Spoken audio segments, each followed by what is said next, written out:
Alrighty. What's going on, ladies and gentlemen? How are we going today? What's going on, Zero? Good to see you, man. It feels like it's been a while. It's been one heck of a week. But, hey, we're here, living. And... one second, I'm trying to get the Stream World thing going. I don't know why it's being weird now, though. Why are you being weird? What's the problem here? What seems to be the problem, officer? Why are you being weird here? What's wrong with this file? Materials. Oh, because I switched to... okay. 1 second. 1 second before we even get... before we get the stream started, we have to actually... we actually have to do some debugging first so I can properly start the stream. So, 1 second. 1 second. Let's just... we're on the material we work, yeah. Yeah, okay, now we're good. Are we good on this? If I recompile, is it gonna work now? Yo, another reason for me to not sleep. Let's go, Loki. I mean, I'm not sure that's a good, but hey, man. Welcome to the stream at the least, man. Hopefully, you're doing some fun stuff in tandem to the stream and not blocking your stream. Okay, now we can actually properly start. Hello, guys. It's your pal, Cozy. And we're back for another stream of some kind of deving. It's been a week. It's been, I haven't been able to stream as much, but, you know, just because of work reasons, but hey, it's okay. It's Friday. I'm done. And I can finally do some game deving, some fun coding, recreational coding. And, yeah, it's good. Things are looking up. I got my guitar back from the shop. The guitars are back from the shop, so I'm very happy about that. The switch was broken, so now I can actually go between the different, the pickups, and it actually works consistently. It's pretty great. But yeah, so let's take I think before we even talk about things to do, I think it's worth just taking inventory of what we've gotten done and going from there. Anuska mentioned. Hey, Anuska mentioned. Also, it's good to see you, Draco. It's been a while, man. Same week for me. Felt really busy and took forever, then ended suddenly. I happily clocked out despite an annoying bug, but I'll be back with a fresh mind. Yeah, that's my mindset. I couldn't conquer... Do you guys ever have this thing where... I don't know if it's you, but it happens to me where, like, if I... how should I say this? So, like, my work, I'm a salaried employee. I don't work hourly, right? So, it's less about the time that you're doing and rather, like, the things you're getting done. And for me, when I don't get the things I want to get done during that time, it feels like I'm not meeting the obligations regardless of time spent, right? And when that happens, I don't really feel good doing any recreational, like, stuff like coding or working on my games, because, like, it doesn't feel right that I've underperformed in my daily work, right? That's what bothers me, right? So I can't... it's very hard to allow myself to do that until I get things squared up there. So it's not a very frequent thing. It's a very rare thing, honestly, but it's been one of those weeks. So we're gonna wait until Monday. Fresh brain. I'm gonna put my brain to work on something that's not any of that, and we'll just worry about that stuff in the future and have some fun coding. So that's what we're gonna do. We're gonna do some good old-fashioned fun coding. And I think before we even get into it, let's talk about where we left off last time on working on this game. Let me even open up the code base real quick. Last stream, we implemented the entire audio system. I'm sorry, what?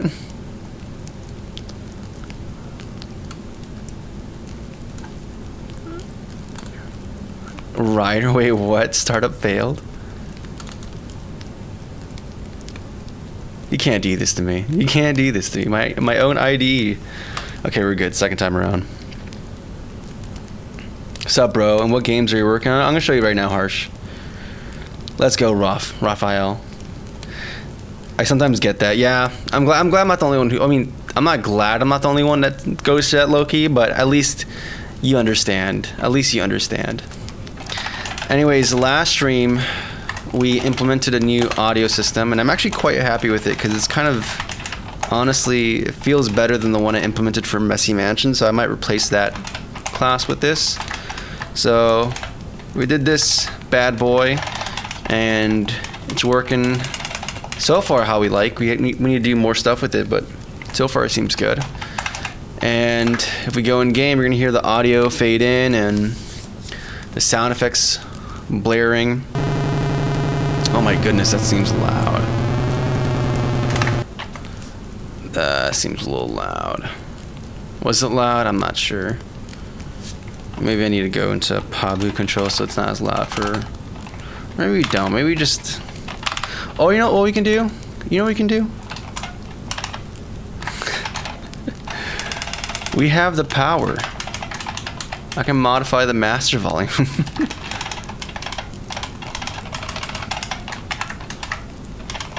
Yeah, we set it to 1. Let's set it to like 0.75. And you know what? We're setting the sound effects. No, this is music. Let's set it to like 0.6. And the SFX. Let's set it to be a little bit lower, like... Actually, no. Let's leave that one as is. Let's modify the actual sound effects of the volume of the sound effects individually. Like 2.5 or something. Okay, we're gonna let it recompile, then we're gonna actually demo the changes we have here. Yeah, we're getting through it, Karen. We're working through it. Thank you, Am. I was actually using the Ergodox today, but I had to switch to this one to be able to do, like, I forgot what it was, Control-Shift F1 to access the terminal on Linux. And I can't do that on my split keyboard because I haven't configured it properly. Alright, let's run the game and then see where we're at right now.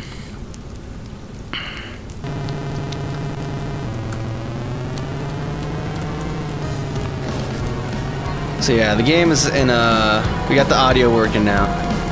So now the effects are actually working properly. And we have the little change in volume for or pitch for the engine. And the little obstacle course is actually working a little bit better than it usually does. So I'm actually very, last time I was very happy with it, and honestly seeing it again, I'm actually quite happy with it. So yeah, I mean, this is pretty good so far, man.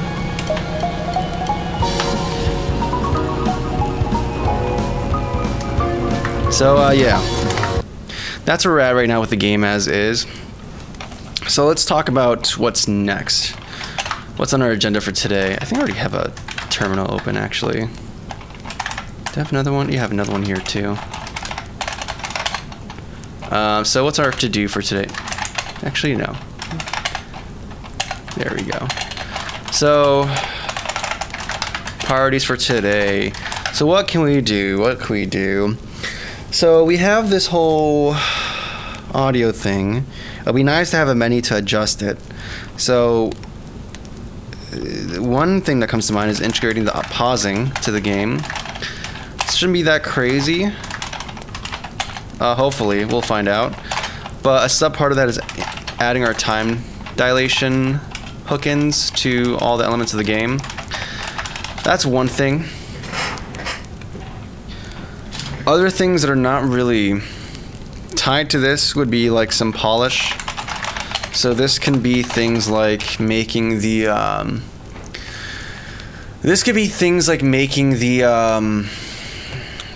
the jet particle system or particle effects.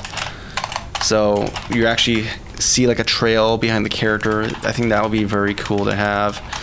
Jet particles. We can have our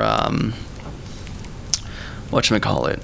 We can have actually visually display custom engines. Because you can swap out the hull for the character, but it would be nice to actually see the individual components. So like, not only engine, but let's even describe this as vehicle display. Oh my goodness, I can't type right now. Vehicle display, and that'll be like the engine and the brakes, which are currently required to be shown visually. We might have a thing to have like custom particle effects too. That'd be pretty cool, but we'll see about that. There's UI we have to do as well. One would be the pause UI, but there's also in-game HUD UI as well. Using the sliders for Unity was fine for debugging purposes, but I kind of want to have an actual proper UI. I think I might need to do some. Might need to do some iteration or concept art there. So maybe that's a bottleneck before actually implementing it. We'll see. As far as world visuals, though, or environment,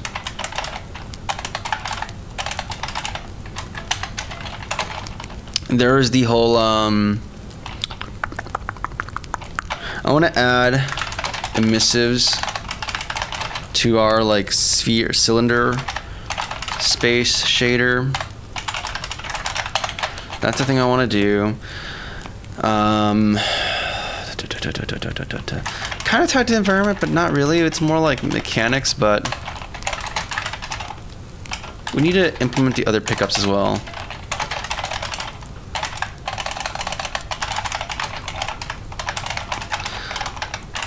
Also, we had to test to see if our shell thing is working, because it doesn't feel like it's working. So, chunk, fix, chunk manager. Okay, so these are the things I can think off the top of my head that we can work on today. I'm gonna have to. Let me read out and catch up in chat, and then we'll decide what to go from there. We were just wondering if you're available tomorrow for a CC meeting. So far, all of us are free. Yeah, I can make some time for tomorrow. I'm probably not going to be... I need to do some stuff on... I need to start putting some time on it, but... Yeah, if it's... Yeah, I can meet up, though, with you guys. Yeah, I also need to do the mod... I'm still waiting on you for like the finalized mod list too, so whenever that's ready, just let me know and I'll add it. Cheat codes? No, that's called Vim. What's going on, Master? What's going on, Adam D's? Showing the good stuff? Let's go. Yeah, no slop, guys. Definitely not slop. It's kind of cool that YouTube announced that they like deleted a bunch of like 16 channels and hundreds of slop videos, which is pretty sick. Anyways, so yeah, we have quite a few things to do. I think the easiest low-hanging fruit would be adding the emissive to our little tri-planar thing and modify that shader a little bit. Because, I don't know, it just needs some more stuff. Oh, we can also add some... as part of the polish too, we can add SFX for I don't know, fence. So like if you like maybe do a sudden move up or down or something, like we can have some special sound effects for that as well.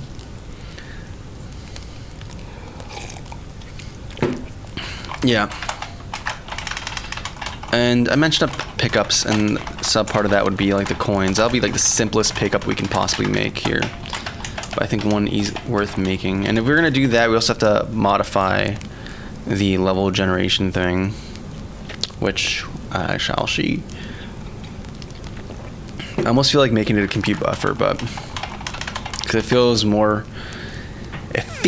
like a compute buffer would be way better at doing this, or more efficient at doing this, but also like mobile, right? That people had with them doing that is that there are genuine YouTubers who use AI voices. Yeah, that is a thing. Which was not as sick, but that's besides the point. If that's okay, it's for a general rundown of your game. It's just a mobile, like, let me find it. It's just a simple, like, endless runner type game where you're flying around this cylinder.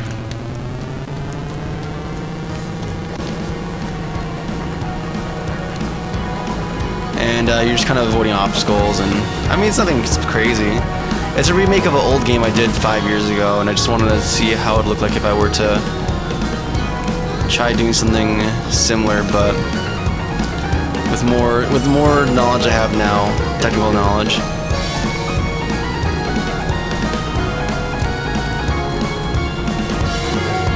Oh. But yeah, that's like the idea, at least. And there's quite a lot. It's kind of deceptive how much is going on into it, because we have like this screen space, like not screen space, but there's like this buffer. This whole like multi-layered thing where we have what script are you? I forgot. It's been a minute. It's like been like 4 days. There's chunk presets. No. What was it? Board? No. Game board manager. There we go. So we have this whole thing where we have a big array, and any position on this cylinder actually maps to an index within that array. And we can calculate which objects are visible on screen, and then which objects are not visible on screen, and then return some to a pool and pull them out of a pool so you can display it, so that we don't have to have that many instances of a character, because for the radius we're working with, it'd be way too many objects to have just in memory.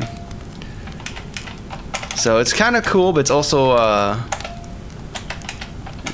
bit buggy right now. It's been surprisingly not as buggy on stream, but in my testing, I'm seeing some weird scenarios pop up where culling objects and then updating the model is not quite working the way I would have intended it to. But yeah, no. We shall crack those eggs when you cross that bridge, right? Yeah, and this is working with min x, max x, min y, max y. Yeah, these are all the same parameters. So I'm gonna have to look at that. I honestly almost feel like I have to write unit tests to really cover this stuff and test edge cases specifically.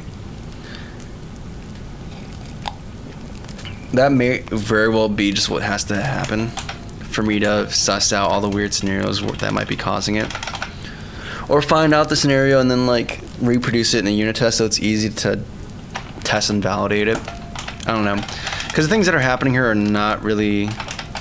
are non-trivial, and it might be nice having a simple, direct way of verifying that things are working the way I intended them to. So yeah, and there might be some assumptions broken now, like, since I swapped the order of things.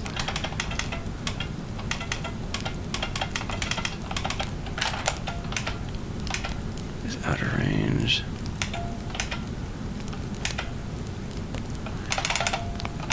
But yeah, that's gonna be something I have to look at. Hey, what's going on, Lucas? Good to see you, man.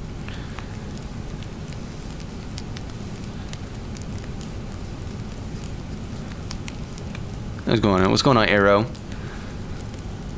I'm glad you dig this setup, Cavid. I'm using, this is the keyboard I'm using.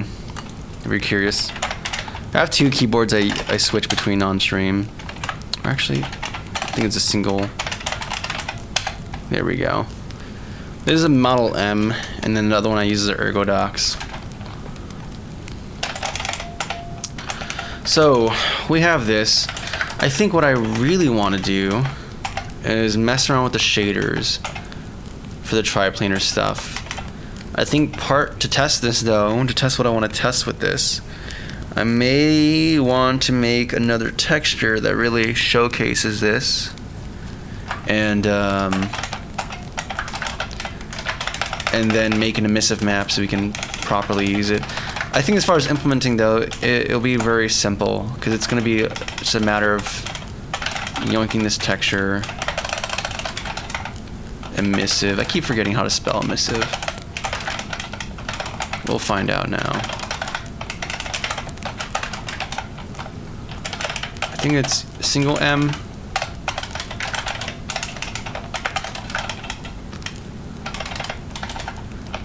Whatever. And then we just go to the uniforms and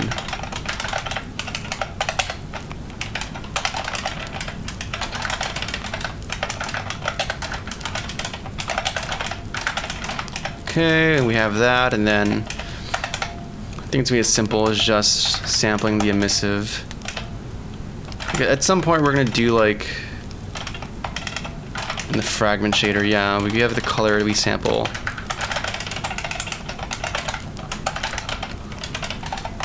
Connect this.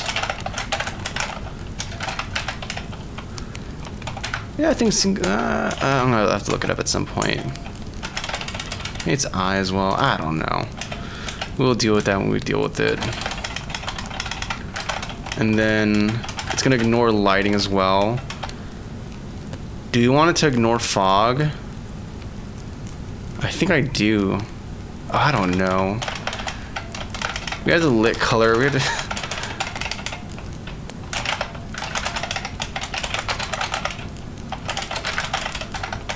That's some decisions to make.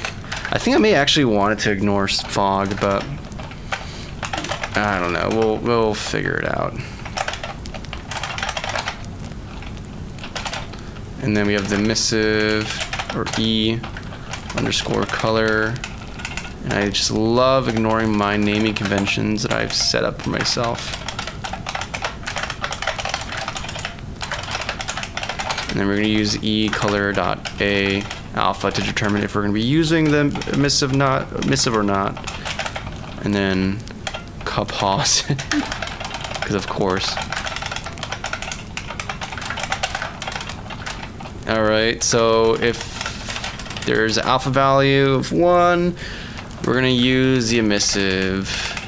Otherwise, it's 0, we're going to use this. I think that's simple enough. The only question is handling the default case, but we'll deal with that later. Okay, so we have that example. In fact, we're not even gonna do something fancy. I think I'm just gonna make a simple. In fact, actually, do I not have a dither texture somewhere in the application? Yeah, we do. It's part of my little dev kit. Yeah, Reese, oh my goodness. So much foresight.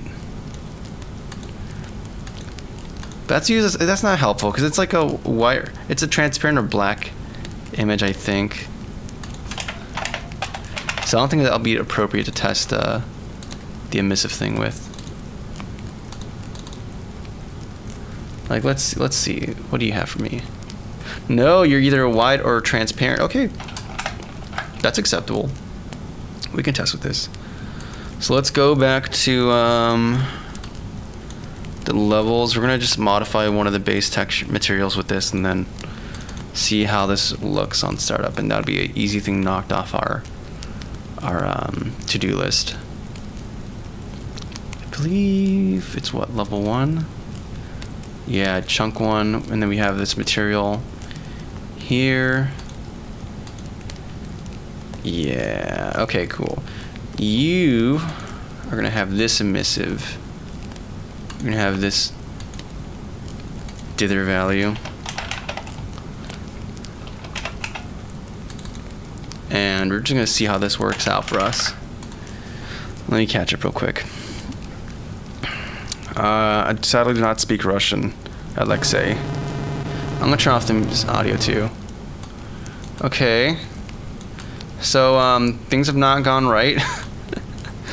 So the underlying stuff is great, but the default case is not working as I would desire it to. We're just in white land right now, so that's not ideal. Okay, we're almost there. We're almost there. I think I'll just do like a Boolean flag then. And that would have to be on to indicate that, yes, we want to use... Or could we just do like a... Oh, this has a default to... No. Could I do this? Is that going to be 0 for all values though, including alpha? I don't know.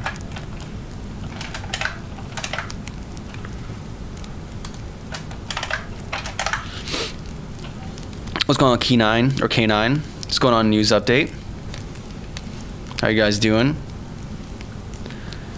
And okay, that actually solves our problem. So we have emissive overwriting stuff down there, but anything that doesn't have an emissive map just doesn't have it, so it just works great.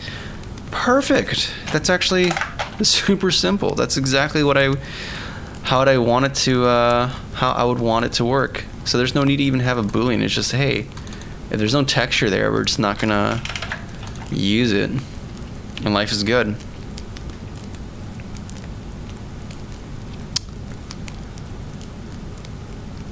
Okay, and perfect. Just works like a charm. Works like a charm. Works like a charm.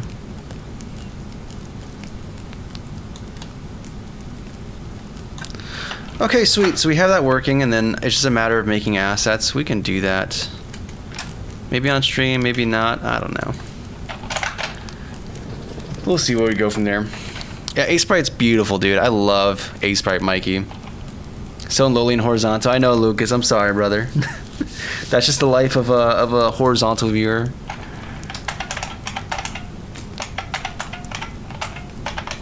But hey, man.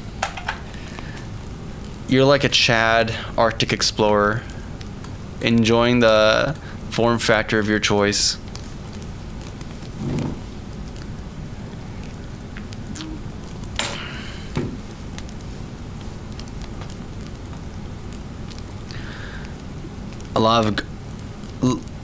I like how the background looks like a lot of golden people. Golden people? At the moment, yeah, we need to change that at some point. I'll do that eventually. Oh well. Cozy open today. What program? Just working on Unity right now, and Rider and Aseprite. That's the only ones I really use right now. C-Line when I'm doing the engine project. I really want to do the engine. God, I really want to go back to work on the engine project. You have no... I want to do like this RPG. This is small... Okay, this is not great from a guy saying he was going to make a game in 3 weeks and then made it a month instead. But just to hear me out, like, it would be fun to make a simple RPG in a week. In my engine, where it's just like nothing crazy. It's just like a simple, here's one goal, that's it. It's one level. There's a few things you could do to change different stats, but at the end of the day, it's just like one boss battle. Like, that's it. That's the whole game. That's the whole game. In and out. What could happen, guys? What could happen? What could happen? Just go in. Make a simple RPG, get out. What could go wrong? That's never gone wrong for us before. Okay, so we have that. If we go to our to-do, yay, this is done. The next simple thing would be like the vehicle display and the particle stuff. This requires assets I don't have currently to display, so there's like not really a point in implementing it because I can't test it properly. Jet particle effects, that's just tedious, but we can do that. SFX for the player events, that's less tedious and more just I have to make design decisions about when we use these other effects. Because unlike the original game, movement isn't a discrete thing. It's something that's continuous and occupies a whole slew of value ranges. So it's not as easy as you'd expect it, or at least not. There's no discrete place where I can do this. I should move this into its own utility function. I've used this enough times where it's helpful to have this. What are we gonna do?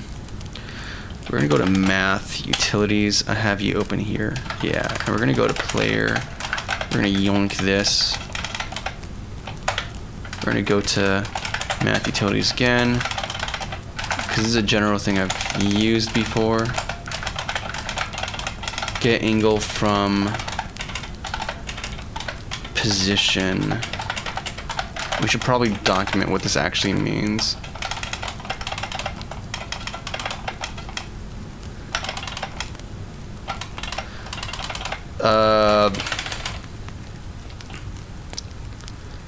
In fact, do we ever use the Z component for anything?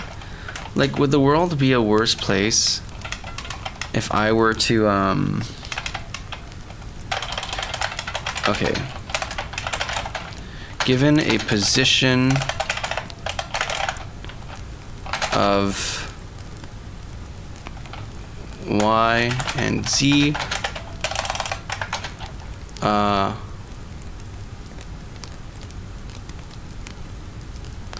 given a position of, because we're using Y and Z to calculate this value,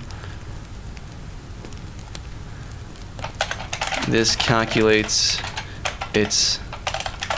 the angle theta around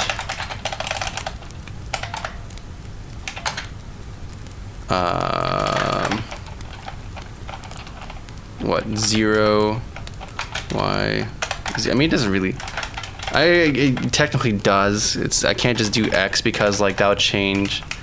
I mean, it wouldn't really change. I don't know.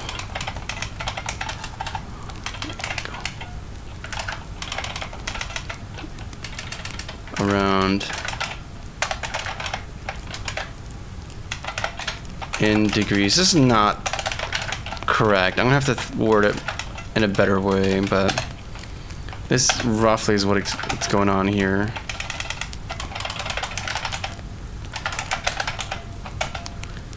Cool, and then we can go to player, get rid of this function, and then use the math utility purpose. Use the math utilities one, because that way I can have access to this in other games I work on. I keep wondering, I'm like, maybe I just don't do this.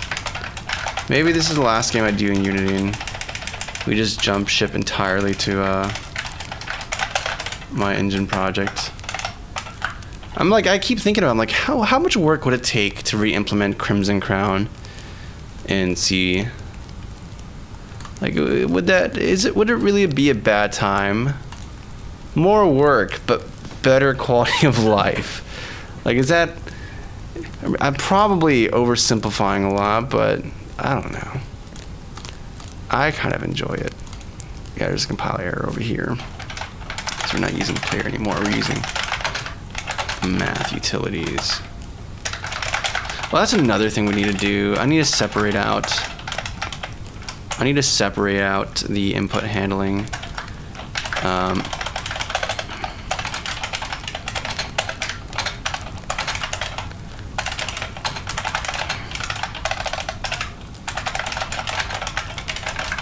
Yeah, that's a thing that needs to happen at some point, because that's just wrong.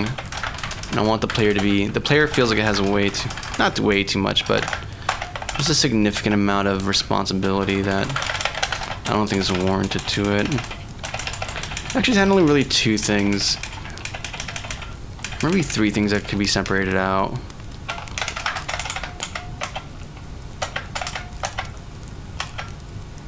Oh, but I guess it's unified to two things. I don't know, it depends on how you want to architect it, but right now the players, the way it should ideally be is that you get some kind of input from devices at some level, and then like you can have some kind of controller class that's going to emit commands, and then you have the player that receives commands from that controller, so that like this doesn't have to necessarily puppeteer one type of player. You can have different types of classes that can be controlled by it, or have other things that hook into this. But currently all of this is kind of, some of it's separated out of here through the Unity input system, but then like the on-screen input is actually being handled by this directly through a hook into some stuff. So it's not ideal. I'd like it to be separated like this. Right now it's like almost one thing, except for default hookins to Unity's new input system. So maybe that's something we can do right now. No, I'm not doing any ray tracing, Jay Looney. The engine stuff is not necessarily to do anything really groundbreaking or revolutionary. It's just for me to have a workflow that's very molded to my hand. And also just make a game that's very lean and mean.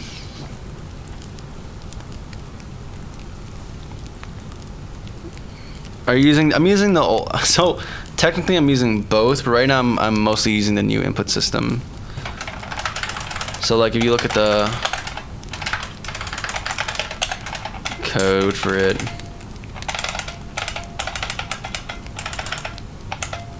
and honestly like it wouldn't be that hard to separate it out, but it's fine where we're doing stuff here. A lot of observable stuff. Yeah, that's the engine audio. That's the audio system at work, which I'm actually very happy with. Observables. Yeah, I think there's an update. I don't think we're doing it. We're not doing any subscriptions to events. Yeah, here we are. We're just doing direct reading through Unity's new input system. So yeah, we do the calculation here. No, that's for on received damage. No. Here we go. So yeah, we get like mobile input, get key input, and this function for getting key input is literally just reading a value. It's just a wrapper for that. I'm not sure why. I think I just made it. Yeah, I don't know. Either way, all this is to produce a final vector tree that represents the input from the player, and then that input's used to control the machine, and then finally update the sprite state. So, do I just make a new component? Is that what we're going to do?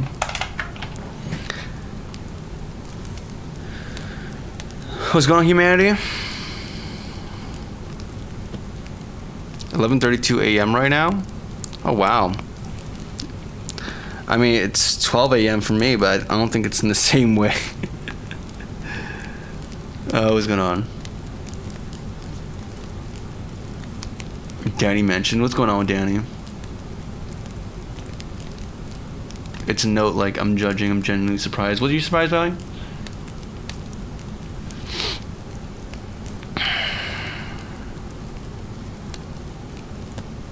There's not really a story, it's just a game. It's a pretty simple game in all honesty. It's just a little fun remake of a game I did a long time ago.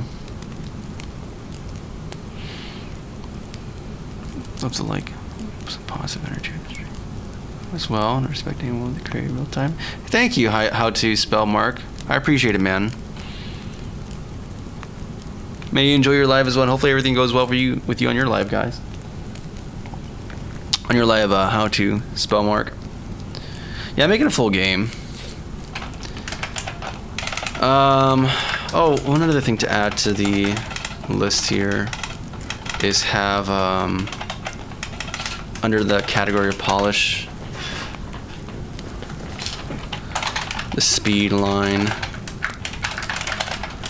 One thing I'm thinking though is that you know what?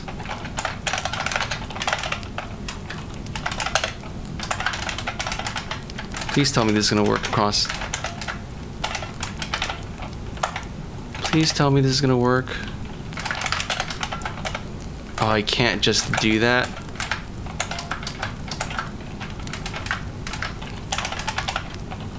Yoink. Yeah, no, it just takes one thing. I have to actually physically copy. And then, nope, not that. Shift. What? There we go. So I can actually write this, because if I tried, I didn't open up an empty buffer, so it wouldn't write to anything, which is the problem. But now we actually did write to something, and I actually can keep this list open, because losing that would have been kind of bad, actually. Because it's actually surprisingly becoming kind of helpful. So, the pausing stuff. Yeah, that's a thing that's kind of important. So we have to have a way. So I have this interface, eye dilation, eye time dilation receiver. But I think I have a simpler eye pausable interface as well. And this is going to dictate pausing and unpausing behavior. So if the game, for some reason, something raises like, hey, we're pausing right now, this should behave a certain way. And if we're unpausing, it should resume what it was doing. So it's a very simple thing I'd probably end up doing, is just having a thing for a Boolean. And then have things defer and update. I think the nice thing is that since I'm not using, I don't believe I'm using rigid body for position, or for any physics-based update, because we're doing all the calculation here in our physics update. So literally by sidestepping update, we kind of just don't do anything. The only thing is that actually no, because then the input from last frame, like as far as momentum's concerned, we're not going to overwrite any values. So literally by doing is pause and then returning should actually just it should allow it to work fine. We don't have to cache the state of the transform or velocity or any of that stuff. It's just going to be the same way it was left last time, because instead of using Unity's rigid body, we're calculating everything on our own. Beautiful. Okay, so I think it should be that simple, actually. So it's just, is paused true? No, not tuple extensions, true.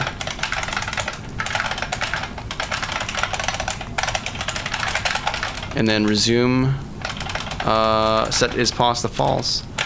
And then we just have to have some kind of mechanism for handling that, but that's not crazy, like that's simple.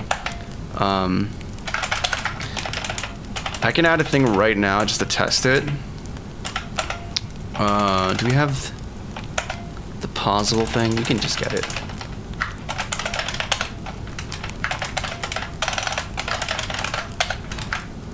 Nope, next one. Yeah, here we go. So if game, actually no, let's do this in a more uniform global fashion that's easy to test. We can go to the application, and then after we do stuff on awake, we're gonna do, what are we gonna do? Observable on every update, subscribe, add to this.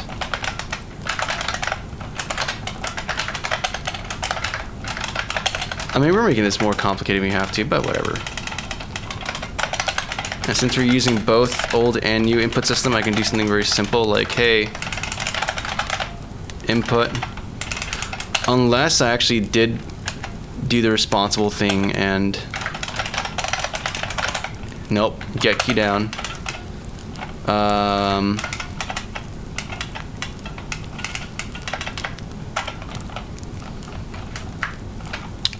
Key code P. So it's gonna be a global just pause button, and I think we have to get, do we have it saved anywhere?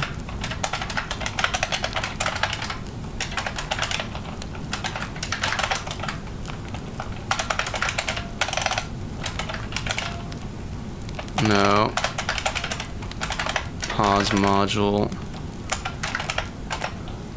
and then request a pause event. So that's what we're gonna do. Actually, this has to defer based off of, we should probably just cache this because it's gonna be used somewhere else. Do we do that anywhere? Do we cache it here? Maybe we just cache it instead of doing this whole hoopla.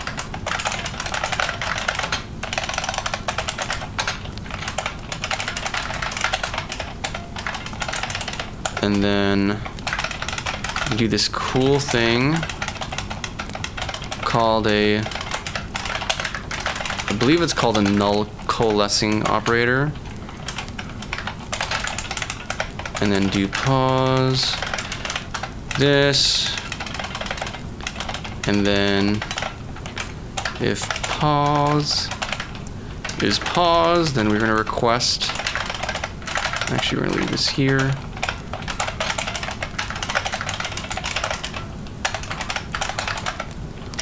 No. Request resume. Otherwise, we're going to do a request pause. So the game is pause, we're going to resume, and if it's not, we're going to request to do this when we press P. Perfect. Simples. And then the last thing we need to do is register the player as a pausable so it can actually get invocations from that happening. Which means on start, we're gonna do like a, we have to do this anyways. Whatever.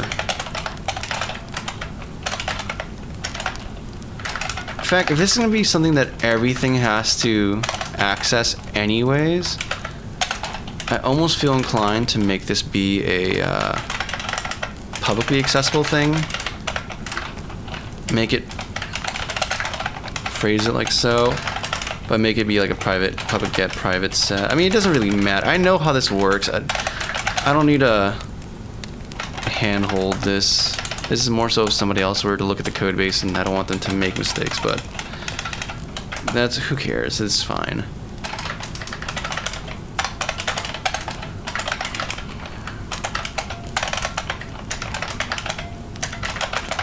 Register a pausable, and it's this guy. Cool. And I believe we can just go to the game and hopefully it just kind of works if I didn't get things backwards. Let me catch up in chat real quick, guys. My bad. You can get a hooded horn. It's not that cheap, or it's not that expensive of a thing to get.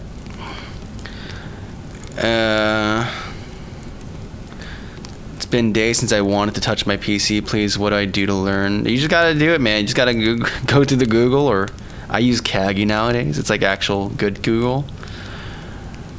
Company or just a name. It's a company. I tried searching for it. Another similar one showed up. There's another one called Cozy Cabin Studios, but no, we're a company. I'm not incorporated. I'm a company though. The paperwork's done. I'll have to do some stuff with it.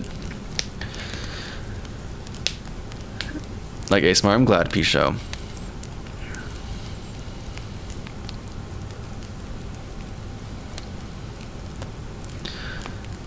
Don't mind horizontal.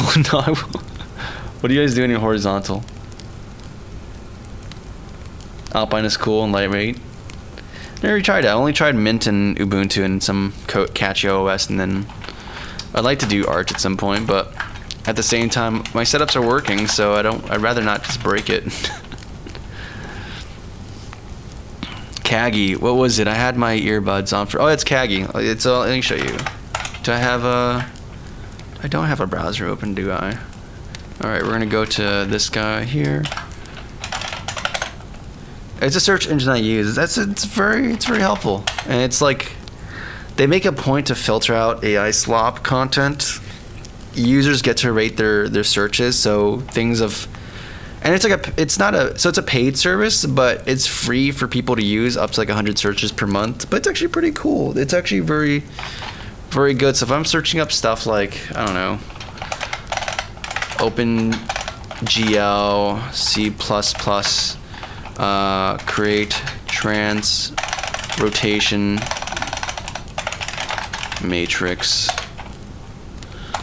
Like you actually get some decent stuff first. I know for like, so here's a perfect example, right? If I go to google.com and I search up, what was it? It's not tweak. It was adjust.h.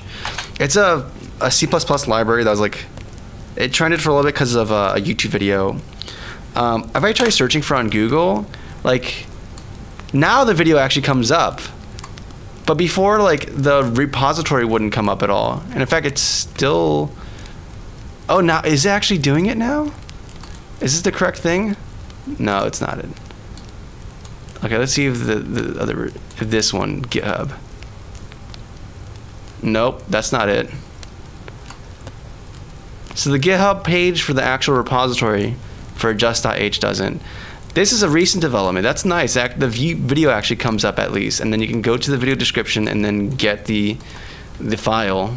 But if you go here and just type in adjust.h, like, you look at that right here, the first repository, the first repo, bam, right there. It's crazy. It's like how Google used to be useful, man. So they have a free tier, but I think it's worth paying for it. It's like pretty cheap too. It's like $5 for like a bunch.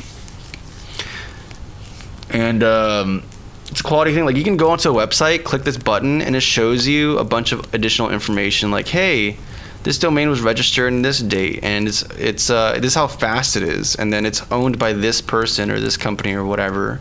And then you can like rank it. So if there's a search result you don't like or you don't think it's actually helpful, you can just downvote or upvote it. And I think they even have like a global ranking for the most uprated and most downrated sites. So it's like an actually good product for searching, man. Oh man.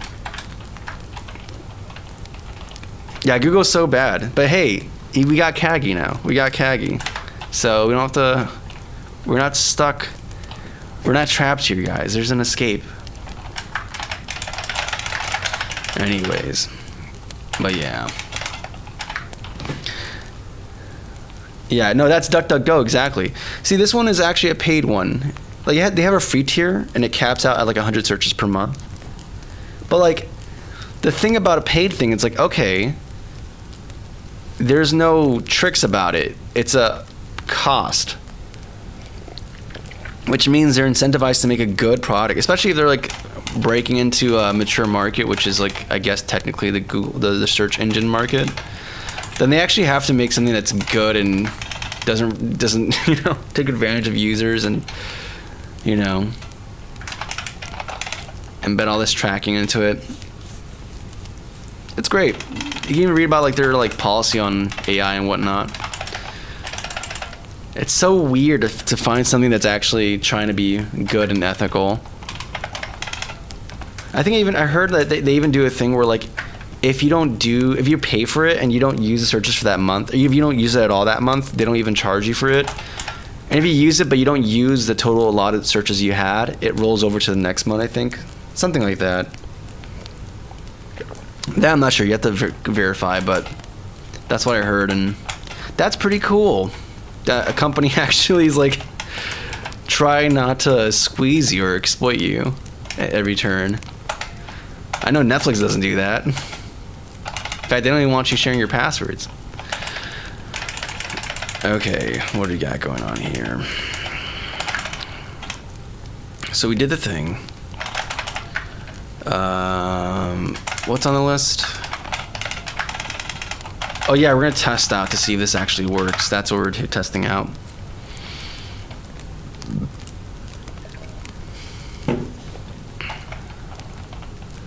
All right, and we're gonna press P.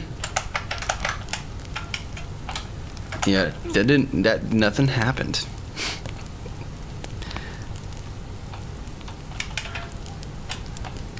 Nothing happened. Okay, so, but we're getting a null reference. What can this null reference potentially be? It's a failed assert from player. Interesting. It's happening from what line? 166, and it's happening right here. Register pausable, and there's a. It's saying an assertion. No, it's a null reference. Oh. Do we never assign this? I think we only assign it once we call P, don't we? No, we call on every update. So that's a little strange. But whatever. That's okay. We can just do this here. Get mod. Do we even wait. Yeah, we add a new pause module. Let's cut out the middleman. Why do I do this whole rigmarole when we can just make a new instance on class construction, and then in our builder class we can just be like, hey dog, use the current instance we have right here, and life is cool. Like that's not bad. It's actually kind of sick. I kind of dig that actually. And then see if that changes anything. And then I'm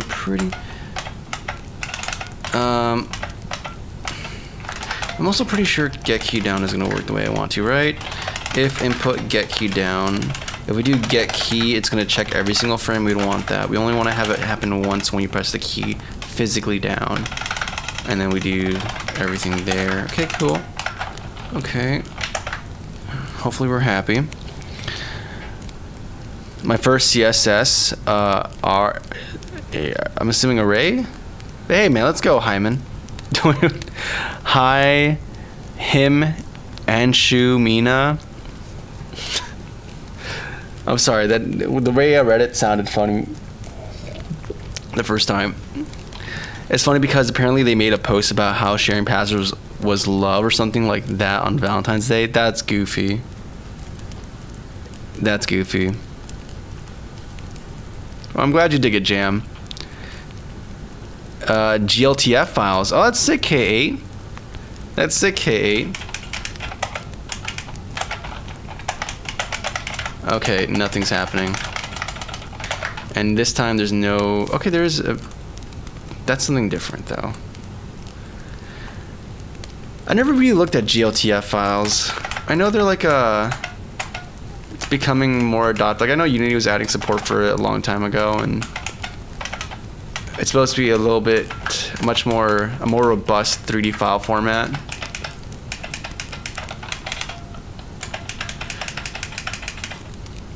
But I never looked too much into it.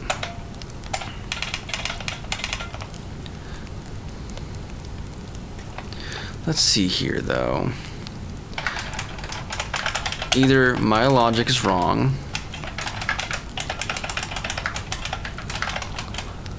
If pause true, is pause false? Okay. It makes sense to me so far. The main driver of logic here is update, and if is pause is true, we early return. That seems reasonable to me.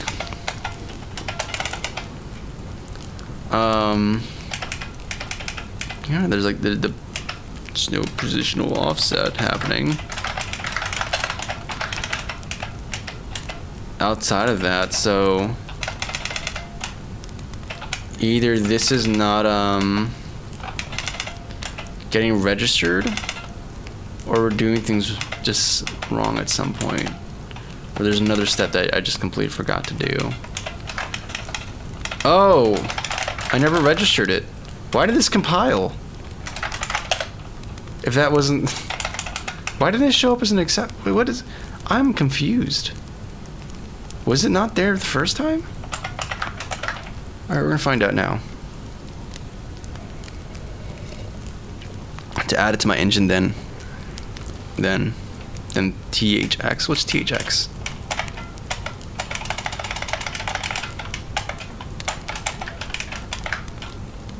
Okay. What is going on here? Also, this is... What is odd? What is null here? Audio bindings. From player. Oh, that's from on destroy. Oh, that's odd. Okay, actually, I didn't have to go back into code. We can just go into debug mode and actually inspect values to see if this is being triggered correctly. Either that bool flag isn't being tripped, or it is being tripped and there's something else going on in my logic that's just defeating it. Play unfocused. Okay, and we're gonna go back to the player. And there's the player script. We're gonna go into debug mode. We have the is pause flag there. Oh my goodness. Okay, no, we're fine, we're fine. I keep Control P stops Unity from playing. It exits play mode. I have to just press P. Okay, and that seems to be the culprit. I'm pressing P. Nothing is happening. Which means it's not the logic in the player's class, but rather we're not triggering this request. So it's either something wrong with the way the pausing service or pausing module is implemented, or something to do with the way I'm kind of setting up this behavior in the first place.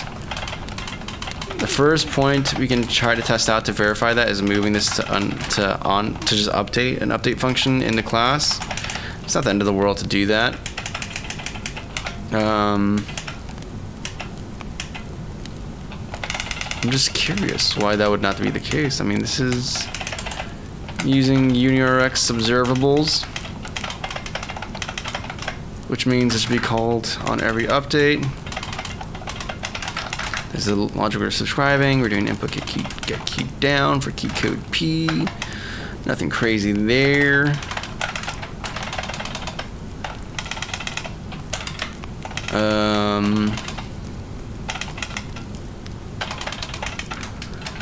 Yeah, so far that makes sense. But let's, why not? Let's just keep crossing off variables until we get to the culprit, right? If it's not there, then it's something with the actual, it's something with the actual function, or with the actual module, and how it's hooked up.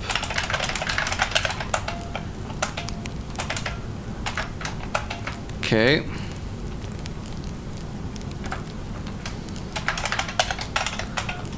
Let's try this again. I'll say CSS and art. Oh, gotcha. Now this will make simple command line program. Let's go, dude. I'm happy for you, man. I'm happy for you, dude. Let's freaking go, dude. I'm glad to hear that, man. Okay, so me pressing P is having no effect. I wonder if it's mad I'm using the old input system. Let's also cross something else off. Let's actually test to make sure that, let me actually go modify the new input system and add like a global P key to it. Just, do things the way they want us to do things. Resources. Actually, no, not resources. It would be level up. It would be, I think, just keep it in root because I live like that. And then move this bad boy down. Nope.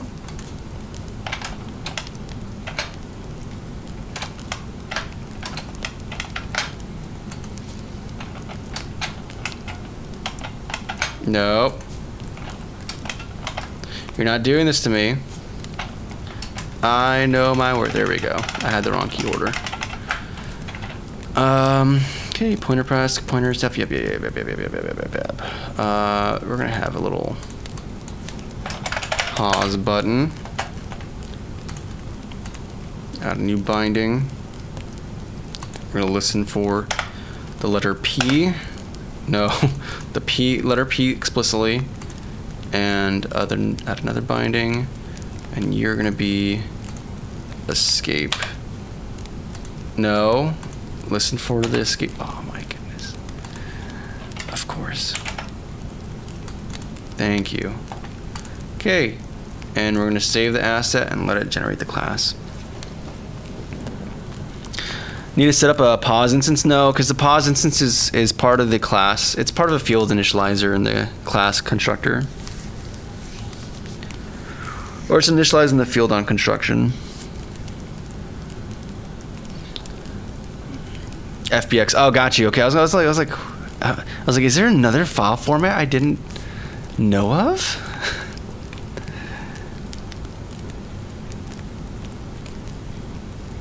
What's going on, Smart Life Ideas? Thank you, Hooded Horn. Nobody needs DevOps. DevOps is great, dude. What are you talking about? And devs, too. I was more perplexed by the second part of that sentence. DevOps.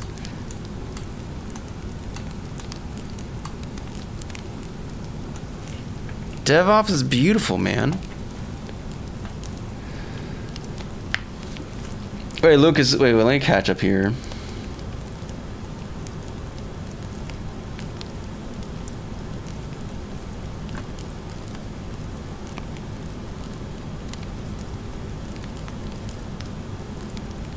Okay, I don't even know what's going on in that chat.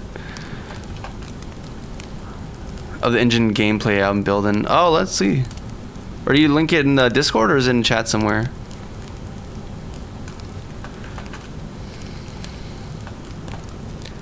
Hey, I bet it's already crazy though, Kate. I bet your engine is probably nutso right now. Chat? I have to scroll up to find it then. Let me see if I can find it. Does YouTube chat actually highlight links properly, or is it going to show up like normal plain text? I'm not seeing it though.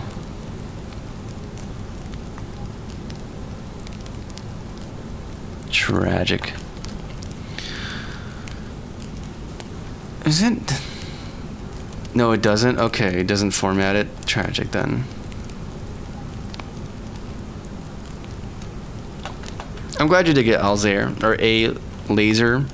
It's even got a green mode. It's great. So I can pretend I'm in Fallout.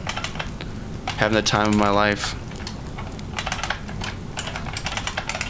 Why is this being weird? There we go, we're good. Oddly enough, this is actually kind of like nice in the eyes, just the green only mode.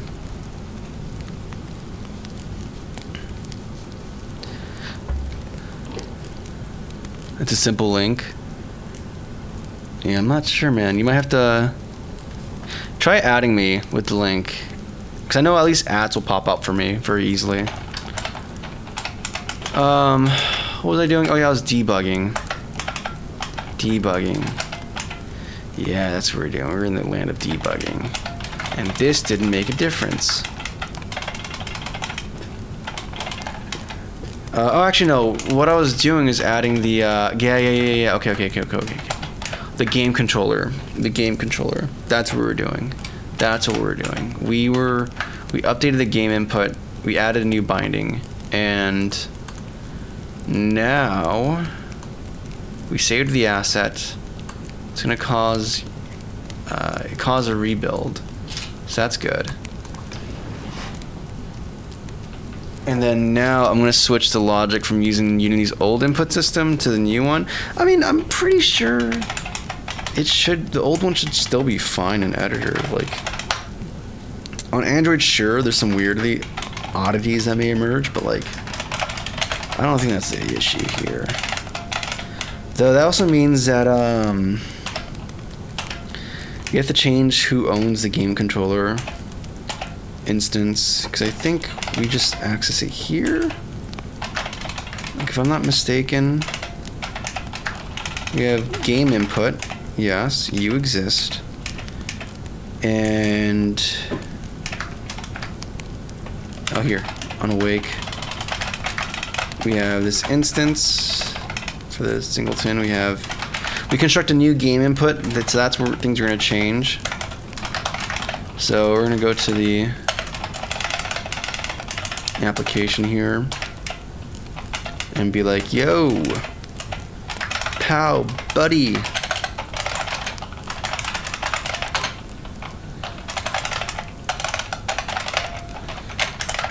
We're doing something different here.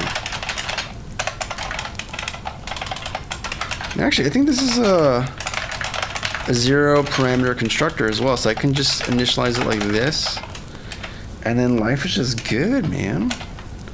Life is just good. And I can go back to the player and be like, nah, man, you're not constructing nothing. Though we need to make sure that we do enable it, so let's go back to FNF application, and on Awake we just do a little simple old. I mean, what did I call it? It's just input, actually. So this would have been fine. This would have been permissible.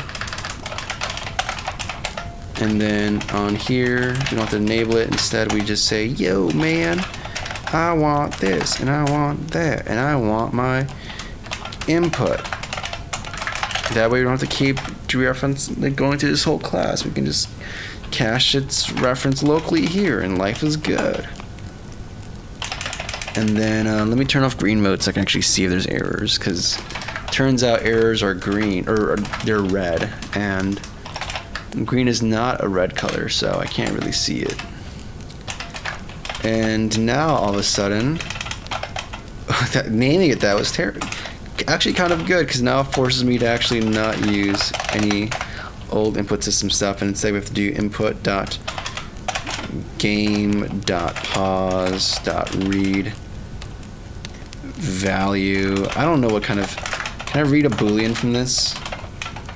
Is that a thing I can do, like a true or false? Let me go to the controller and check to see if that's a permissible data type, because I don't think I assigned it.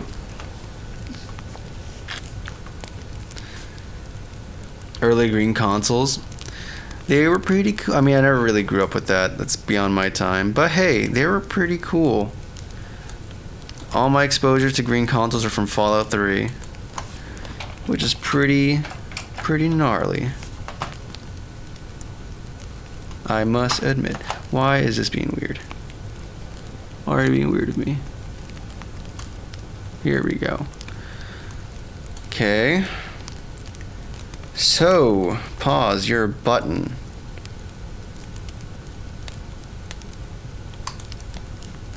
So, okay. We have to do like is performed. I think that's how that works. So it's not read value. Instead, we're gonna be checking to see its state, or do a callback. But performed. No, performed is the callback. Yeah, you have to subscribe to that. Is pressed. Is that going to do what I want it to do? I assume it would, but I don't trust it, honestly. It seems like it should, but we'll find out. And you know what? Let's even add some more confirmation to this. We're just going to do a good old-fashioned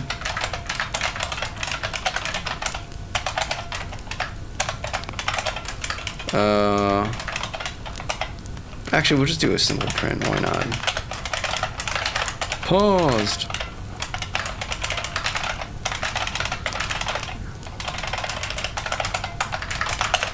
Okay, cool. Now let's see if the error lies within that. And if it doesn't, then we're gonna have to do something that's frightening and terrible, which is actually inspect the pausable code, the pause module code, called Fight and Flight, and it goes so hard. Really? I should probably check that out. Oh, it makes perfect sense, actually. And we're getting null. We're getting a lot of null references. Okay, so what's going on here? Let's collapse them. Oh yay, 4. Okay. Create instance of scriptable instance, not type. Oh, I can't create that on as an initializer. Okay. Unity does not like that. Cool. So everyone is just unhappy right now by my decision to have done this. That's okay. We'll just remove this and assign it on runtime instead. That is no problem for me.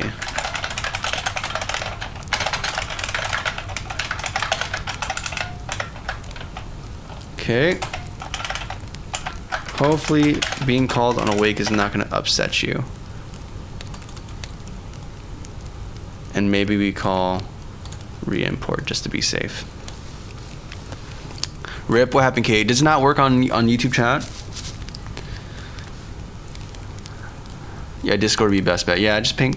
I'll check Discord in case it's been sent there, but feel free to add me. Oh my goodness, Lucas, I just saw your wall of text in general. Oh, that's hilarious.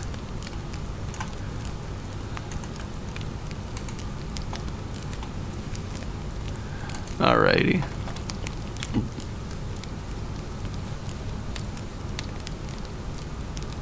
I think inspired by you. Let's go, Sinful Bobcat. I'm glad, man. i3 is pretty fun. I enjoy it. Alright, let's see what we got going on here. Let's run it. And either things are great or things are bad. Things are great or things are bad. So let's inspect the player class. We're in debug mode, so I should be able to see the Boolean. Nothing's happening there. Let's check the console. There's no errors.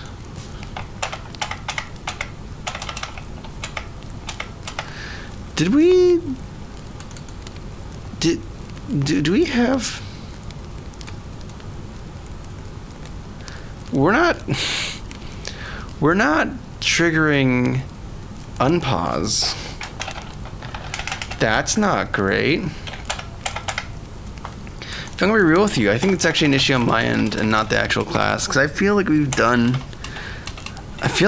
I did some unit test coverage of this back in the day when I was actually super unit test heavy, and we use this in another game, so I don't think this guy's a problem. But then it would mean that the value I have is just wrong for this, unless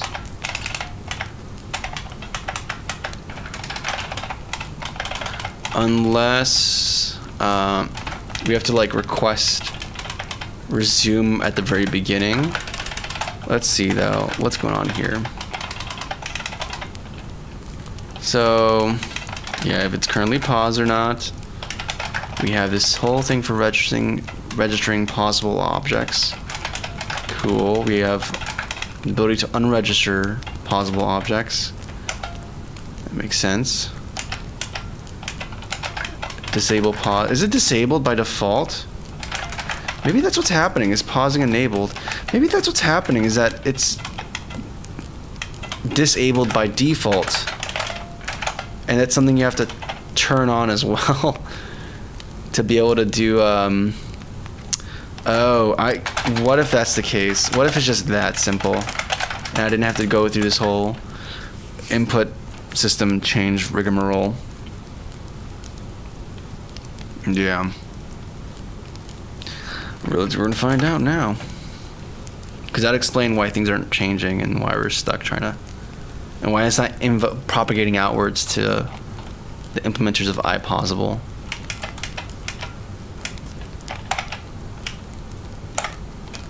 Hey, look at that, we paused. We paused. I mean, it took a second press, but hey, like right now the character is not moving. Nice. And I think when we do this, it's reading it multiple times per frame, which is why it's... That's not an issue with the pause system. That's an issue with how I'm handling input reading. But yeah, okay, beautiful. So it just works as intended. beautiful. Oh, beautiful, joyous day. And we just have to fix how we do our pause invocations, which, you know, we should just, that's just a get good moment, right? That's just a, hey, just get good. Is in progress. Is there no way to be like, was completed this frame? That's exactly what I wanted. Was pause completed this frame? That's all I care about. Beautiful. Luis, what's going on? You need to code? I mean, like, I started coding the day I started Googling how to code. As far as getting good, it's like I'm still trying to get good, man. I'm still fighting. I'm still in the trenches, man. I'm fighting for my life.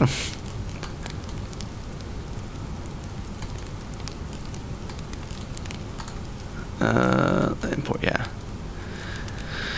I don't know, man.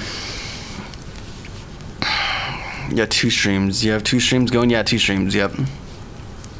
One for horizontal, one for vertical. Some people prefer vertical, and more people prefer vertical, and then there's some people who enjoy the horizontal. There's some Chad horizontal enjoyers out there. What's going on? 7 Chad horizontal enjoyers. Yeah, Lucas. Lucas Lamoa. Alright, what are we going on here? So we're gonna go back to having this be play focused. That sounds nice. Thank you, Yomi. Yeah, ChatGPT is not great. I mean, I have a general... I've been hesitant about making a short about my opinions about AI for learning purposes. But maybe I should just do it just so I can point people to, like, that. But, yeah. Just read the documentations, man. Somebody's got to just do that. Alright, let's test this out to see if pausing works the way I intended it now. Let's see if pausing works. And it's going to be relatively simple to get things opted into it. Nice. Nice. Pause. Nice. I'm so glad that we don't have to... Like, the fact that we have all of this logic, all the physics stuff done manually instead of using a rigid body, made this whole process of pausing and unpausing way more convenient and easy. No need to do state caching or anything like that. Like, we're just good. And even the sprite is, like, consistent too. Like, the state's not going to change if we're... Yeah, like, if she's going up, it's going to stay playing the animation. Maybe we can freeze animations to be extra special, but, like... That's fine. Like, this is great, dude. Another game functionality that's just done. Okay, sweet. So we have another thing done did, which is pausing. I mean, the ability to pause is, like, added. And then time dilation is another thing. That's may or may not. It's a more complex thing than just pausing. Because like, if you see games where, like, time slows down, it's weird because you have to actually have 2 sets of time. We're like, how should I describe this? So, like, okay, maybe I'll just go to the Discord and just go up to the progress log.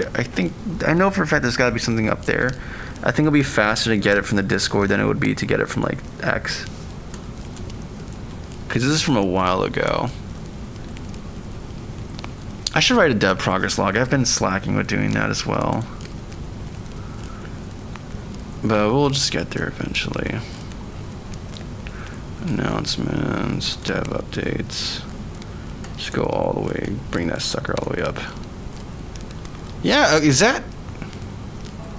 Okay, cool. So this is the other game I was working on, Crimson Crown. This one I'm considering rewriting in my own engine at some point.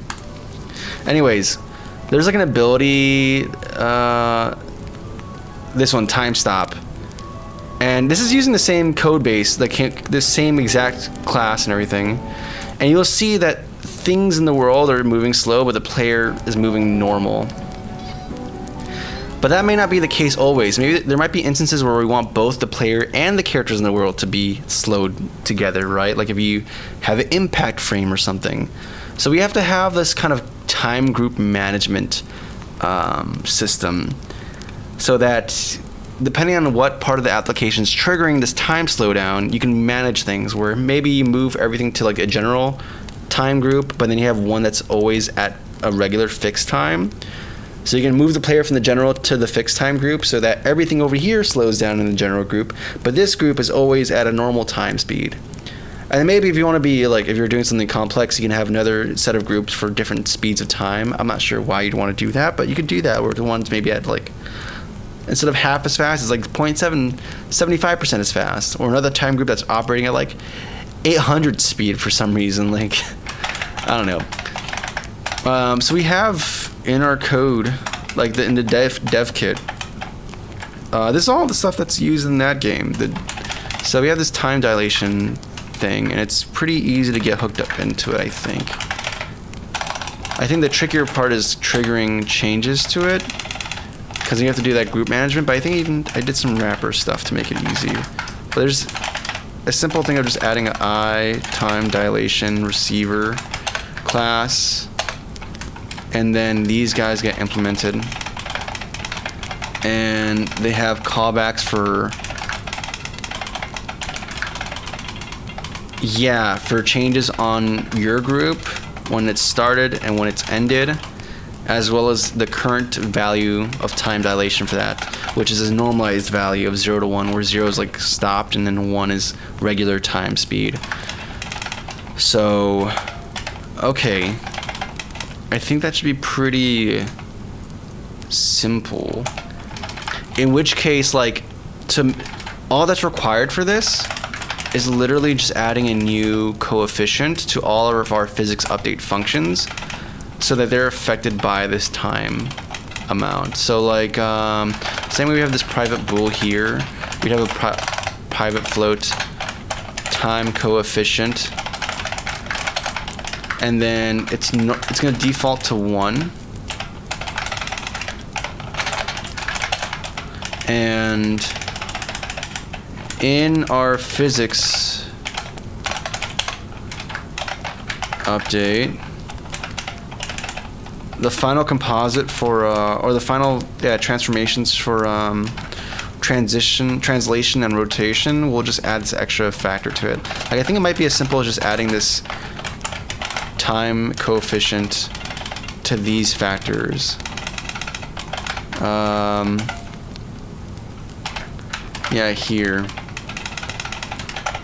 Like wherever we use angular velocity times time coefficient, and that's everything that's required. Angular velocity times delta time times this translational. Or actually, keep the math here consistent.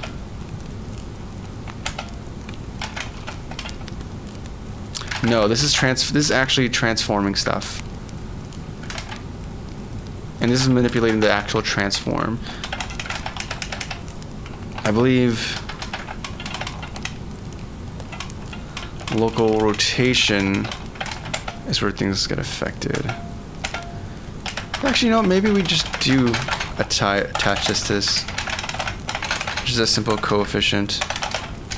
And of course, writer's not happy because we have to. That's not the most efficient way of doing vector times floats, but that's fine. That'll be set up. Thank you, Joe Mama. Hope you're doing well. I'm doing good, Joe Mama. Most proud of, after all, it was built by you guys. Not it's not really like. It's like there's a bunch of oddities with that. Like, I'm not proud of what other people have done because it's not something I've worked on. That's like one component, and then there's the other component of like, hey, yeah, it's one thing to have like a neural net. It's one thing. It's a different thing to use data that people didn't give consent for to train the said data. That's like saying like, hey, dude, you engineers should be proud of Hiroshima because, you know, the people who made that were also engineers as well as scientists. And because you're a scientist, you should be proud of that, right? Like, I'm not saying the same thing. I'm not saying they're equatable. I'm just saying, like, the logic behind that is the same. The idea of attributing, like, actions of one person in your trade to you. Okay, maybe that's not the great. I actually don't like that analogy at all. I really don't. Because I think it's very, that's kind of bad taste, if I'm going to be honest with you. But I think the idea is there. What's a more proper analogy to use as opposed to that? Anyways.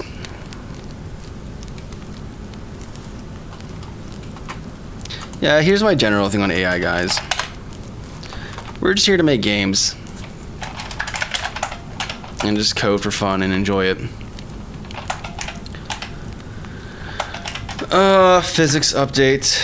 Is this where I do the coefficient, though? I'm kind of weary about this. I know I added another term. Yeah, over here. Last spray angle. Yeah, okay, no, that's actually correct. This is for the sprite representation, which is exactly where it needs to work. Check horizontal cozy. What's going on, Zero? How do you go about learning game design? Brother, I'm trying to learn game design. I think the best place to learn game design is like go to game jams, get connected to the community. I think for me, in my college, I learned a lot.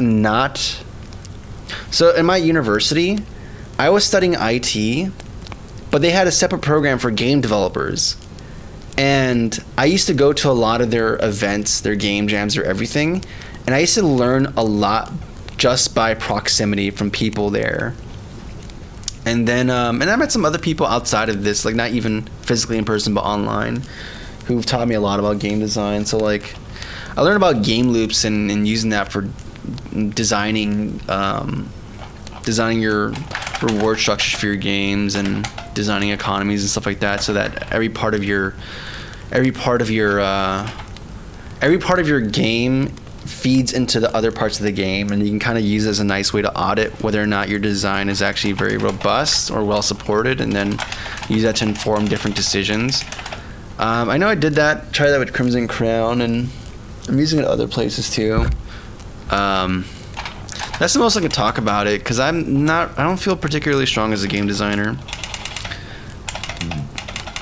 I found myself much more focused on the nuts and bolts of making the game, and it's a skill tree I need to start speccing a little bit more into,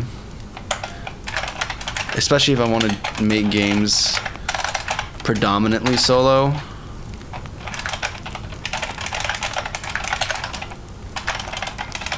And then on this start, I think this would be enough just to impact everything.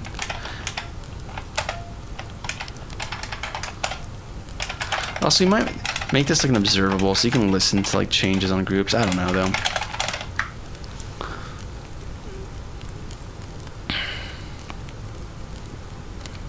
Doing too much work in the physics update? Not really.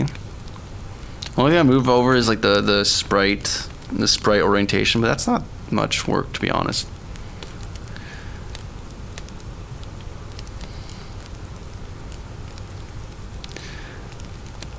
Ten years ago, never worked on a project for more than a week. I don't know what's wrong with my brain. It happens to people, man.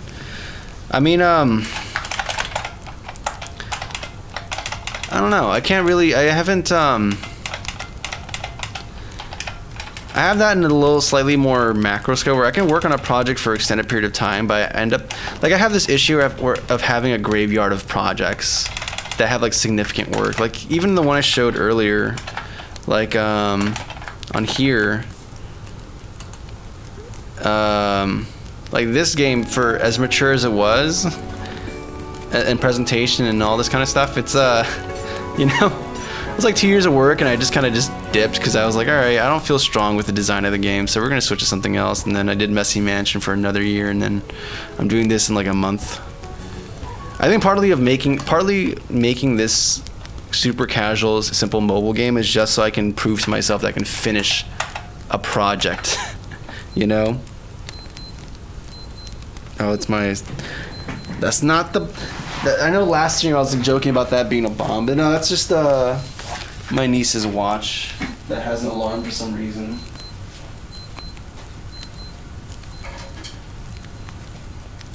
There you go.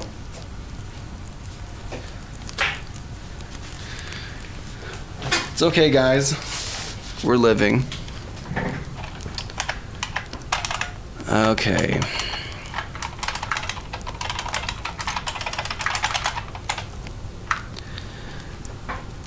Make your code more readable and easier to develop? Not really. If you're jumping around a lot. Like, I used to be super into clean code and Uncle Bob's books and structuring my code in that way, and then you just start realizing that actually there's a cost of like having to jump around a bunch, and the more you can keep things kind of local to where it's relevant, the easier life is, and it's not that big of a deal. I think Carmack and Jonathan Blow has like a blog on his site about an email listing from Carmack about that idea of structuring a function breakdowns and all that. I kind of agree with it. I kind of don't, but I find myself erring on preferring locality versus single responsibility. Get UI input. Yeah, we're gonna be separating this out though. The only thing I do want to separate out is the input handling from this, because I have plans for that in the future. Also, let's structure this out a little bit differently.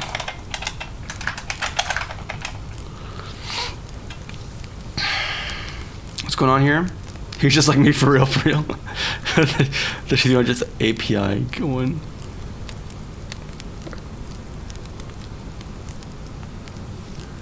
Also on the topic of clean code. Any games you got in the App Store? The old company I had, there's one game on there, but this is a new company and I'm gonna make something on it. Hopefully this will be the first game I make in the App Store, and then the next one will be Dot Dungeon. That one I'm like a lot more excited for. There's so many ideas, man. So many ideas. Also, I'm gonna rename this because this is always confusing. It's not configuration, it's just the vehicle and vehicle. And it's not a serialized property, so don't have to worry about it. Yeah, it's private. Yeah, we're good. Okay. So.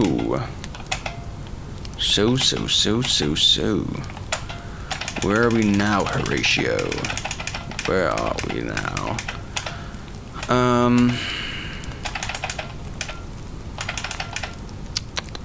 Right. The time dilation stuff.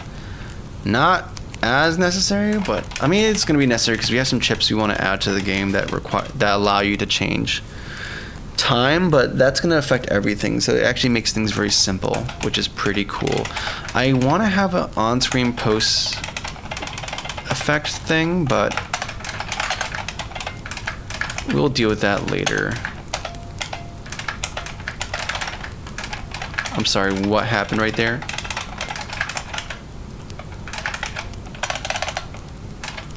What just happened? What happened to my stuff? Okay, there we go. I'm sorry, you're saying that's not an editor command? Do I have caps lock on by accident? There we go. That's where things go wrong in Vim, is you have caps lock without realizing it. Cool. I was going crazy. I was like, what did I do wrong, Vim? You've been good to me. What else is there? There's the pickup thing. I do want to do that. We already kind of have a bunch of stuff going on for the the UI, but I'd rather have a design and a wireframe for this before committing to anything and making sure that this is very mobile friendly. So I'll wait to do pencil and paper for that and make it diegetic, or kind of diegetic at some level. Maybe even do like a 3D one. I like 3D UIs, not flat abstract 2D ones. Environment, we did that. We should probably fix a chunk manager because it's not working the way I want it to. Is that another? It's the same. I just turned you off. Okay, whatever. Yeah, we should probably go to a chunk manager. Or maybe implement the pickups. Now that we have this kind of working. Level generators. Okay, so we're structuring this in this weird way of having like multiple passes. Since this path gen algo is like a serial operation that's not going to be parallelized, instead of having a separate pass that is going to be a little time consuming to iterate through. I mean, it's not that egregious if I'm going to be honest with you, but still, it's time. Maybe I can integrate this into here. I kind of like the idea of having separate stages, of having like one static void function, place coins, let's say, whose main responsibility is just one thing. And it's very easy to understand, okay, this is how we're processing. We're piping data in this way, but I think if there's a way to avoid having to do redundant iteration across data, I think that's actually preferable. So maybe in here, after we do our final state for this, we can have a hook in for determining, like it can still be a private static thing that's like inlined, but have something here. Yeah, place object. Actually, we already had the idea for this. We had like an idea for placing object. Because at the very least, we have access to the current line and the previous lines, so we can reasonably do something with this. Private static void place object. And then like this is just gonna do just coin right now, but we can add additional obstacles to this.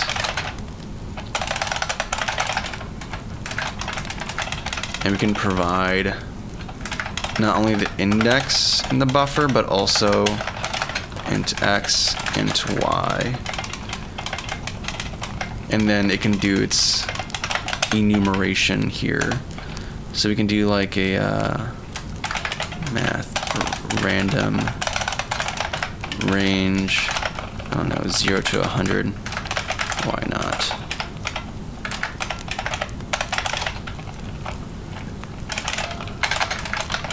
And have like a cascade of probabilities from here. So like for example, we're gonna do coins. We have to have some kind of place for the probabilities for this stuff. In fact, I think I mentioned even having like a pass, some data we pass like a table of probabilities for different elements. But for right now, we can just hard code it, and then if there's a need to actually do something more extensive, we can do that. So if value is like greater than, or like less than, let's say there's a 10% chance for coins in this level. Then we do the coin placement stuff.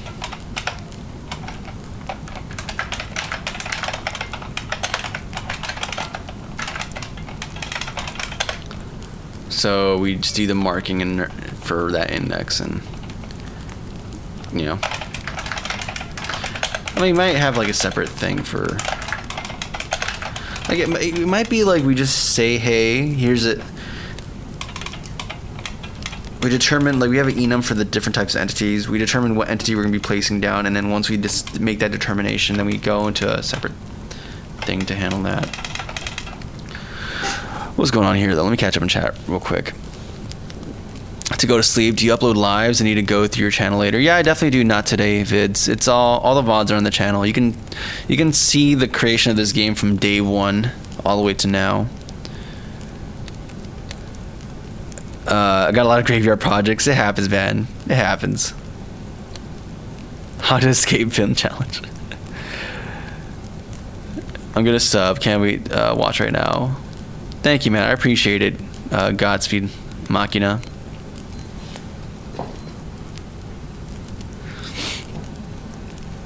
Good night. You have a good one, Zero. Yeah, take care, man. Appreciate it. You have a good one, Gondai. Yeah, I'm doing good. Thanks for checking or asking, Banta Black. It's good to see you again, Banta Black. Oh, I don't have any more water. That's actually tragic. That's actually tragic. Okay, so what do I want to do here? Well, we need to have this another thing. We have to have a ref to the index array, don't we? Yeah, entity to the buffer array, or the entity array. So we have the model, and then model index, and then it's going to be what, entity. So based off of this, if it's hazard, I can do like a switch statement. No, it's only two probabilities right now, which is empty space or hazard. So if E equals hazard, we early return because there's nothing we can actually place there.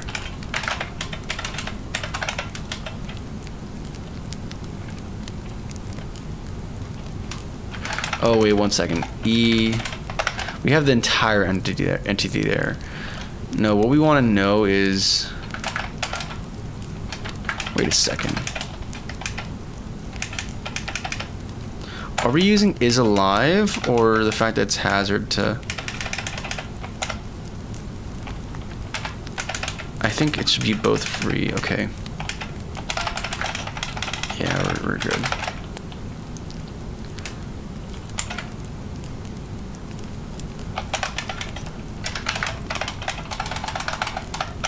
E entity. Okay. Oh, I was very verbose. It was E entity type equals hazard. So if it's a hazard, we return, because there's nothing we can place there. Otherwise, if it's free space, then we can place a coin.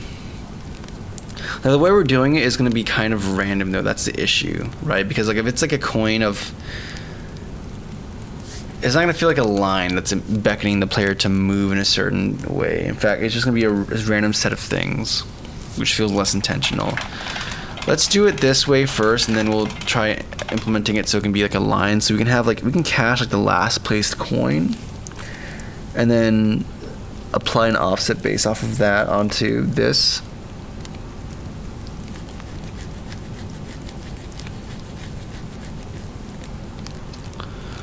I don't know, actually. No, it's a C sharp.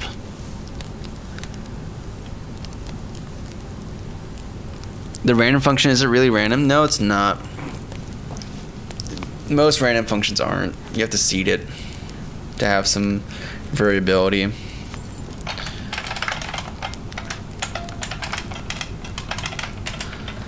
There's some random functions that are more sophisticated that take other things into account, like CPU temp and whatnot. I don't think random range is doing any of that business, but for the purpose of a game, it's actually perfectly fine as long as we seed it to something different, like the current clock tick on your system or something.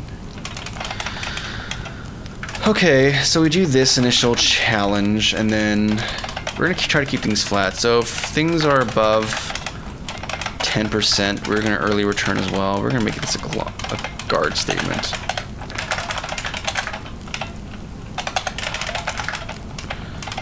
So that we don't have to have nested if statements, which are gross and disgusting.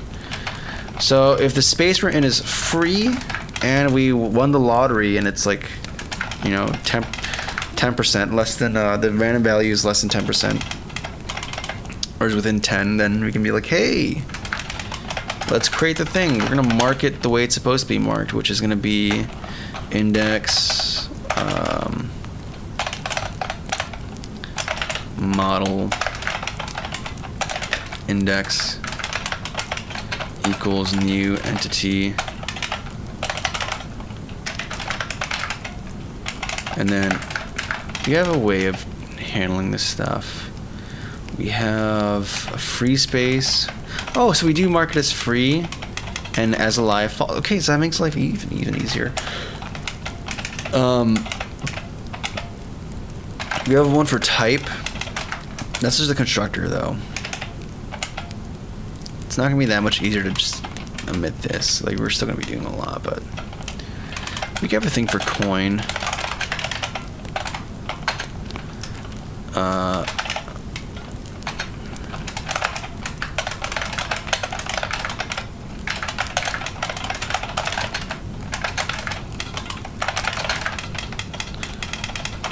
And it's just going to return this, essentially.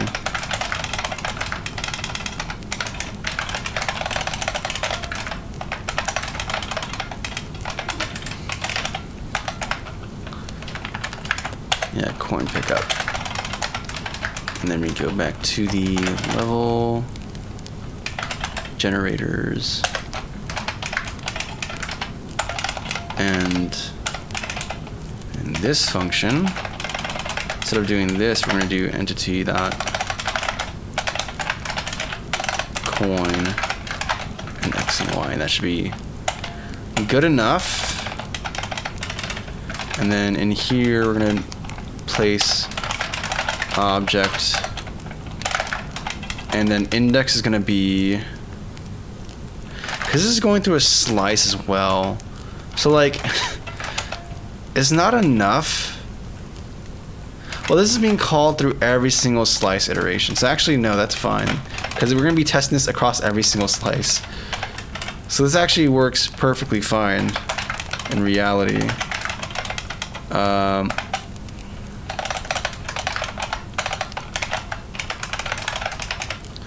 Oh, it's actually a place object. This is really just a place coin function. Let's not kid ourselves. And then we have what? Final index, and then x and y. I'm sorry. Oh, and the buffer as well. With ref. Of course, how can we neglect that? And then we need to actually implement the pickup functionality. We actually don't have anything for the pickup at all, so we're gonna have to deal with that. Representation, having it be part of the object culling stuff. I mean, it should be simple, but now it's a thing we got to do, which is something that's part of the game board manager, where a lot of this stuff is defined. And again, might be some cleanup required here, but whatever. Let me see where we do the actual creation, though. It happens within model update, I believe.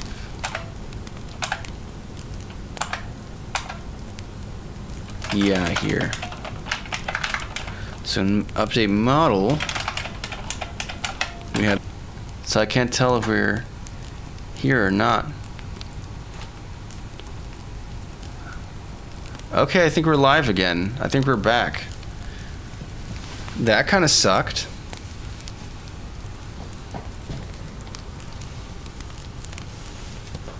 Hello? Is anyone there again?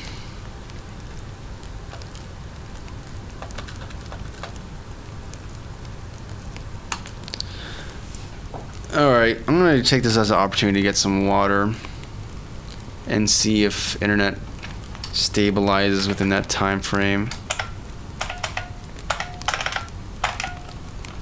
And then we go to here and be like, yo, technical difficulties, man.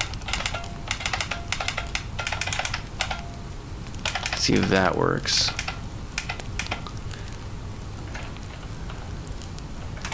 This shows we're streaming, but YouTube Live is not showing that at all.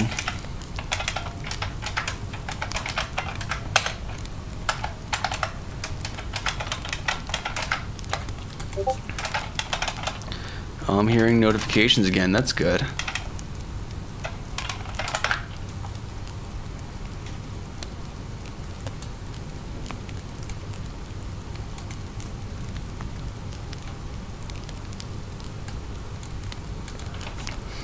We back. I think we're back.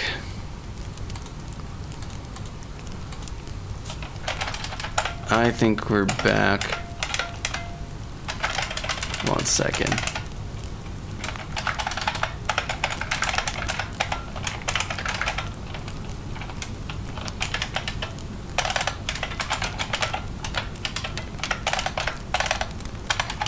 Love tech stream having technical problems. That feels just appropriate, you know? I'm not seeing anything in chat, so I'm not also sure if this is if we're back for real or this is just me being gaslit by YouTube. So I'm gonna just put this up here for right now. I'm gonna put this back right here. I'm gonna get some water and then hey Zero. What's up, Chris Manuel? Okay, we're back for real. We actually are back. Yeah, we're back. Okay, my bad, guys. Sorry, I think I had to refresh my chat. All right, 1 second. Let me get some water though, because this is a great opportunity to hydrate, and then we're gonna get back to work. 1 second.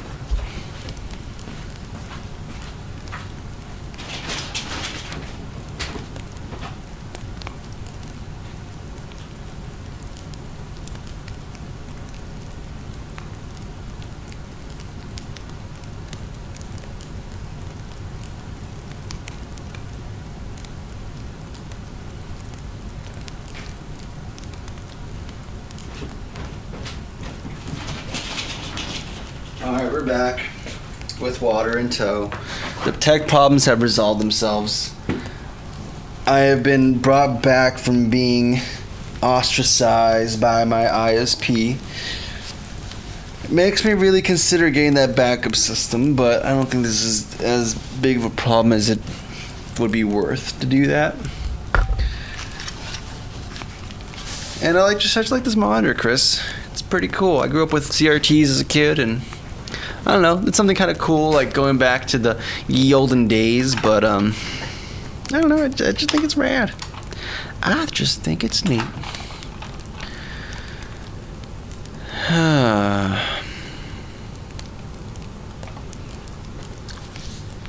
Anyways, just want to ping you to tell you you're back. Thank you, Zero. I think I actually heard the ping, and then that's what kind of prompted me to refresh. If you made a shape and he has XY, are the point the XY really exists is in the middle of the shape, or in all points of the shape have same XY, or every point on the shape has different XY referring? I'm trying to understand. If you made a shape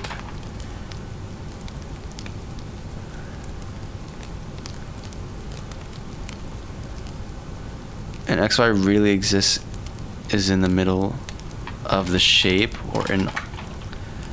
I may need to have a different... I'm not sure what part is providing like a definition, or what part is the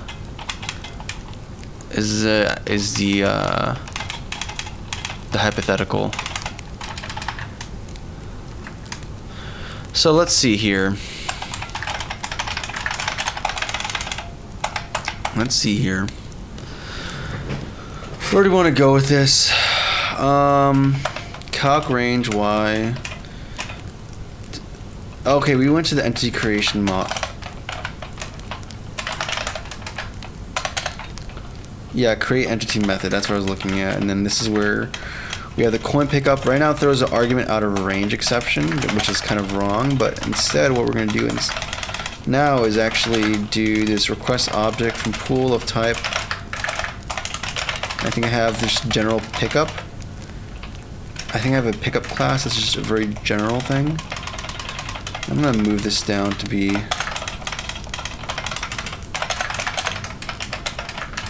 and honestly I almost feel like making this like a static try get function or something like that.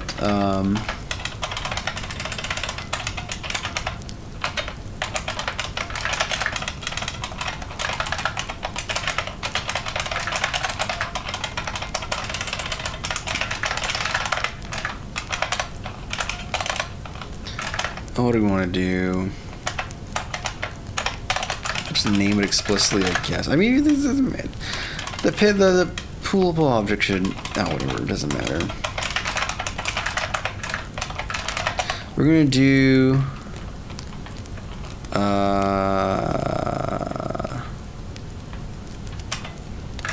What is the entity type? There we go.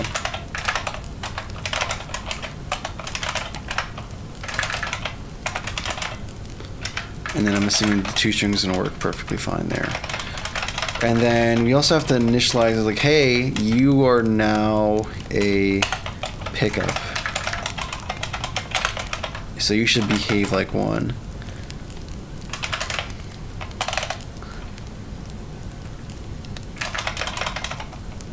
This is returning a pickup class, right?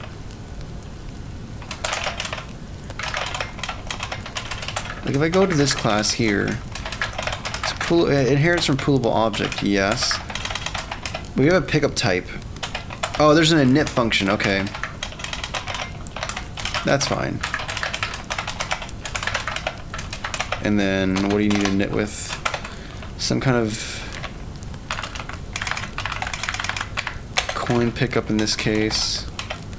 Which honestly, if we're gonna have it diverge based off of that, we can do entity type. And then give it the value that it requires, which is like maybe a value of 10 or something. Or maybe just 1. And then that should do all the initializations that are required for this. And then, oh, there's another thing we need to fix, which is like the look direction for environment. Fix orientation of hazards under specific range. Nope. Under specific ranges. That's another thing we need to do. Let me catch up real quick, guys.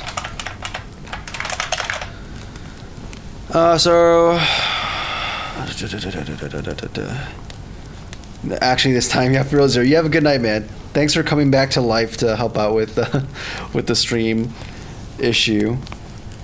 No GTA 6, sadly. Old way of coding, yeah. I mean, this is not even that old of a way of coding. The real fun old way of coding is how we were doing it for the task management project, where we just use C and Vim and that's it, and GDB for helpful debugging. And that's like the fun ye olden time code, and I enjoyed that a lot, actually. I'm gonna be real with you. Part of me wanting to go to like rework my engine to C is because I get to be like, you know, we're just gonna use GDB and just Vim, and life is gonna be fine and acceptable.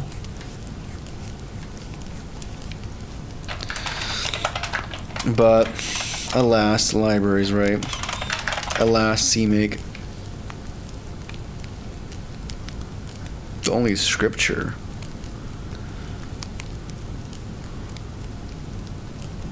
Is this a bot? No, rad on element. I'm a person.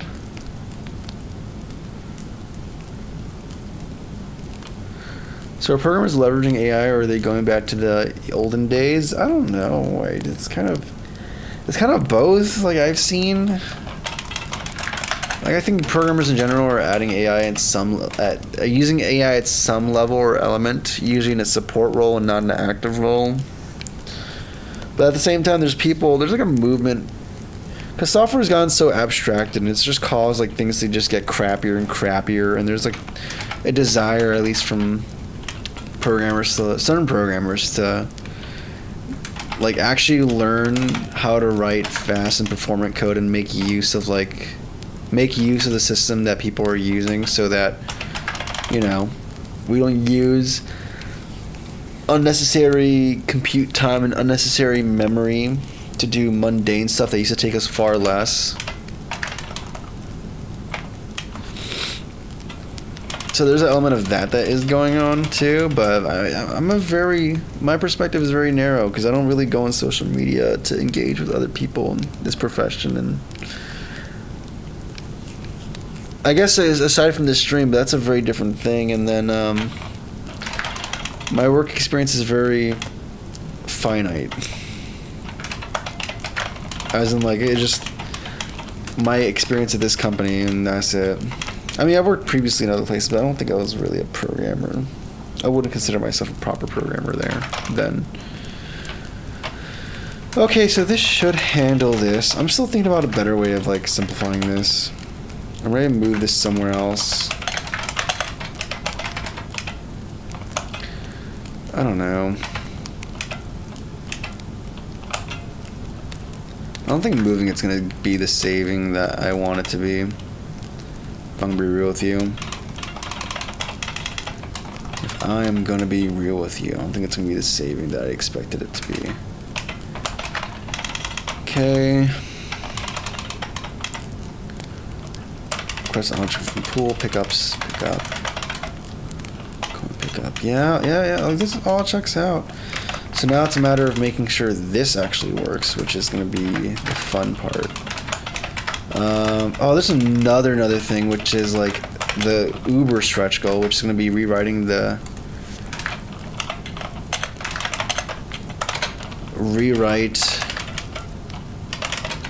object collision detection to use model, or to use entity buffer.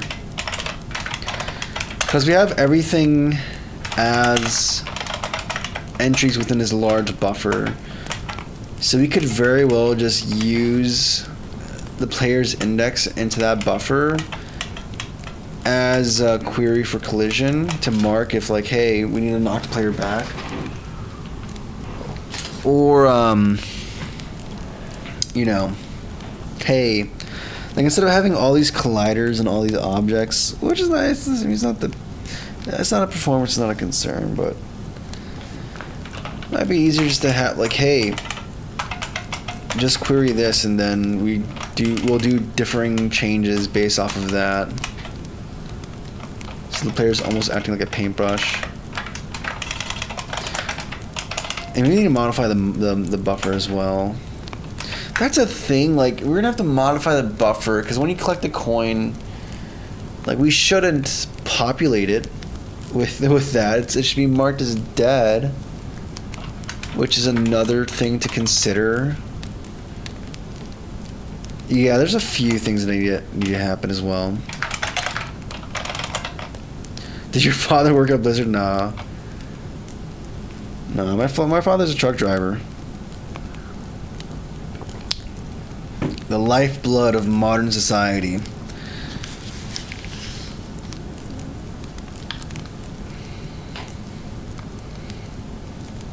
Yeah.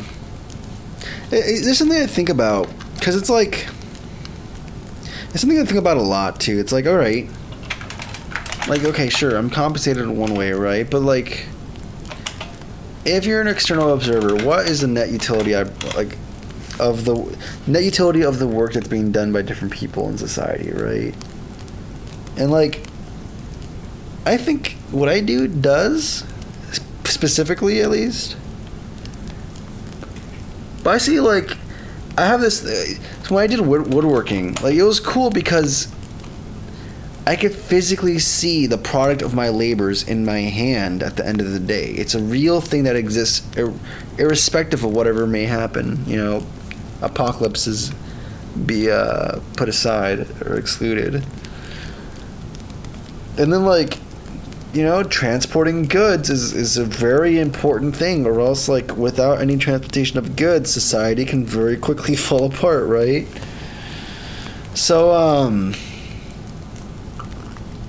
But software is a weird thing where it's like, hey, if you're doing it well, no one's going to know anything you've done in your life. And not only that, but it's very hard to show, unless you're doing something that's very flat, like visually easy to demonstrate, like games. And even then, not a majority of the work you do in video games are going to be easily apparent to someone, right? So it's like, it's just a weird thing. It's like, all right, it's not obvious utility of programming. It's very weird. Or at least it's not easy to see like the work that's done. In a weird way, it made me want to like potentially even switch trades at some point, because I was like, I don't know. I like this craft and I want to get better and better at it, but at the same time, it's like, I don't know. Okay. But yeah, it's interesting, right? Because it's very easy to be like to see utility of other things. Okay, so what are we doing? Pickups. We have create. What? Okay, first of all, let's go to the init function, shall we? No, from the very beginning. Oh, we have a creation function. This is what creates the game objects. This is what inits them. Pickup.init. Yeah. If you go into the FNF function of the application, and we look at where we build these object pools, yeah, we're using the pickups creation function, so that does indeed check out. Cool. And then when we create, we do this init thing. Or do we actually do that? No, we kind of. I removed some stuff for testing purposes, but the game object is actually constructed here, and we return that, and it gets added to the pool. So ultimately, where is init called? You're called somewhere. You're called here. Pick up init. Okay, perfect. That's exactly how I want things to work. We go through this table, and this is where things get weird, because we have to have varying ways of setting up the object based off of the type. So like for coins, we want to set like, I don't know, use coin sprite. And they have to handle like, okay, who is gonna be responsible for listening for events? I'd rather have the player be listening for events, because it's easy for them to index instead of model and like behave once they enter a square and then do the differing behavior based off of that. Collision though, using the colliders, like we could be more precise about it. Whereas like there's cases, maybe not very often, but like you probably would collect something by touching the corner of it that shouldn't be. I don't know, there's a lot to it. There's some different trade-offs there. What's going on here?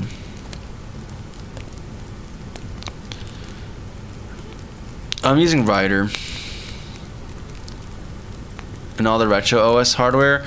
I got like, yeah, the commands there on the help command should get you covered most of the stuff I have.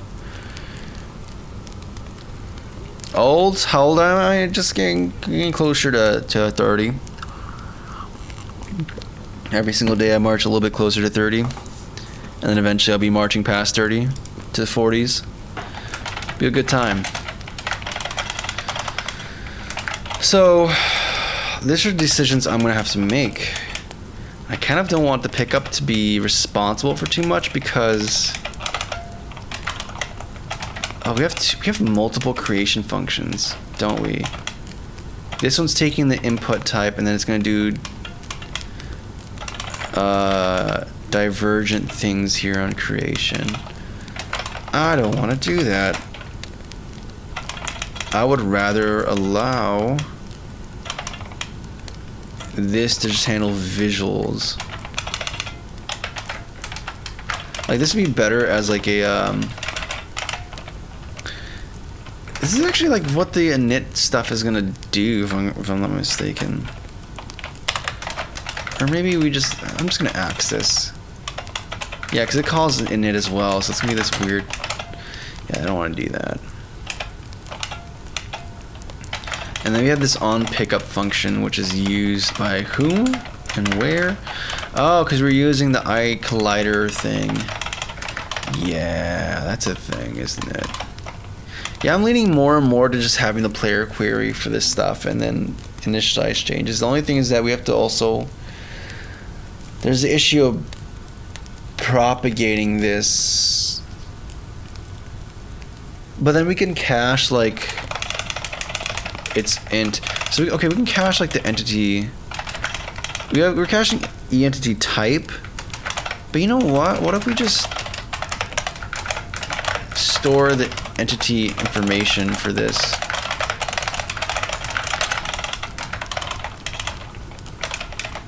And then we set that there. We're going to use entity type on init. I'm going to say entity equals little baby entity. And we're going to use this to derive. Ooh, we need to change all of this now as well, because it's not good enough to only have. You have to have all this here. And then this is going to be type. Because then we can like have the player broadcast whatever space they're on currently.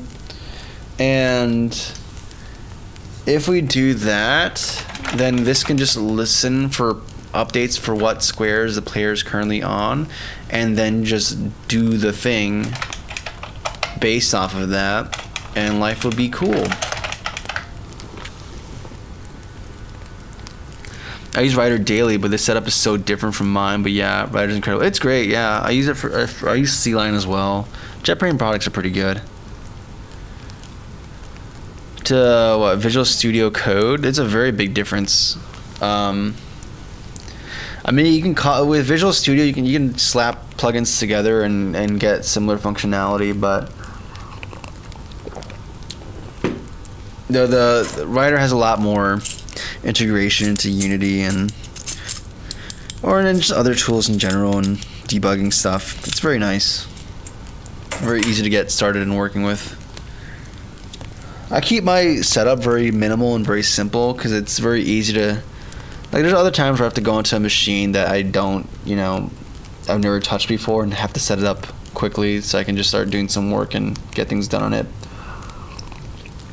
So it's very convenient to be able to just slap Rider in there, add one or two plugins, and then I'm able to work as I normally do.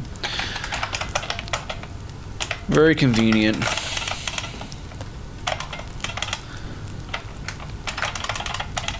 So we have this. This should be.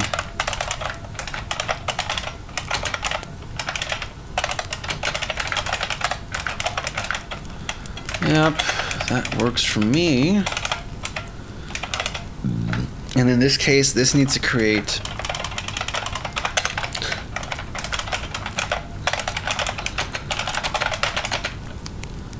so it's gonna it builds the game object with every possible component it may need uninitialized. That's the keyword, uninitialized. In fact, I should highlight this, right?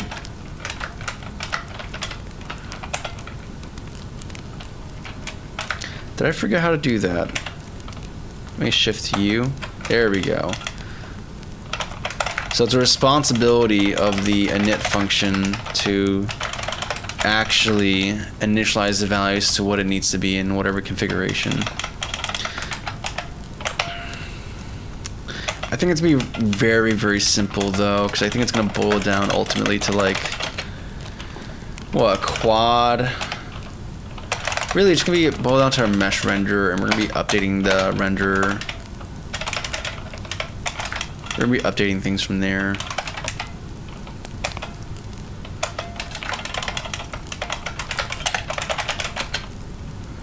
Private. I think that's like literally everything there is.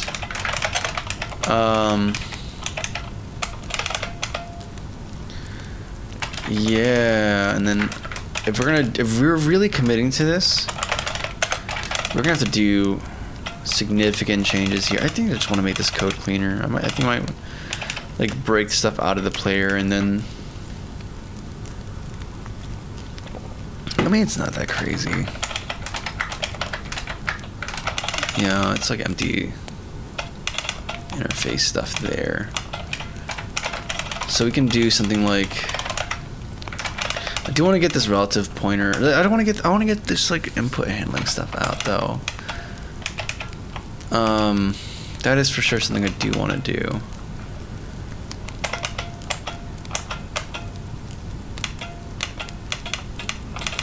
So this is what we're gonna do.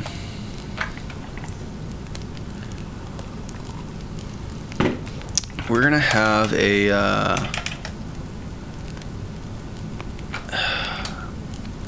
we're gonna go crazy tonight. We're gonna just do refactors like crazy.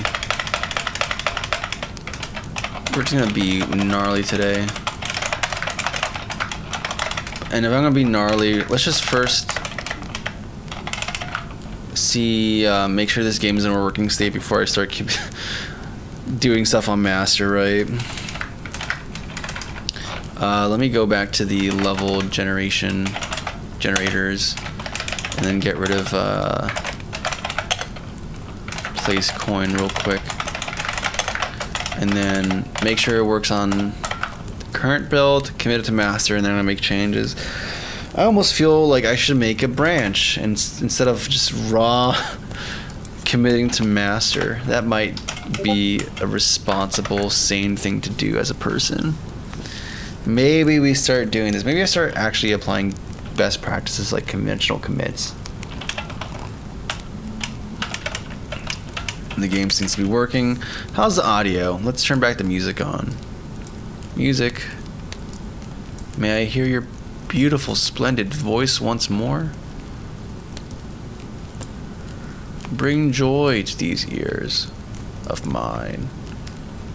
Nope. We're gonna pause. We're gonna collapse. Okay. UI is just too small for me to actually. We're gonna have to do this. We're gonna have to get rid of hierarchy. Hierarchy's optional now.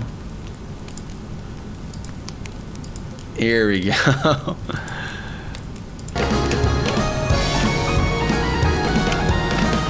Yes. Okay, so it's working. She's working. Hierarchy, welcome back. You're gonna go back here. Oh, let me turn audio back off first. Sorry if I jump scared anyone with that. Okay, cool. So let's just save.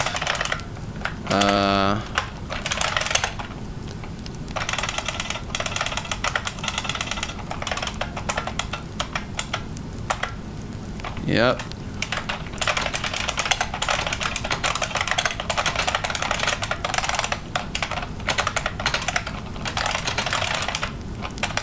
I don't know. Okay, let's not say more changes. Pausing is a thing now.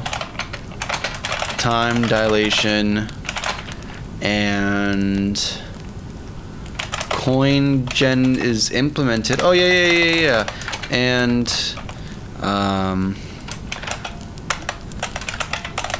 cylinder emissive support.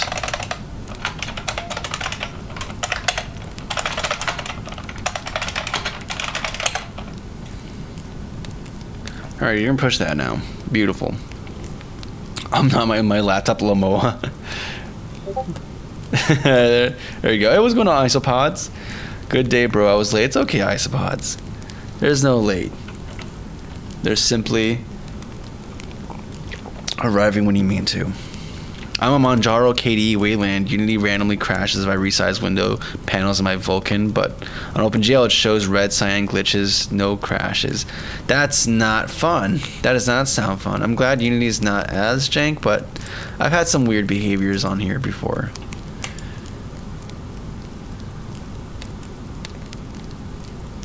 if a disease ever wipes out the coders.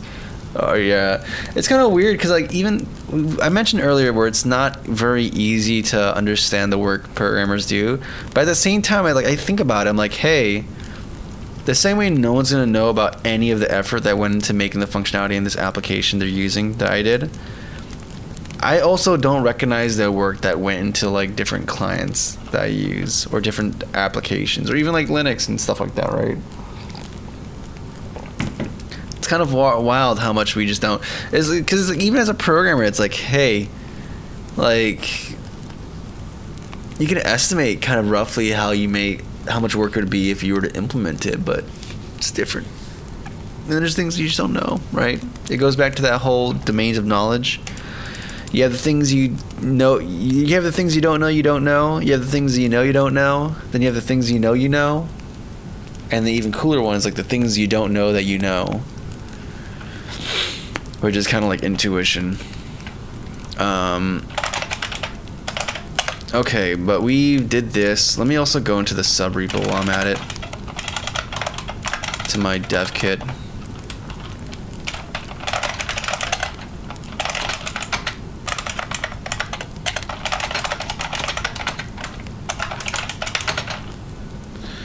Added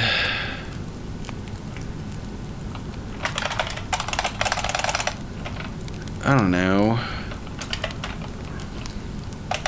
more math object pool and shader utilities.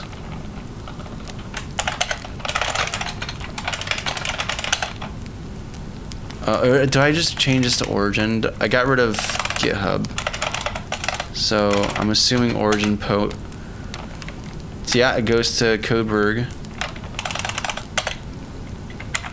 I'm sorry, am I not on master? I'm on FNF. Just kidding. We don't push to. We push to this.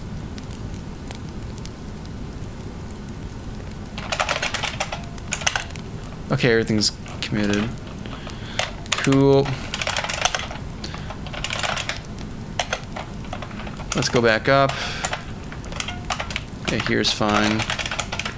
So we're back on master.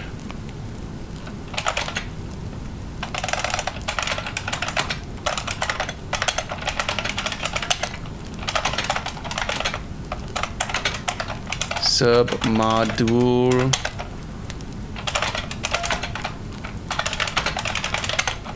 Okay, and then we're gonna make the new branch. Oh yeah, the Discord has all the updates that happen there. Git checkout -b. Refactor time, baby. Yeah, that's a professional name to use for this completely professional application I'm writing. Yep, git push u origin. No, not origin, Berg.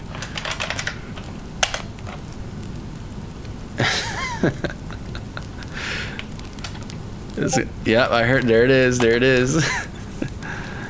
Not only do I have this crazy, what is going on?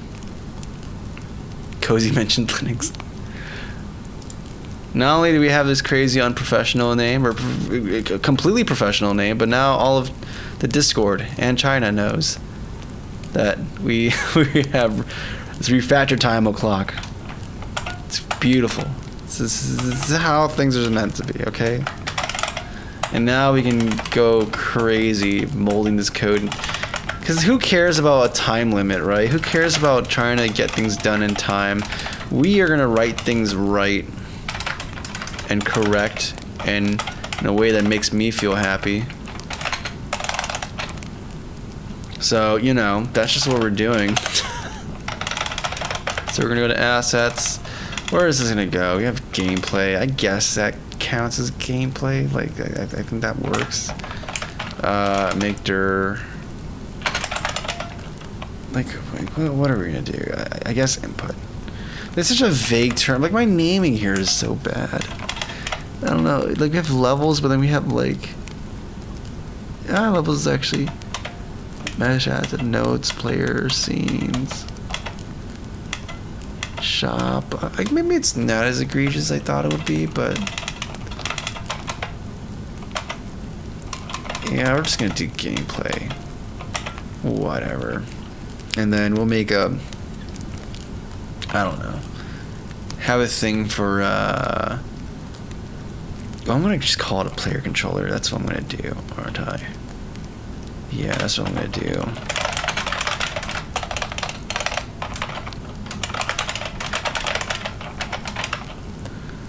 Player controller.cs. Yep. That sounds right to me. Yeah, we'll just start there.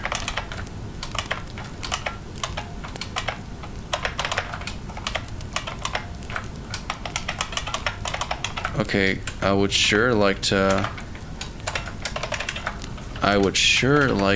control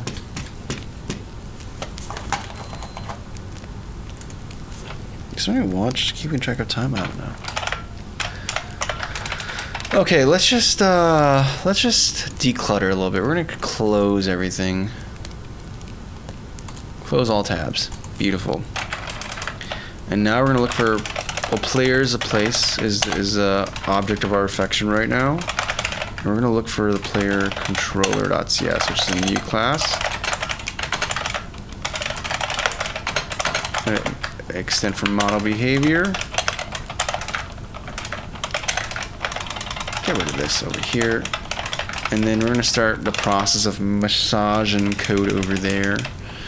And I think the agreement we're going to have is that for right now, for simplicity purposes, we'll have a simple function that is going to, I don't know what we're going to do actually. We can have the player class request certain data, or this guy could just shove data into the player class and then have it be cached for whenever the player update is called. I don't know.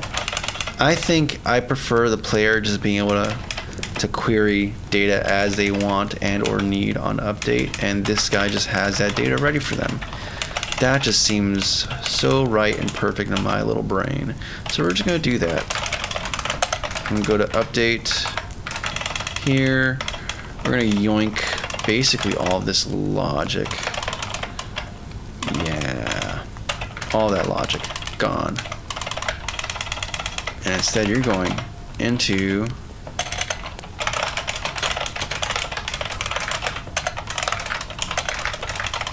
that's where you go.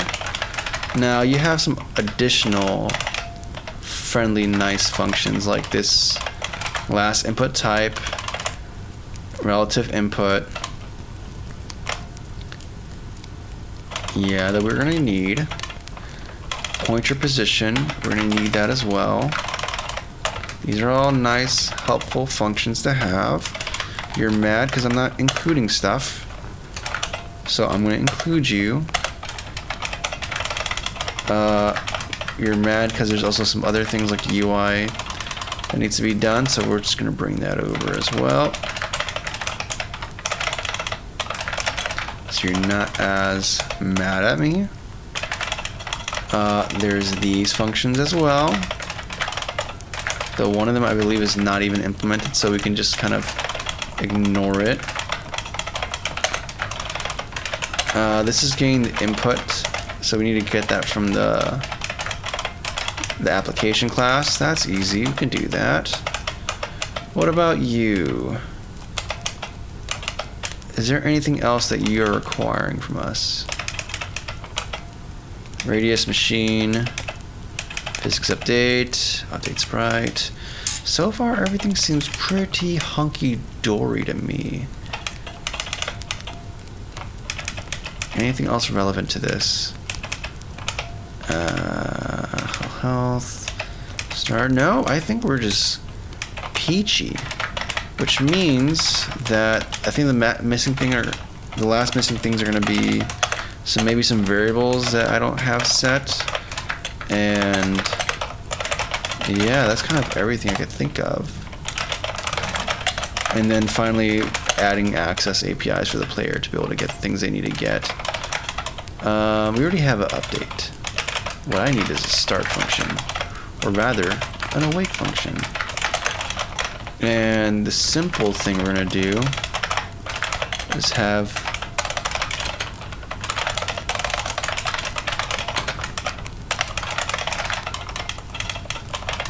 I'm gonna break my naming convention for a second. We're gonna do this thing where we use the incorrect name so that everything hooks up to that, and then I can refactor it to be the name I actually want it to have, which is gonna be lowercase I. And then bam. Don't have to update everything. And then now all I have to do is that, and we're good. Look at that. Some things are better. Input means, that's a thing that's required, isn't it? So we're gonna just yoink that, bring it over here.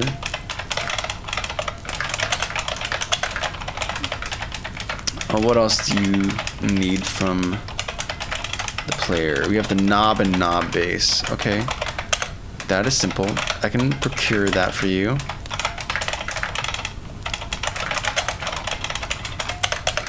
Cool.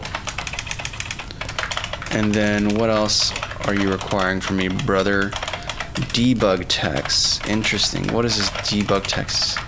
Oh, I know what this debug text is. It is something I was using. No. Get out of here. Yeah, this is what you're using. Which may not even be necessary for too long. And now the only error in player is this missing API to get the final input. And the only error here is no error actually, because we've brought all the dependencies over. So the final thing that's going to be required is going to be some way for the player to get, I don't know, we can either expose this or make it a function. I'm feeling kind of like having, let's see here, means, raw input. Now, these are all asset stuff, so that can be grouped together. This is the last input type, starting. Input. This is actually, okay, so this is the thing. No, that's not the thing. This is just the new input system handle. So we're gonna have to give some kind of property or something that the player can access to get things that they want. So this is essentially what we need. So we need to just cache that and have that be outputted.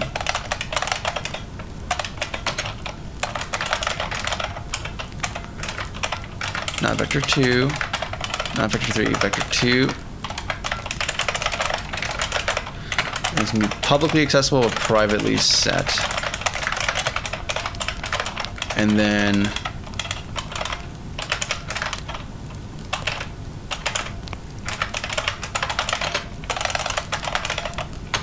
the last thing to be aware about is execution order for these scripts, to make sure that this isn't like a frame behind. In the grand scheme of things, it wouldn't be that noticeable, but it would bother me. So we have to make sure that this gets executed first. So this is not going to be driving the player, but whatever. We can deal with that later. Now the final thing is that the player has to get some kind of input. Maybe one day I'd like to make this be multiplayer online. In which case we have to have a way of the player controller being, the player having multiple different types of controller supports, which means we'd make like some kind of interface, but we're not doing that right now. So we're just gonna do a simple require component of this explicit type of controller.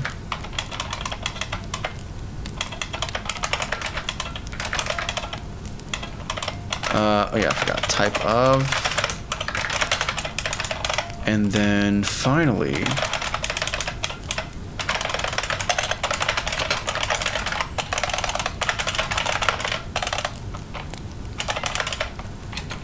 I misspelled it. Oh my goodness. I can't believe I misspelled it. Oh well. On start.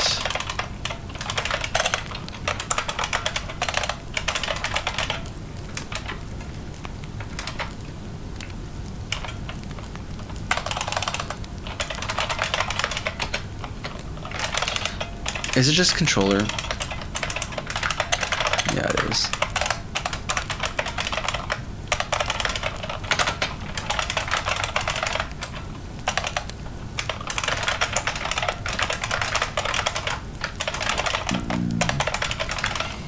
Okay, and then we can finally go here and I can correct my wrongs and life is good. And then cool, and then finally the last thing required here is going to be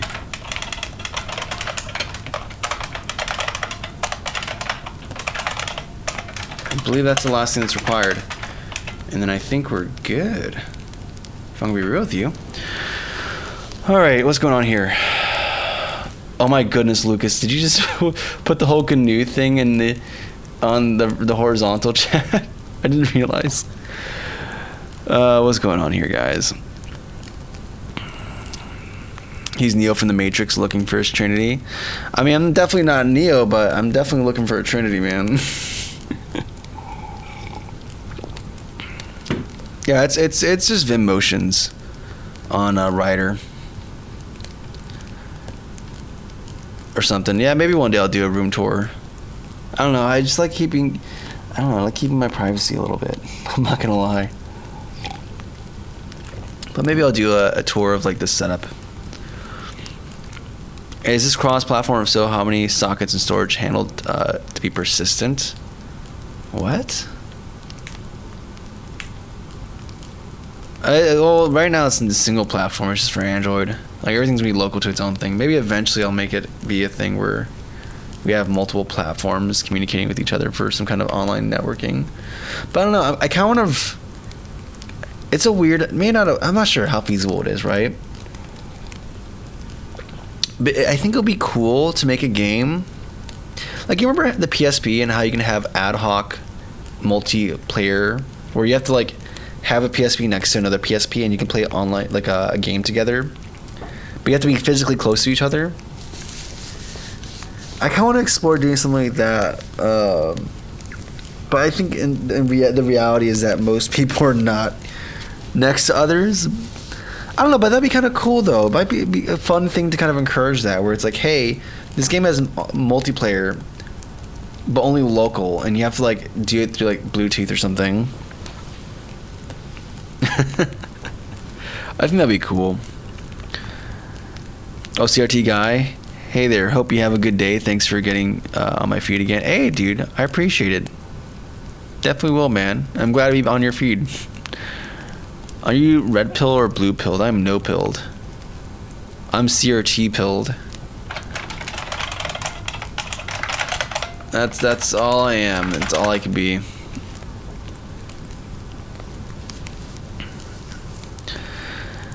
That draw in the gamer community.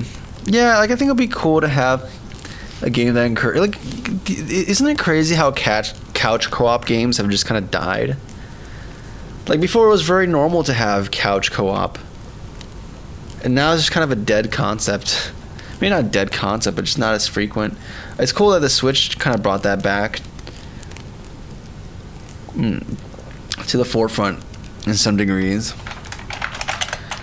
I think it'd be kind of cool to have a game that incentivizes, hey, get a buddy, get the game, play together. And it's cool because you don't need a server to run it. Like, it's just something that exists between you guys. Like, it sucks that a game can live or die based off of, like, the server. First of all, the way they architected their networking, right? And also their client. So it'd be cool to have this thing that just exists by itself, and yet you're still able to enjoy this multi-user fun experience without the need to talk to this server in Ohio. You know? I think there's something cool about that. Okay, let's see if this... I mean, we have to fix things. and rewire references, but that's less problematic. That's not that problematic. We can do that. It just means that now this player class requires a friend attached to him, which is going to be the player controller, which we're going to turn it back to normal.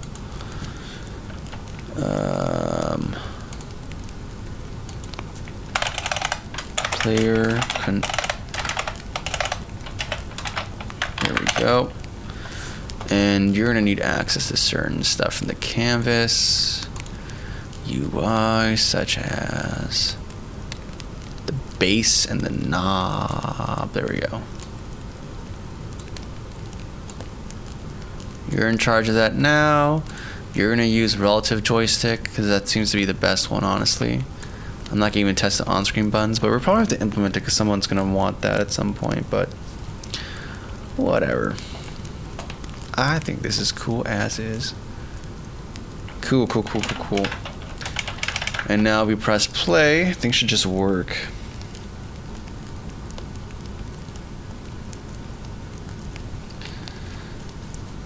First John 5:13. These things I have written unto you that believe on the name of the Son of God, that ye may know that ye have eternal life, and that ye may believe on the name of the Son of God.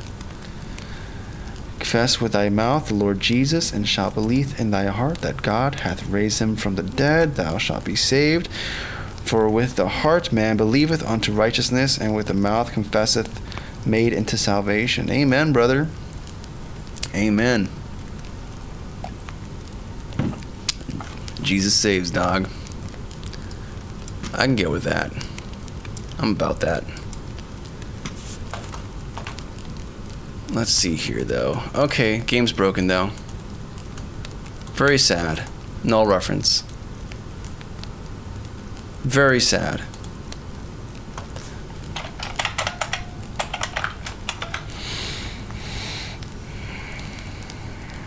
Let's see what's going on here. Boss battle? I don't think I'm going to do a boss battle in this game. Oh, you're talking about your game in Unity. That player. That's pretty sick. That's a sick idea, dude. It's a sick idea.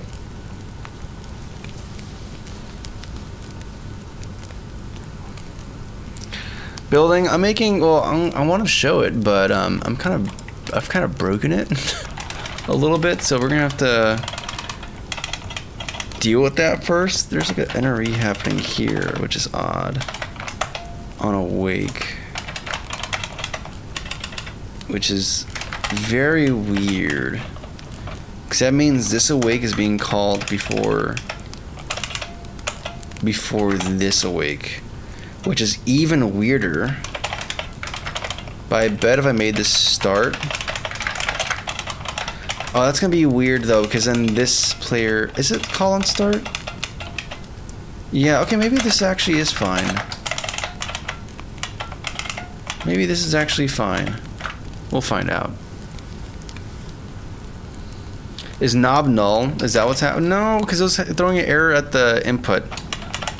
But let me check to make sure my assets are actually set.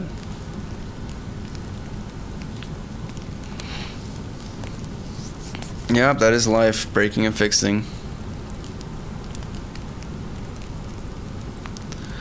Any tips for a struggling game programmer and undergraduate?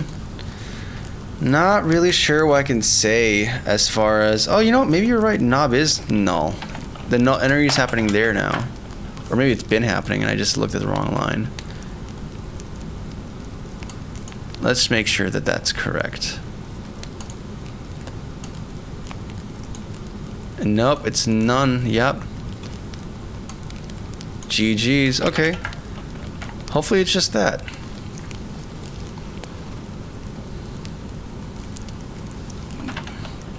Box and white. No, that was a texture I was looking at. I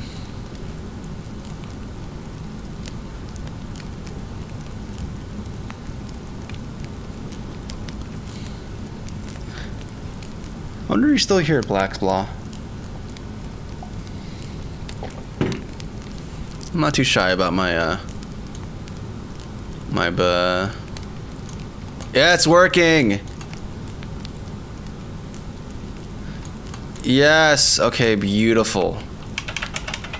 Yes, I'm making a game. Let me show you real quick. Play maximized. I'll turn the music too. Hopefully it's not. Alright, warning, it's gonna get a little loud, okay? Okay, cool. Our separation of logic worked fine. And things are not broken, which makes me very happy. I need to figure out what these spikes are gonna be instead of what they are to make it more clear they're hazards. But yeah, game's working, dude.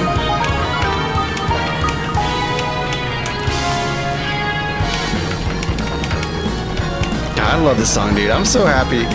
I'm so proud with making it. I need to make some more music too, for like different environments and scenes, but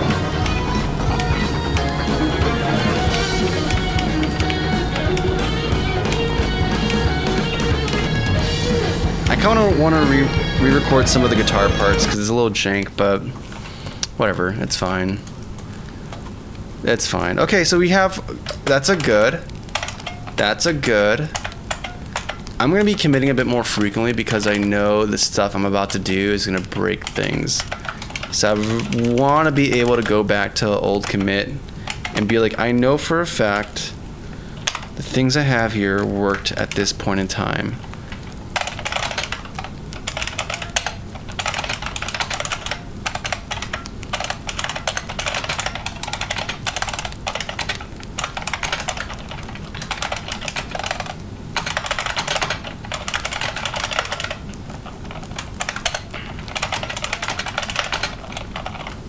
Get Pushberg.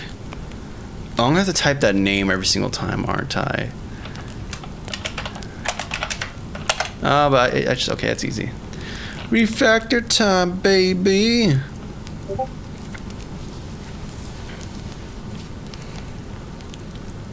You're so lost how you jump around like that. You just Vim motions and I3 to tab around at programs. It's very helpful. It's very nice. Very easy for like moving things around too. Are you pushing to GitHub? No, I'm pushing to Codeberg. So I use Codeberg instead of GitHub. I'm trying to be a person who puts their money where their mouth is. So I don't like Microsoft. I don't like what they do. I don't like what they do with GitHub as well, and I don't trust it either. So I switched to Codeberg. It's not in the U.S. It's a non-for-profit organization. It's easy to become a member and have voting rights on it, even though I just kind of just vote. I just donate to it instead of paying for GitHub. It's nice. It's the same way with Kagi. How I'm like talking about using Kagi because it's like, all right, I hate how Google search is terrible and how other search sites are also just adding a lot of tracking.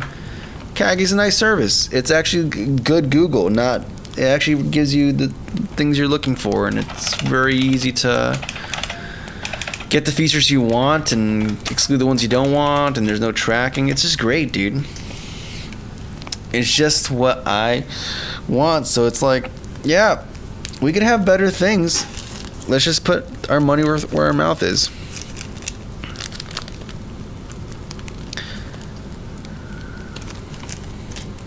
I see. Yeah, I'm using Git, but I'm not pushing to GitHub. I'm pushing to Codeberg. That's the cool thing about Git. You can change what your where your target or origin is. What's up, Iron Man? GitHub. All my homies hate GitHub. Yeah, that's exactly it, Lucas. Exactly. We're on that train. Codeberg is free, and you can like host stuff on there. It's actually pretty sick. I think, and then I think I'm putting like some stuff there. I think I want to do some more things on there, like have public repos. I mean, I have some public repos, like the task management ASCII world thing is on it. Let me see. I can go to my, yeah. This is Codeberg. Oh, let's go to. Let's see which ones are actually public and private. Yeah, you see the public and private ones. Public and private repos with just for free on Codeberg. That's crazy. What's going on, Unknown? Yeah, we can make a new internet, Super Sailor. We can make a new internet. We just gotta put our money where our mouth is. Okay. So we got that working. Now we're gonna do the crazier thing, the slightly crazier thing, which is gonna be saying, hey, I want to trigger collisions based off of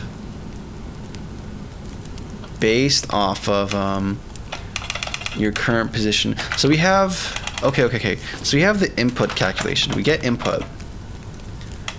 And then we eventually chug it into the machine of like, hey, this is the machine chugs that input and actually applies like a vector that we want to use, the angular and positional or translational velocity.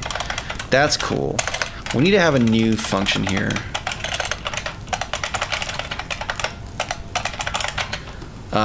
Which is essentially going to exist to collision check. And it's going to calculate our index. Well, it's gonna, so we first have to get like our we have to get our buffer. We have to convert our position into buffer space.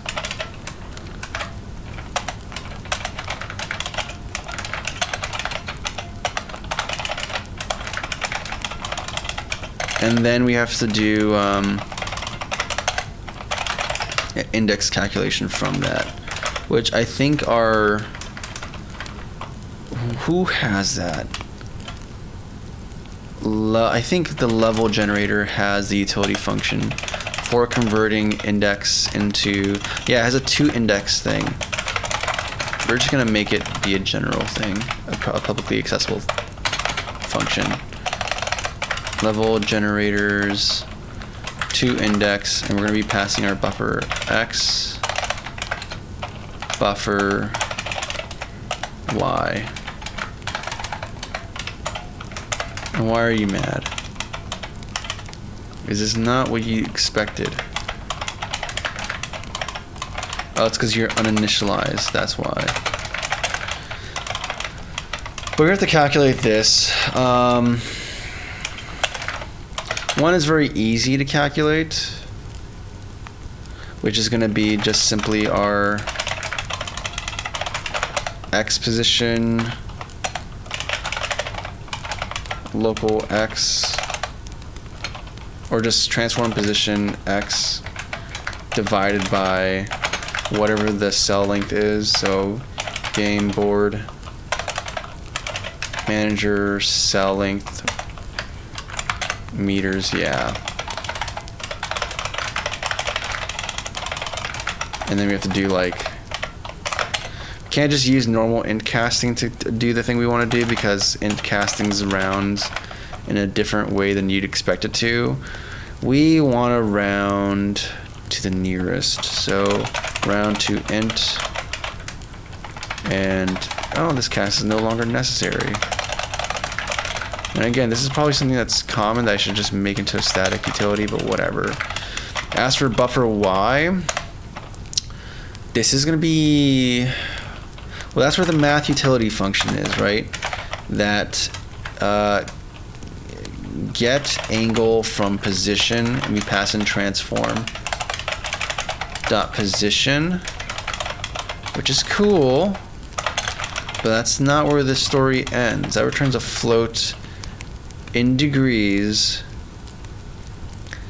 that we need to then divide by 360,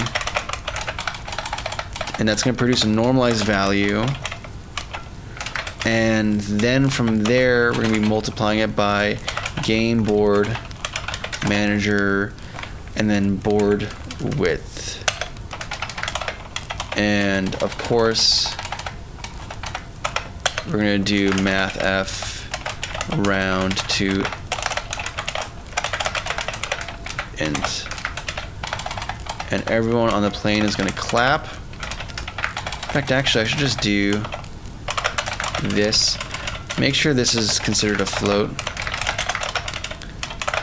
So this can produce a normalized value based off angle, then make it wrap to not board width, but actually board height. That's what I need, actually. Cool. And I think we should all be happy with this. Make this a float. No, that's redundant. Okay, cool. Okay, so that produces the correct stuff. I should really make a utility function just to do all this, because I imagine this is gonna be popping up more and more later. But we'll deal with that when we deal with that. We have our index from these buffer X, buffer Y, and then we can sample the game board, which means we have to expose this to the player at some level as well. So that's a thing. Cool. That's a consideration that I did not think about, but I'm gonna have to deal with. The easiest thing to do is simply have the player have a public reference to it. Game board manager. Yep.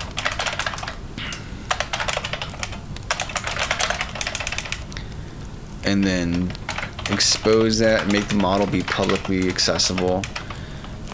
I don't know how I feel about that. It's great if it's a read-only operation. It's terrible if it's a...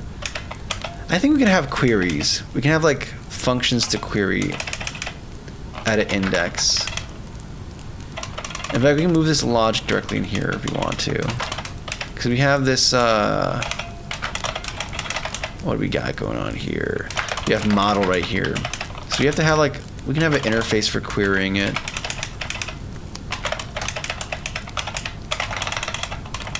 Yeah, this is gonna be the class that we need to break up and clear up at some point, but we will deal with that later. We will deal with that later.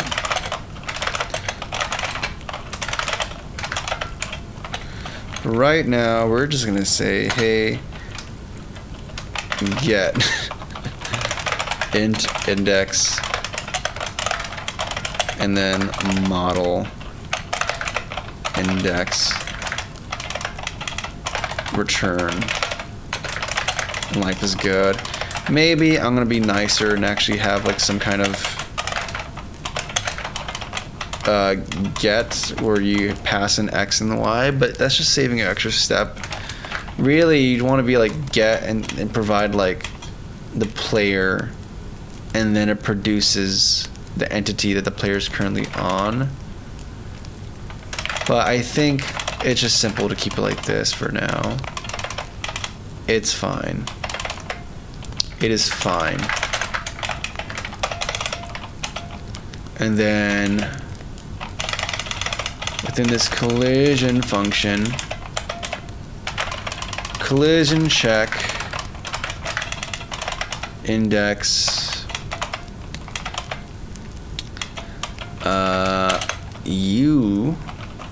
we're gonna do game board get index. We're gonna get an entity from this.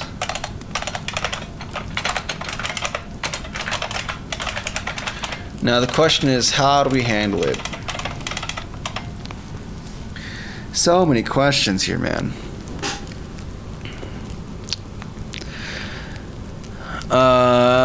What's going on here? Remember, it's a keyword. What's a keyword?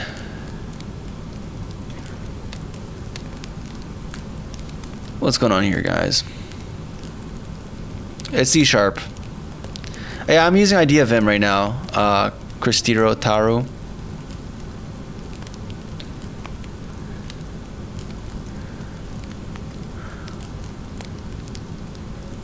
Yeah, C#. Yeah, are you? And worse if you actually are good at coding and learn. Yeah, AI is much more reliable. AI is great in the backseat, and even then, it's like you have to be careful.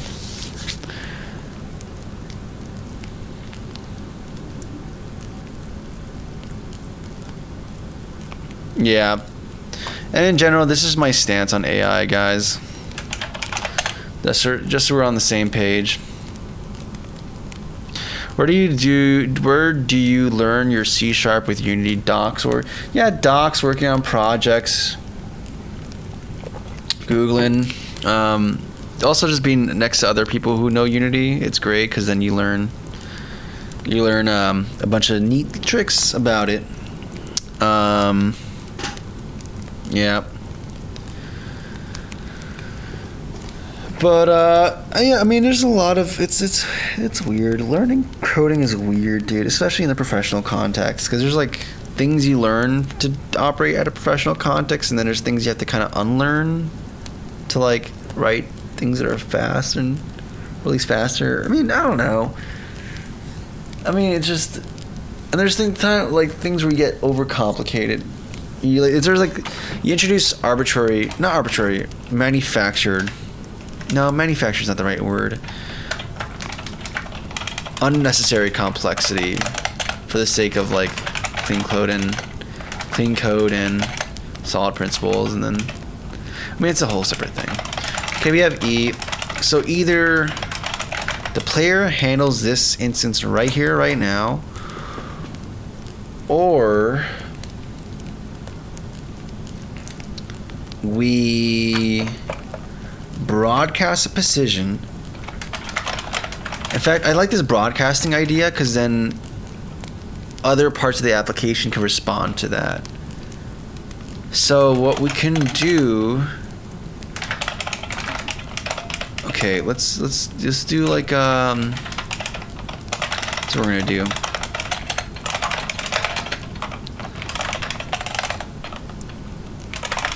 We're going to make a message. We're going to do M underscore. What's my naming syntax for this? I forgot. I think it's in the shop, right? I started defining some of this. Oh, it's a lowercase m. Okay.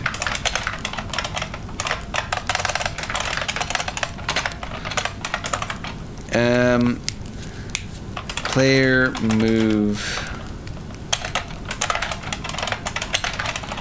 Okay, and then it's going to indicate int index.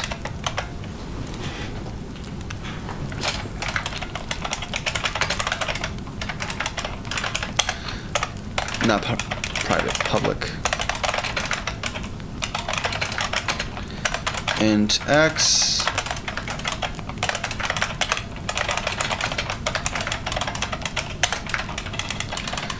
And public entity type.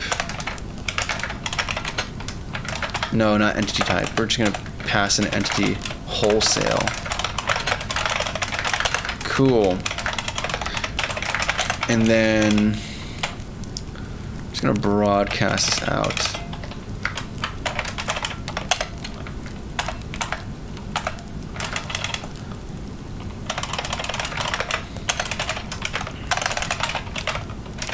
Why do we need to broadcast? Okay, yeah, it can be anything in the application. I like the idea of anything being able to listen into it.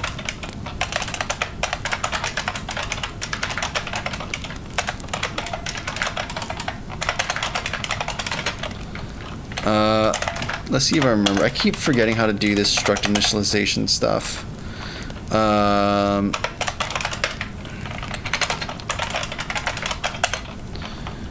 X equals X, Y equals buffer, and then entity equals E. And this is published out to the application, and then every party can listen for this and do what needs to be done correctly. And then we can have the player directly respond to events where, like, if, for example, if the player just entered, or I guess we can do like a switch statement, though I don't think there's gonna be that many interactions.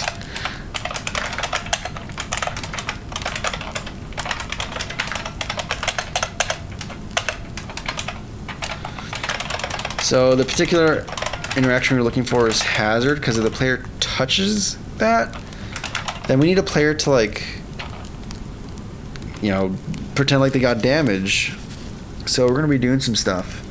This is part of why things are gonna break, because I'm gonna get rid of the colliders from all these objects, because now we're not doing collision in like a normal way. We're doing collisions based off of this index thing, which is, I'm assuming, faster, because I think that might be a simpler check, as opposed to having these colliders and then doing, I mean, they're all circles, so like the physics check is not that crazy. It's just the things that would accumulate with the IT collider. Maybe I'm just being premature with this Optimus. With this, maybe it's just gonna be not as beneficial as I would have expected it to be, if I'm gonna be honest with you. Let me see what's going on here.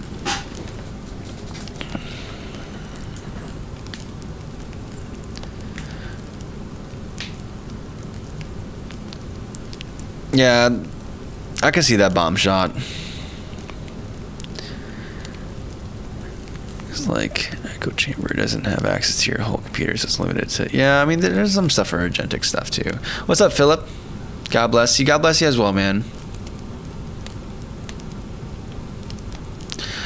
God is good, my friend. Yeah, Jesus has been good to me, man. Hi, D. Lexi Avila.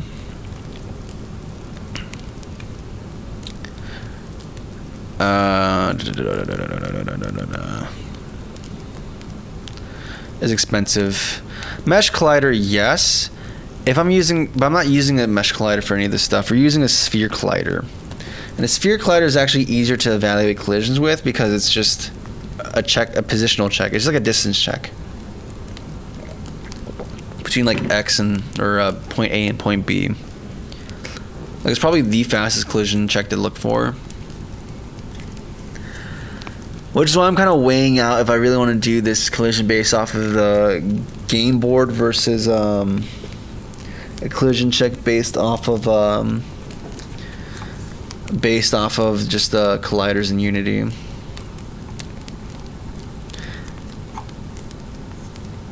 I don't know. I might just try it out, man. Yeah, Poi VC. Yep. Amen, brother. No, Jesus is God, Racco. I'm not gonna debate this here, but this is my beliefs. That's my conviction.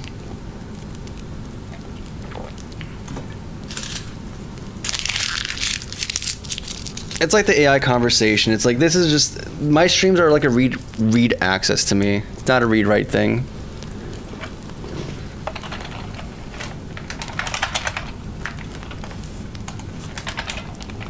Yeah, I don't know. This is like a case where we have to do like, this is the case where we have to do this thing where we go, okay, either we prematurely optimized and this is actually be terrible, or this is good, but there's no data to validate this decision.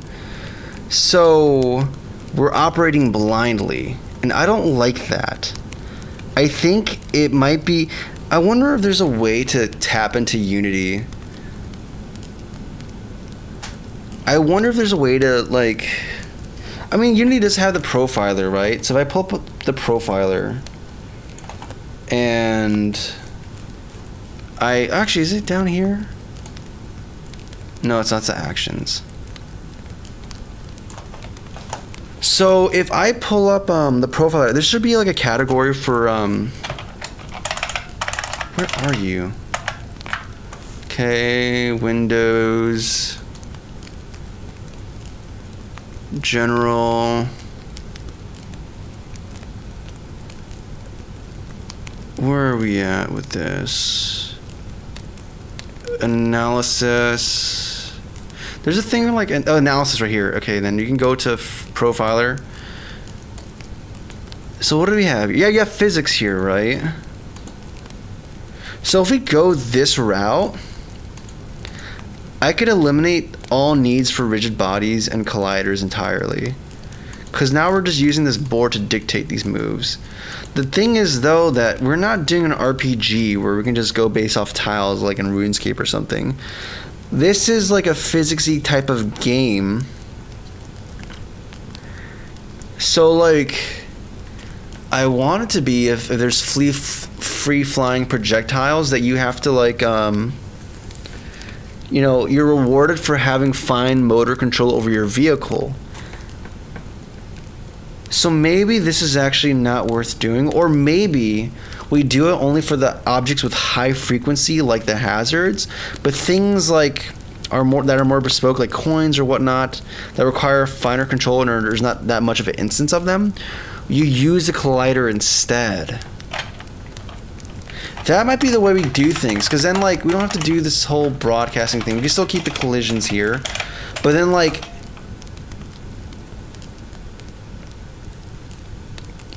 we can have the hazards be the thing that indicates this. That might be the way, man. That might be the way.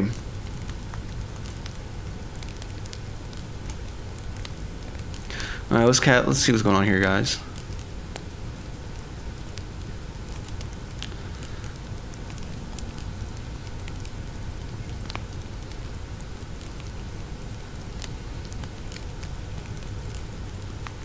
This design choice should be based on what type of game you're making and how important the collisions are to the game. Yeah, that's what I'm thinking, Bio.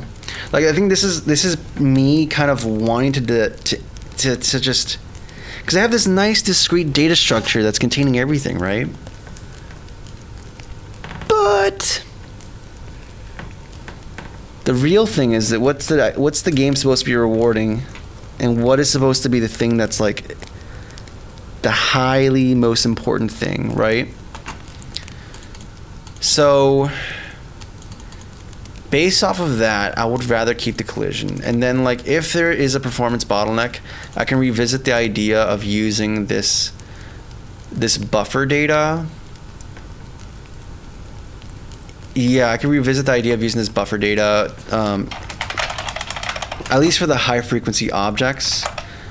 It pains me to delete this. I think I'm going to move some of this logic into a utility function, because I know for a fact this is probably going to come up somewhere else. So it's worth checking with that. But yeah, we'll allow collisions. The way it's going to work is that the model is going to be the source, and then it's going to be, everything's going to be a pipeline from there. So you have like the model that generates the default state, which creates the actual entities, which then we're going to rely on colliders to dictate interactions as opposed to using the model. So the model is purely just for generation purposes. The entities themselves and the colliders are going to be what dictates the actual behavior. Okay, which means that I would probably, I'm going to make like maybe I'll make a utility class for a lot of this stuff. Maybe that's what I'm going to do, man. Like in gameplay, we have this board chunk manager. Maybe I'll just make a thing like buffer utilities, because everything here is fundamentally coming down to just ways of accessing, writing, or indexing into the buffers, or to this singular buffer. So we'll just go do that, man.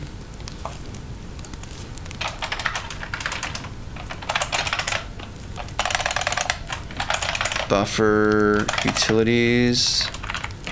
Here we go. It'll be like a static class.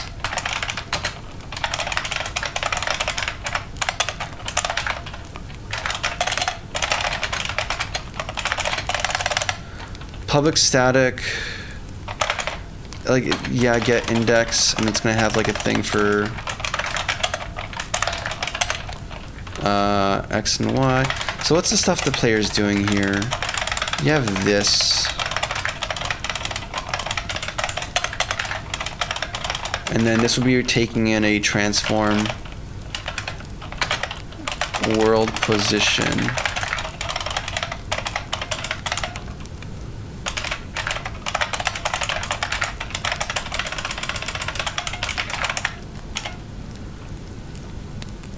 Local position?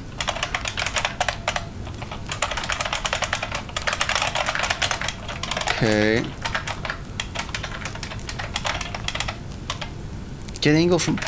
Okay, 1 second. I've done something critically wrong here. No, actually, I don't think I've done anything critically wrong. This is just how it is. I'm good. And then this is not returning a... Okay, we have to do a few things here. It's gonna be... I think we have to do, like... This is gonna ultimately return index.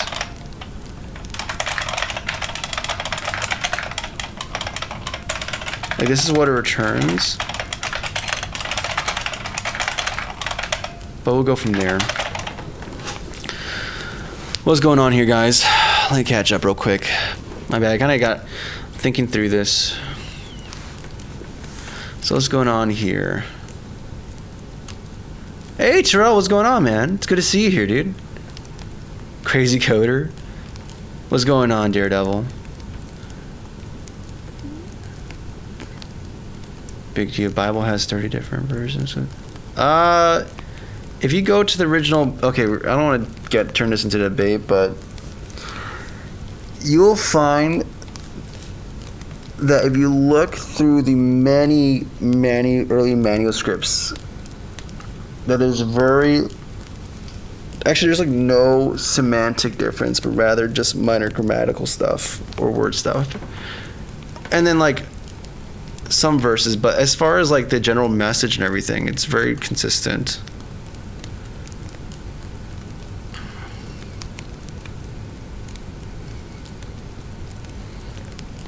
Copy of Fubgun, who plays Path of Exile. A friend tried to get me to play Path of Exile a long time ago, and I never got to do it. I'm really bad with playing games because I'm so... It's weird. I want to play games, and I enjoy playing them. On the other hand, I find coding and working on games way more... It's weird. It feels more rewarding to work on this because it's like there's a goal... Like, I know games have goals, but this feels like a real, like, tangible... goal, if that makes sense. Like, there's something, I don't know, there's something about overcoming this that feels way more, I don't know, maybe there's also been a shift with me like these past couple years, because like I've gone through this thing where I've stopped consuming a lot of media I used to consume, because it's like they're great, but they're like rewarding certain things. And by rewarding it, it makes me want to less engage with that thing in real life, right? But by getting rid of that, it's like, no, this is now there's a real thing that's a real desire that's there. And to achieve it, you have to actually do things. Like I'm describing stuff in a very vague way, but I think it's kind of like that, like dopamine reward for. Like premature dopamine reward, maybe, or like or a reward without gratification without the actual work. I don't know. That's something personal I've been going through.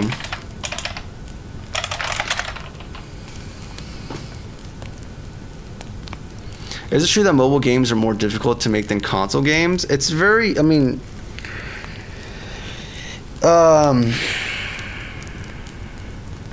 so here's the question, right? Because like, what do you mean by making? Because technically, you can make the same simple game, and have it shipped to both console and mobile, right? But I don't think that's what you mean. I think you're talking about making, like, if we're talking about average game, then yeah, console is much more work. But the question is like, what does that breakdown of work look like? Because like,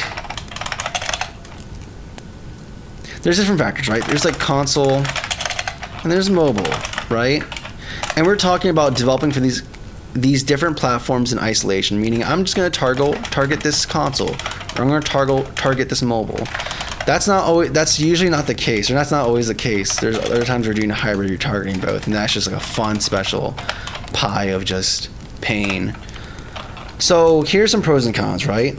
Console games, you're usually expecting to like have a lot. There's a higher expectation for console versus mobile. Mobile game, you're dealing with like casual gamers, right? So like a minus to that is like, okay, expected quality. And what does expected quality mean, right? That can mean things like more assets, higher asset fidelity,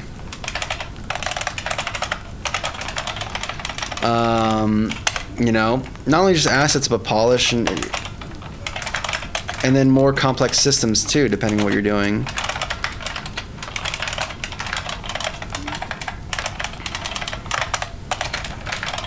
Whereas with mobile, the expectation isn't quite like that. Lower expectations, right? Which means it could be a bit cheaper potentially on like, not always, because there's literally a lot of games that are, especially the top tier, that are doing that. But it's more feasible to have a game that pops off on mobile that's not that crazy in terms of that fidelity. And usually assets is a big cost center for games in general. So there's that one part. However, when it comes to console, you're targeting one specific hardware. Meaning you can make more assumptions. You know, you have a specific budget that you can work around, right? So you can build a tech budget and understand where your limitations are, where your bottlenecks are, and design around that. With mobile hardware, there's a general kind of understanding of system requirements, but there's also just a large gamut of devices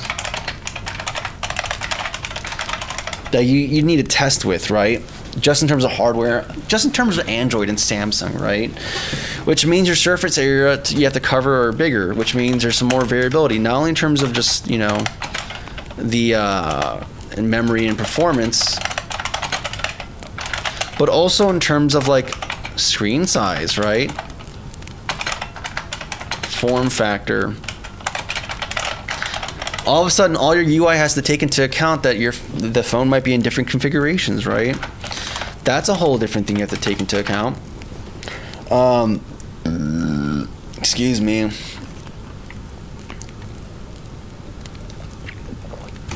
So, I mean, that's the stuff that comes generally to mind when it comes to the big differences between console and mobile. I'm sure there's probably way more out there, but that's the general gist from me. Man, I really recently realized I enjoy making systems more than I like making the game. I feel that, David. I'm not gonna lie, man. Part of me wanting to go to the engine route is because I really enjoy designing and implementing the systems, and design decisions are cool. It's cool to explore designs for, like, you know, the end user and user flow, and, like, you know, making a design document. Like, that's not fun in and of itself, right? But imagining the scenarios and designing the stuff, the experience that the players is going to be going through, that's cool too. But I find myself for the first time, or maybe not first time, but I guess I've always been like this. I'm much more drawn to the implementations of the systems that produce this behavior. It's pretty wacky, but it's true.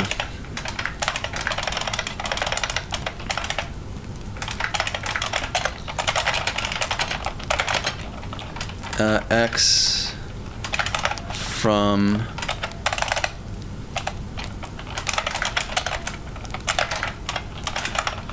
vector 3 position.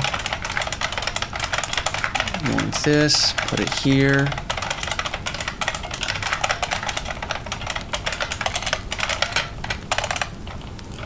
In fact, I could just make this return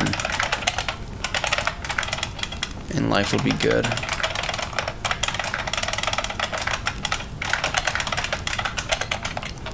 Okay.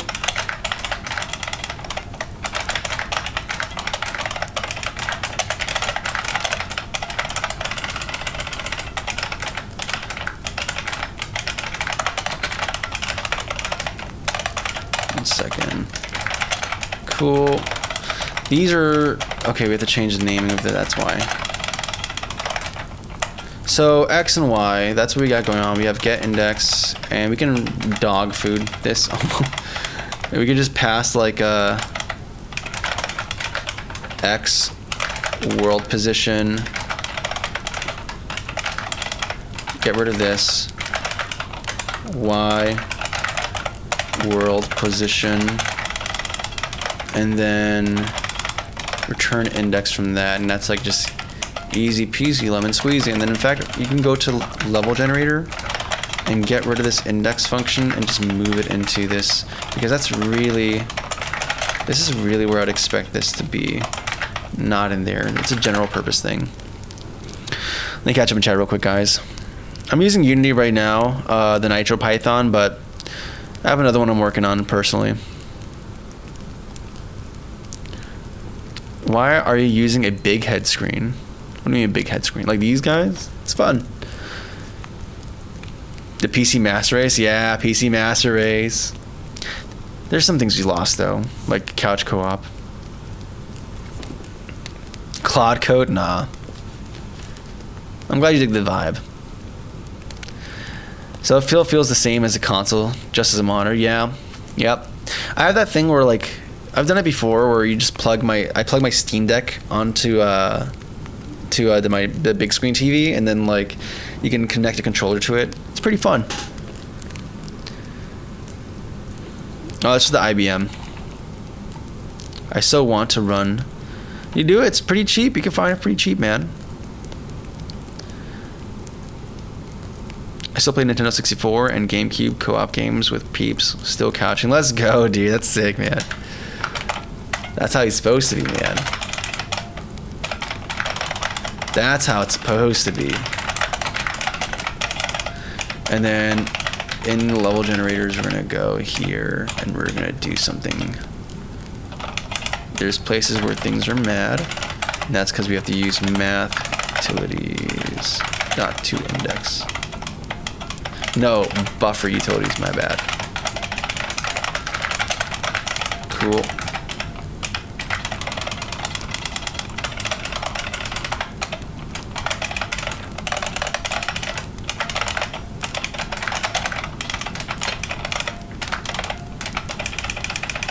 Okay.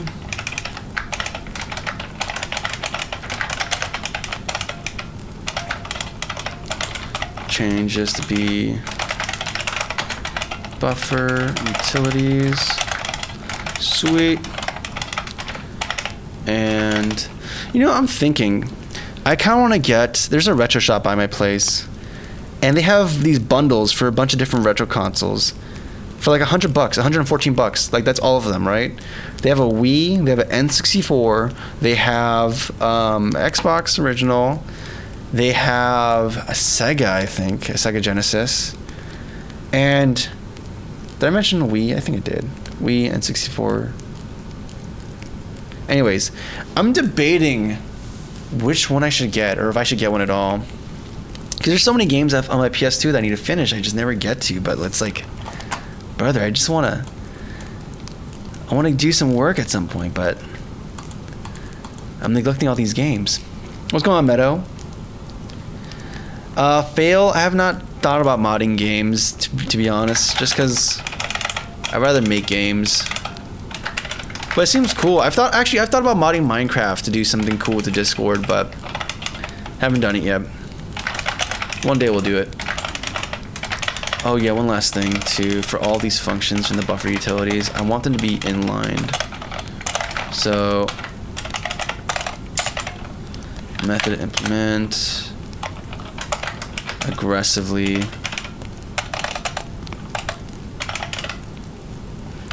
aggressive inlining.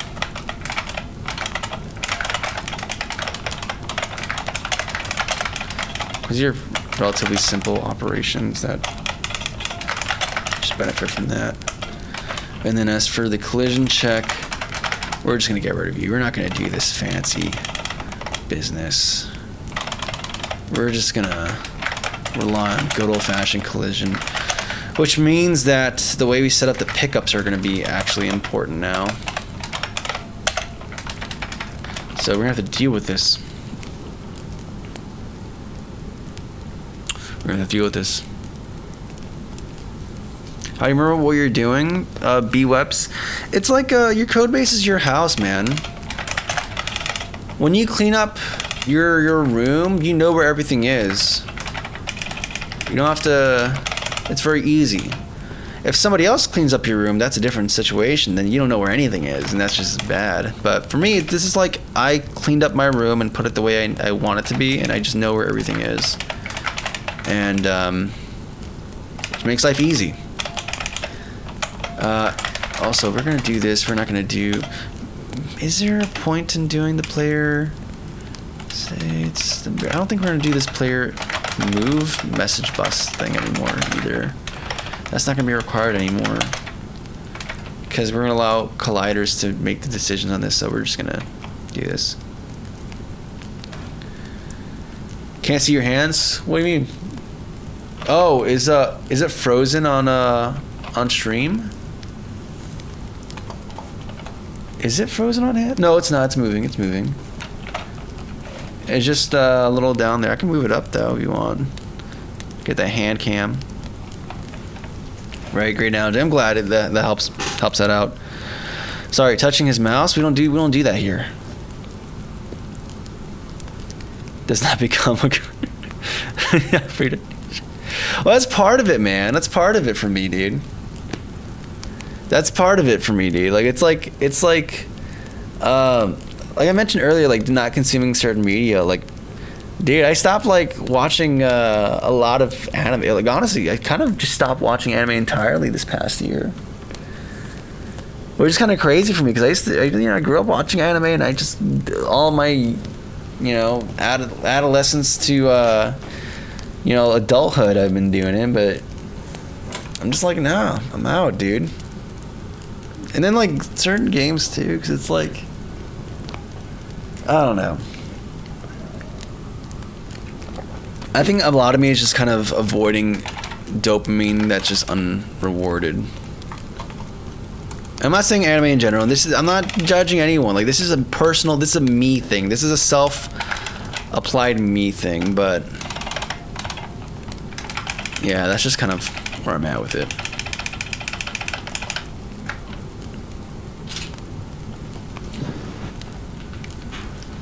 Oh, don't say that, Red. You don't want to say that.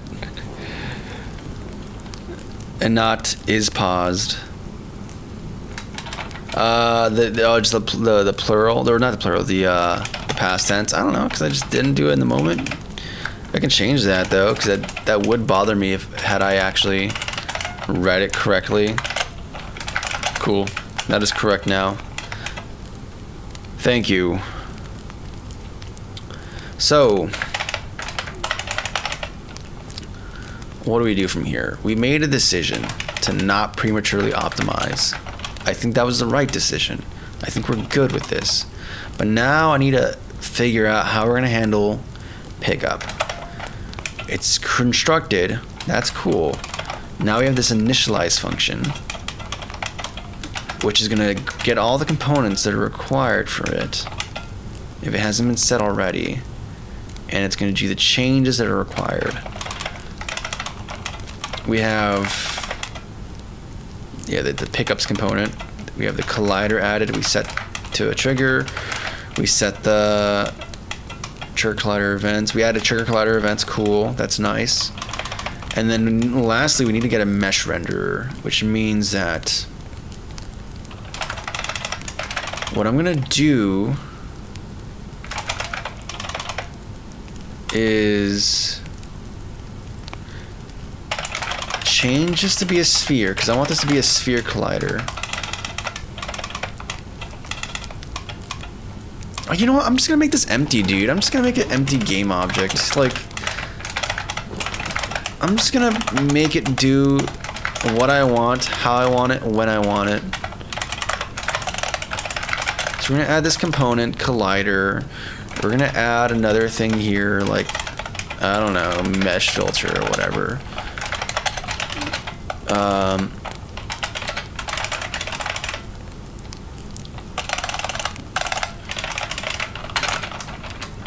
add component mesh renderer. Yeah. Honestly, like, do I even want to do? I could just load from resources and not construct this programmatically, because I'm realizing there's some things that I don't know how to access programmatically, like the default stuff from Unity, like quad, for example. Or maybe we don't. Maybe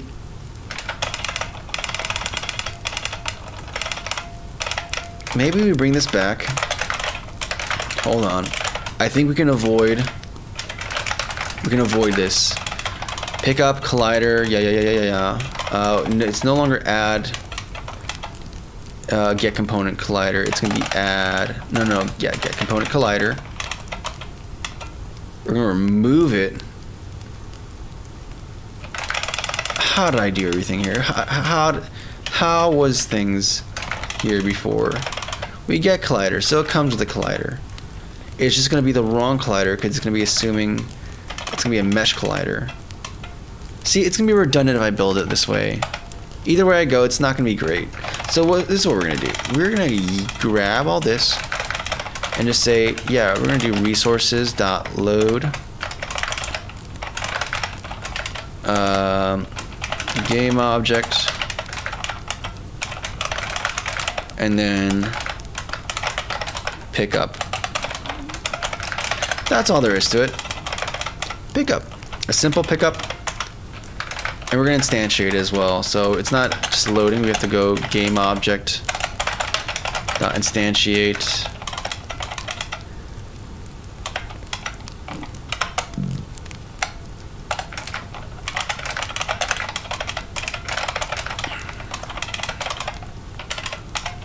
In which case, we don't even have to do this. Like we didn't have to do all of this. I could have just used the prefab resource bundle thing, and then that would have been fine. I mean, it was still necessary for the hazard, so this is still fine. This is still acceptable.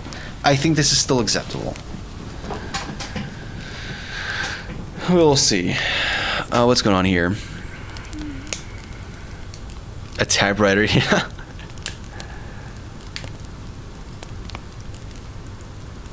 What's going on here?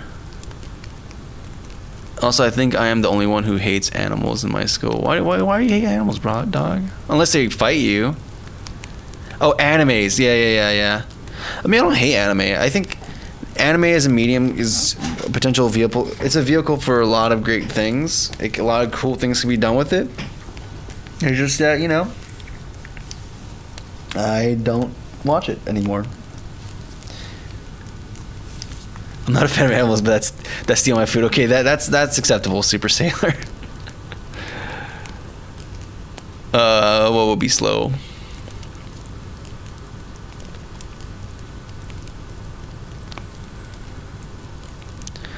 Learning MVC, C# stuff, and getting into Python and Pythonic code, but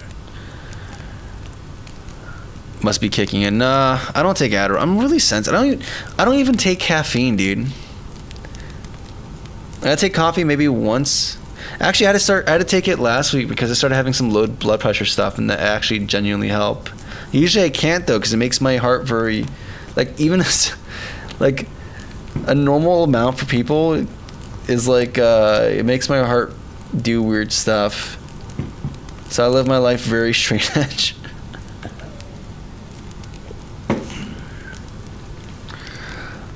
Oh, man. Sherry's carrying and kids at school don't know much yet, right? That's why they're at school. Yeah, just be open and, yeah. Why is this not built by now, Cozy? I'm sorry, Vineyard. I'm sorry. I tried my hardest. I'm trying my darndest. I have to make decisions about this. Yeah, we're just going to screw this creation method. We're just going to... Do I though? Or can I save it? Can we avoid this? I'm thinking.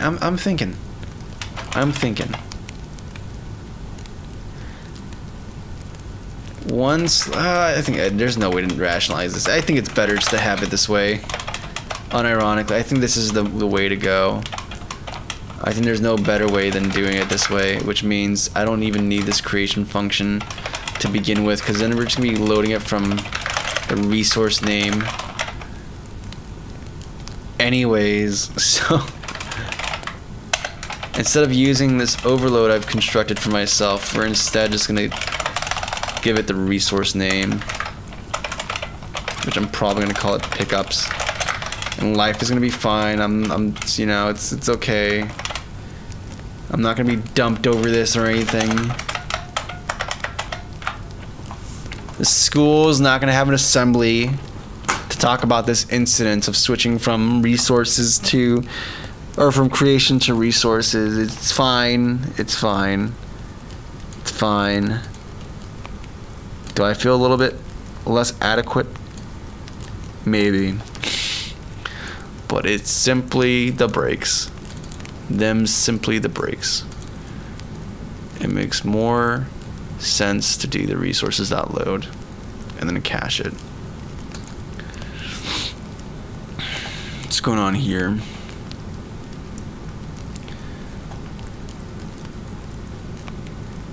I'm part Native American, and I have low tolerance for things other people have high tolerance for, and higher tolerance for things other people give low tolerance for. That's interesting. I'm kind of curious about the things you have high tolerance for, if you don't mind me asking. I mean, you know, I am not a doctor. This is a not a HIPAA compliant environment we're in right now. I'm just a little curious though, because I don't really have, like, I'm just low tolerance for quite a few things, and can't think of anything in my life where I'm high tolerance for something that people normally aren't.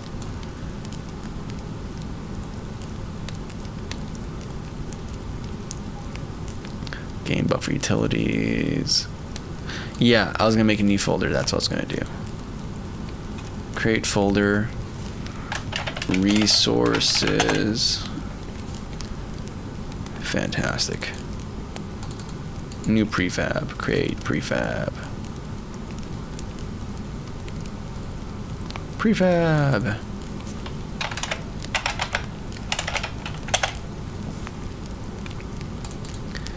And we can go through the fun Unity thing of just adding component.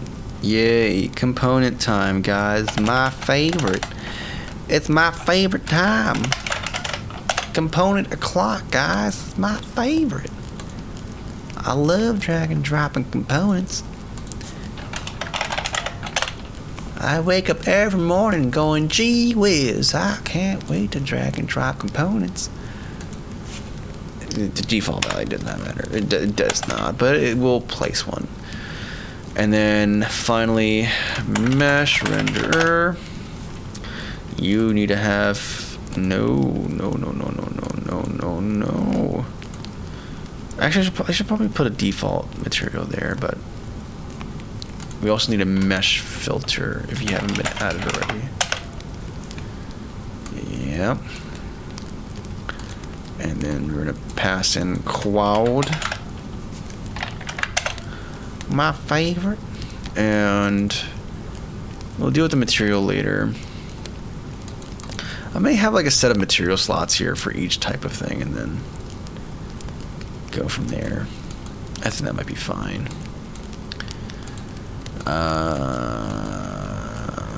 Okay. I think that's pretty much all. Yeah, is that it? I mean, it's not rendering anything because there's nothing to render, so I can't really validate the quad part.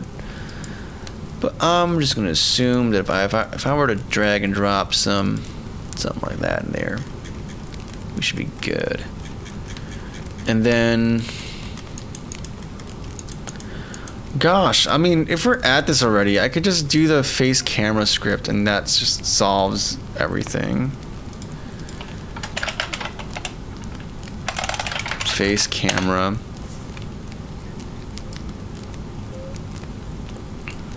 Like, it's quite literally all there is to it.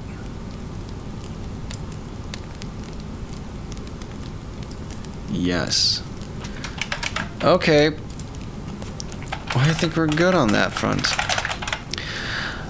Let's see here. We guys got genetics are a very neat subject. They are pretty cool, Cornelius. Also good to see you, man. Embark is hiring a Go backend engineer, data scientist, data engineer positions, a company that made Arc Raiders in the finals. Oh, that's pretty sick. I love the finals. I never played Arc Raiders though. I never learned Go though. Has to do with toxins and such. My dad needs higher doses of meds that are based on tox. Oh, that is interesting. That's actually cool to know. The weird clothing. Yeah, Arcs looks... Or, not Arc. The finals is kind of goofy. I just uninstalled the game tonight. It's just so poorly balanced and frustrating to play. Really? I enjoyed it a decent amount on my I remember playing on stream. I did a stream where I played it on this. I was playing the finals on this. It was actually pretty decent. But yeah, I competitive games are super tough to balance for sure. They're tough to balance, and then it's just always volatile emotions, at least for me.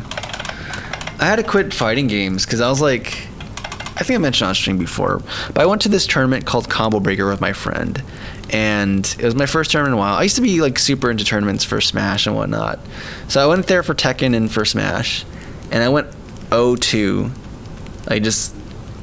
on both brackets, and I was like, I went to lunch. We went to lunch together afterwards, and I was like, this is a crossroads in my life. Because I never want to feel this feeling ever again. I don't know why it struck me so hard. Because I've gone to super majors before and I've gone to other stuff like that. But it's just something about this just like hit me different. And I was like, either I'm never going to feel this because I'm going to practice so hard and make this my identity that I never go 0-2 in bracket ever again. Or I never feel this emotion again because I quit and I make game deving my main thing. And that's going to be my lane that I go into. We never go back there again. And it's been like 3 years or 2 years. I don't know. Time's flying. It's flown. And yeah. I hung up my $90 paddle. my fight pad. Never again. Not even Smash. I can't. I'm not going to bring myself to that. I'm not going to do that to myself. Not going to do it. Not going to do it. The pride won't let me. So that's where we're here today, programming on a CRT, inadvertently. Oh, brother. Oh, so we don't need those prints anymore. And what about the pools? Dodge pools. Yeah, pickups. Yep. That's correct, though. Any compile errors from this at all?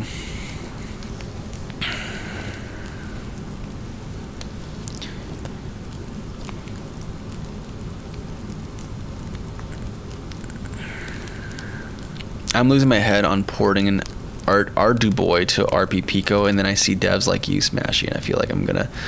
Hey, dude.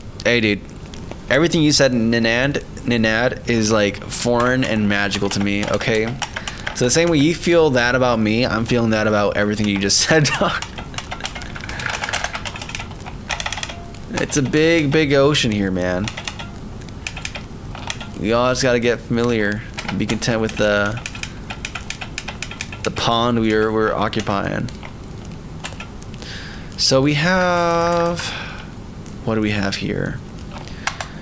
So I've done the stuff. Now we have to actually start implementing the visual differences per object. So coin pickups, health pickups, what have here. I think we're gonna have just a standard material instance for these guys. And then as for these, break pickup and part pickup, they're gonna be dependent on the type of object that's assigned to them. But right now, we're trying to focus on these two. So I think I may just put a slot within this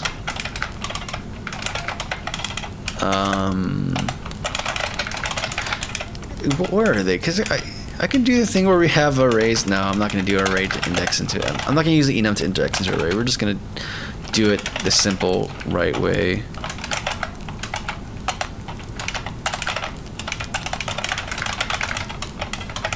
Or coin material. Just coin. No. Mat.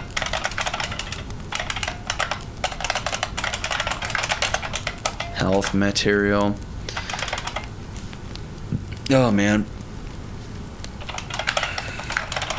Okay, cool.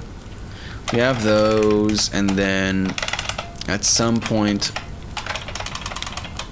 we have this init function, which is no longer called, mind you. But we have to have like an initial init and then like the init from when it's assigned. In fact, it's gonna be like, yeah, there's overloads. Let's just make this more specific. So we're gonna have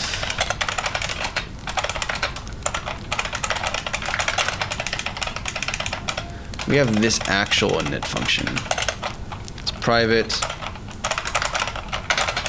If we do all the things required here, then we're good to go. There's probably more than that's required in that, because we're gonna have to do. We also need to get the mesh render.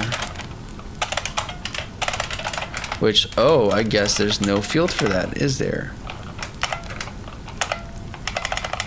I'm sorry. You are styled like a public field. You're not, or not public, a private field. You're not declared here, so you have to exist somewhere. I'm not crazy, and I'm also not crazy because renderer does exist. So I just gotta choose a better name.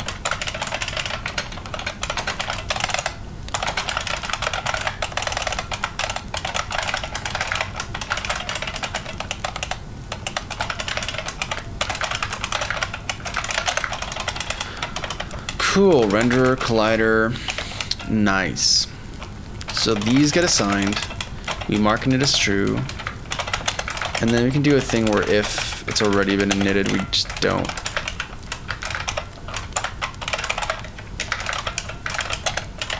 We don't double dip the sauce. And then finally, this function's name is gonna be like a sign, I think.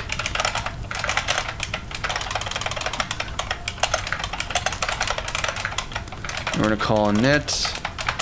You're mad over here, so we're gonna fix you. And you're fat. You're mad at this line. Yeah, here because no longer your sign now. That's your function name.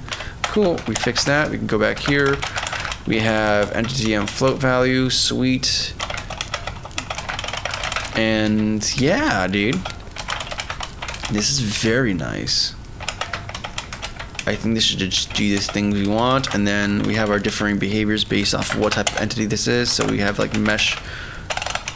Okay, no. Render.material. It's gonna equal this material. Coin mat. Okay, you're a little angry. Why is that? Lowercase, that's why. And then you're gonna assign health mat, and then you guys are gonna have to just do something completely different. I'm not sure what that's gonna be. For right now, we're just gonna do null, so at least nothing is rendered. Or error material of some kind. I should have like a standard Cozy Cabin Games error material to slap on stuff when things are not behaving the way they should be. Anywho. Okay. So this seems to be all correct. And then we have this collider that's listening for pickup. So on coin pickup, we publish this. And then what? We don't destroy the game object. We don't do that. We instead return to pool. That's what we do. So we don't destroy this. We recycle it. I wonder if... No, the hazards don't do that. Okay, we're gonna go to the level gen. No, not level assets. Level generator. We're gonna go back to this line where we commented out code, place it back in, just see how it works, and then go from there. There's also the audio effects thing as well. I may just do a resources load on it, but I think maybe since this is such a general thing, we can just do public audio clip and then coin pickup, because we already have that anyways, so we can just test that out.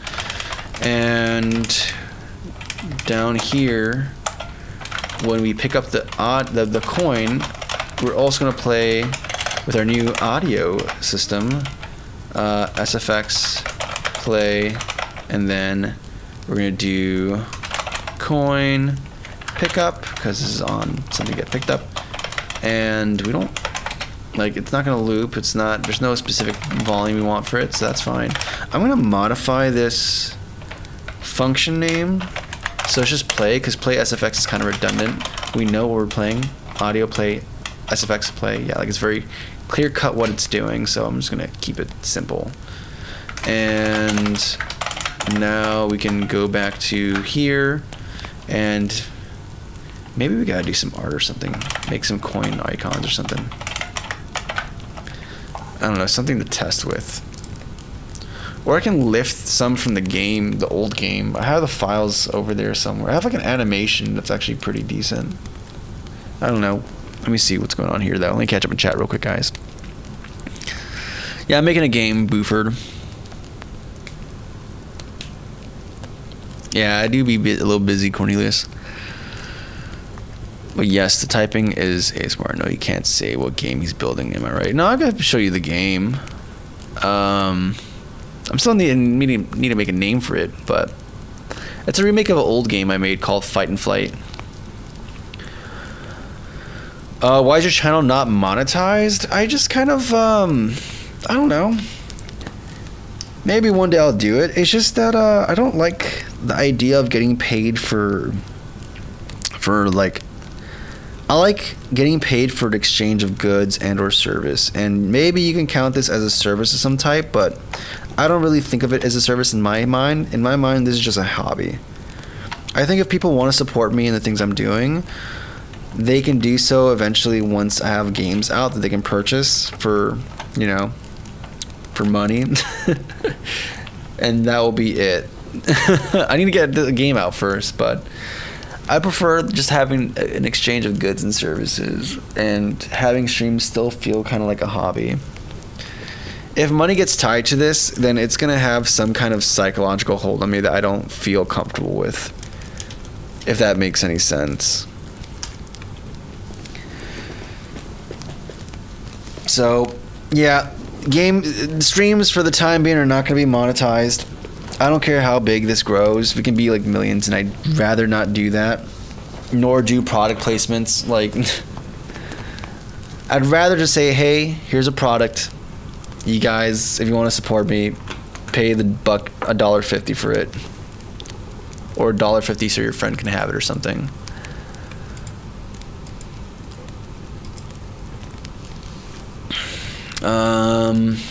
You know what? Let me go to AnyDesk and connect to my laptop, and then try. Do I really? Guys, I don't really want to do some art right now. I like art, but I just don't want to do it right now.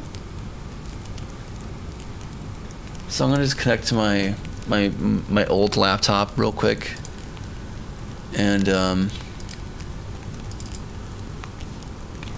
just do some work.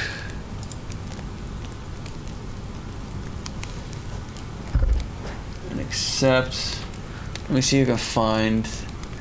Oh, maybe I did it in GameMaker, and that means things are not in a normal audio format or file format, which would suck. So I have the game files here. Let's see if I have my items. Oh, I have the coin GIF. It's 32 by 32.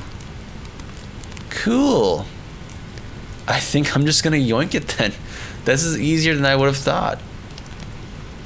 So we're gonna transfer some files, and life is gonna be good.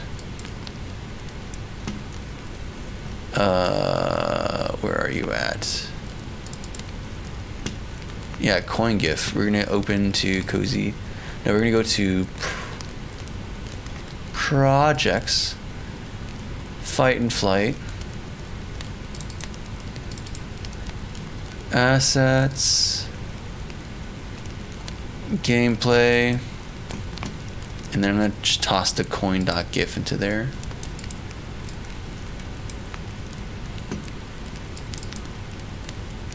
Can I would like to transfer it. Cool. There it is. We're back.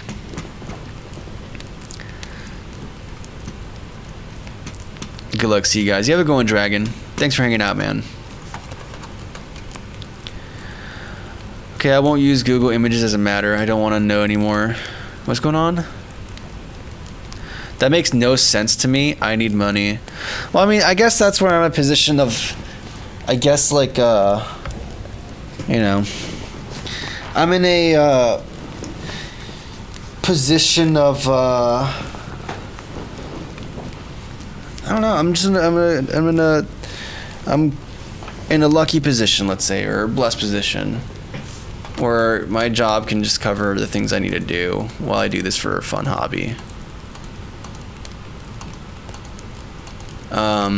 Maybe I'm being prideful by wanting that separation, but I mean, that's where it is for me, right? That's where it is for me. I wasn't always like this. If it was like younger me in my early 20s, I would have totally just jumped to monetizing this straight up. But I don't know, man. Things have changed. I'm a different man. Different priorities. Different things of different value. So we still have to open this up in Sprite. It's not a sprite sheet, but it's not that much work to turn it into a sprite sheet, and that's the big thing. Though I don't think this is stylized the way I want it to. So I'm gonna show you the coin asset we have here from the original game. Simple old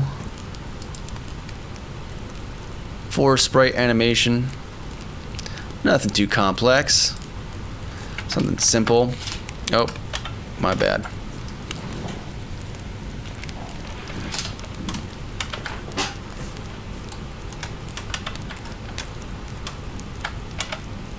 There we go. That's what I wanted, the sprite sheet. And then I can do file, or I'm gonna save it as, it's gonna be t_coin.png.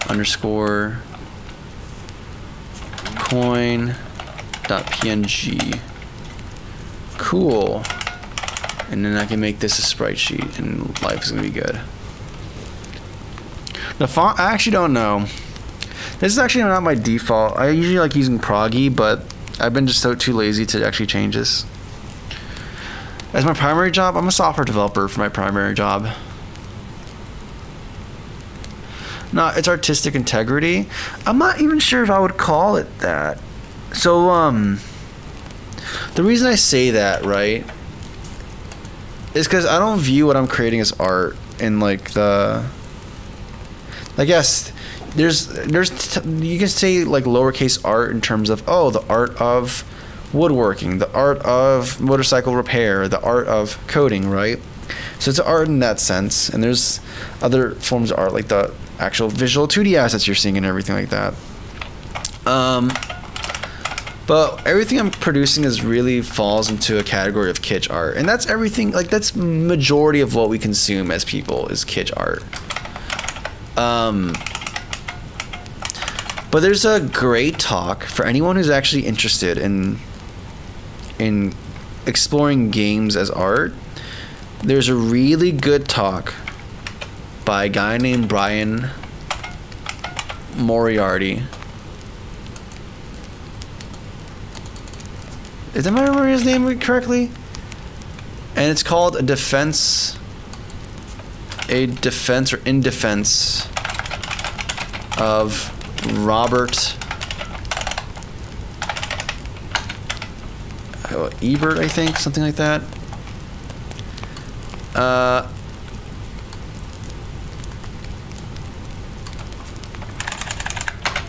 Or no, apology. An apology to Robert Eberts.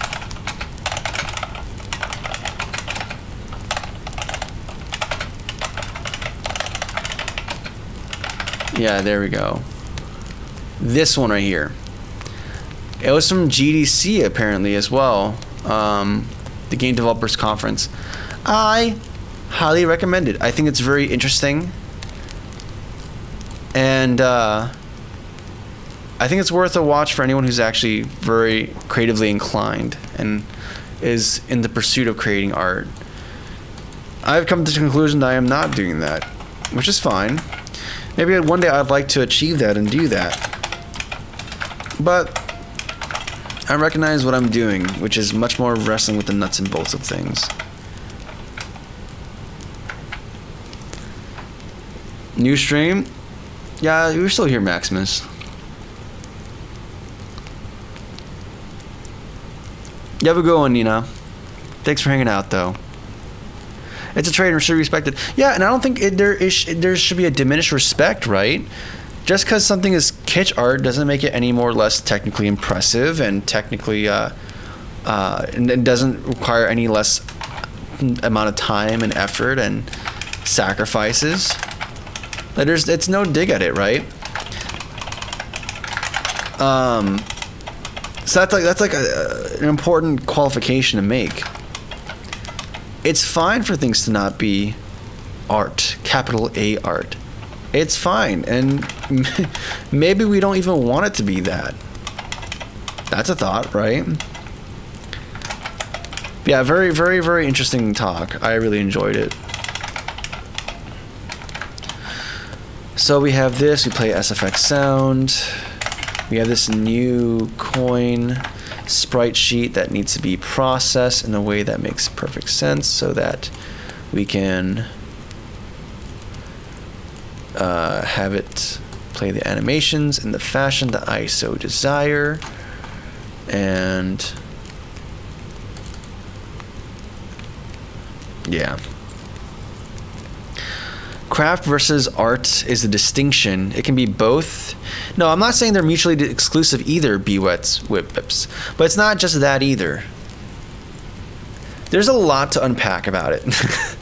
And also, not to mention that I don't think I'm the most equipped to talk about it or to unpack it, just because I haven't actually parsed things out that much mentally. I explained bits and pieces of it, but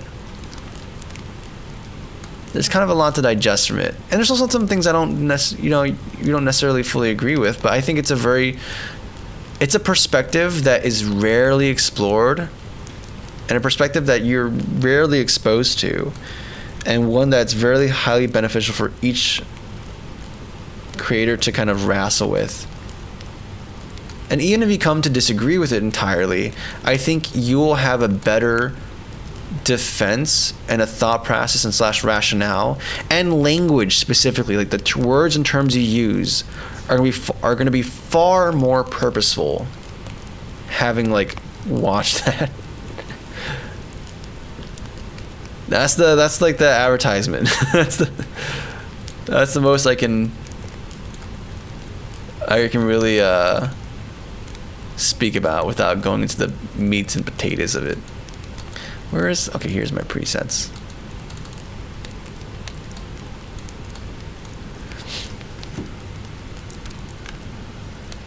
Oh my goodness, I'm already out of water. And I'm a parched man.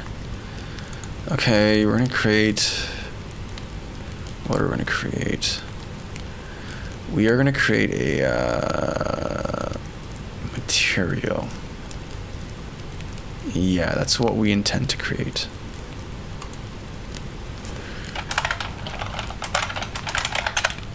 I spelled that completely wrong. There we go.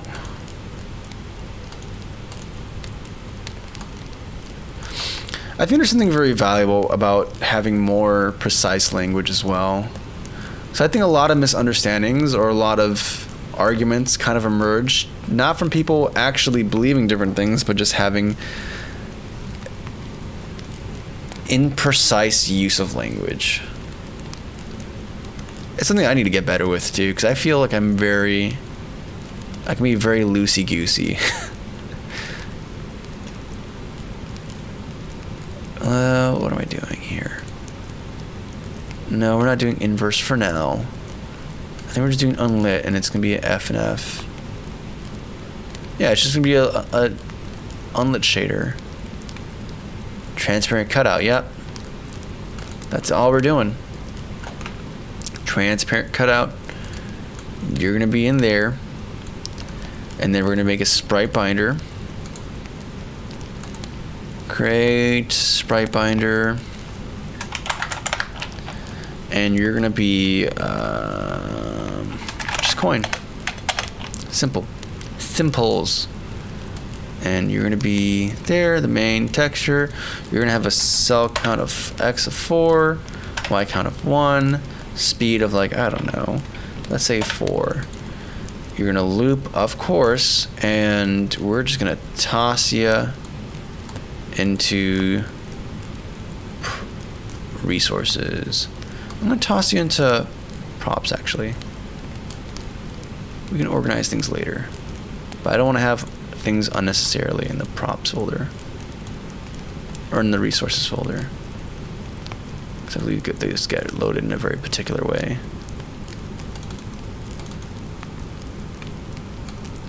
Okay, so you are gonna have a couple different extra fields here. Coin mat, it's gonna be coin,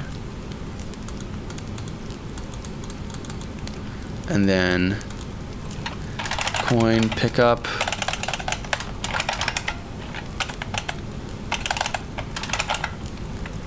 Yeah, there's coin.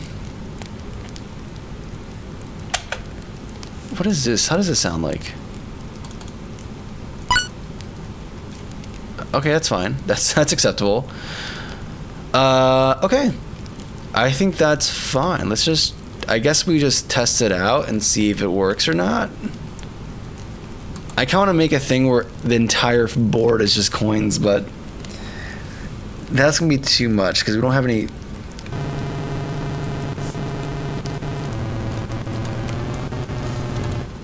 Okay, let me turn that off.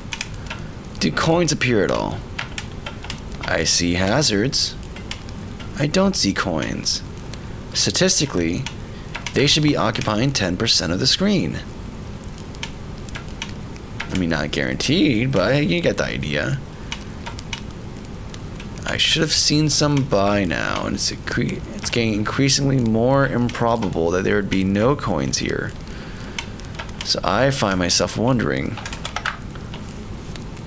what the flip? Where are my coins? I deserve them. I'm entitled to them. And yet I see none. They're all deactivated.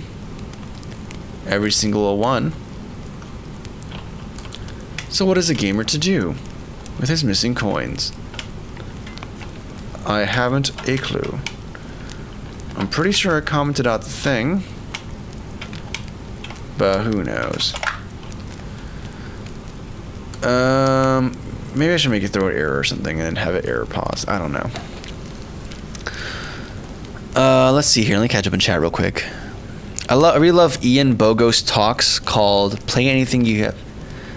Called "Play Anything." Have you seen anything? Have you seen it? No, I have not seen it. But let me add that actually. Ian Bogost, Play Anything. I am gonna give this a watch. Hey, Chicago Humanities. Let's see here.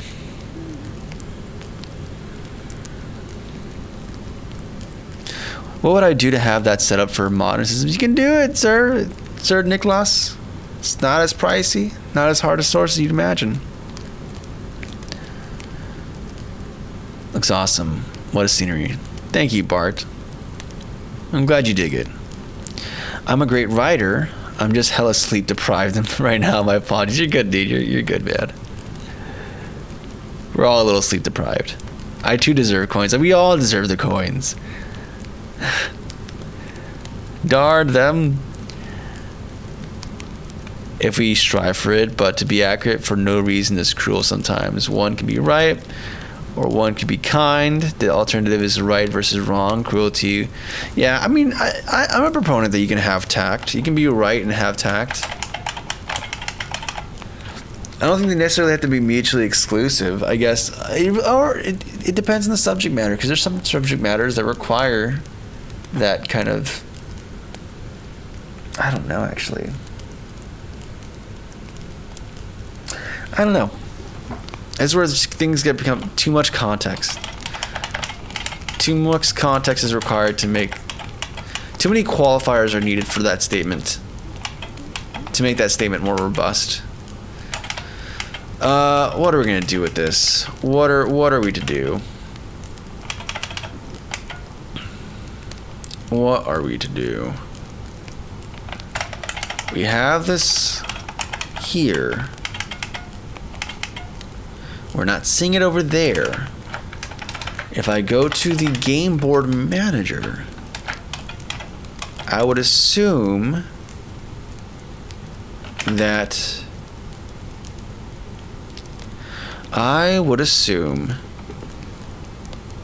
this exists. We have path gen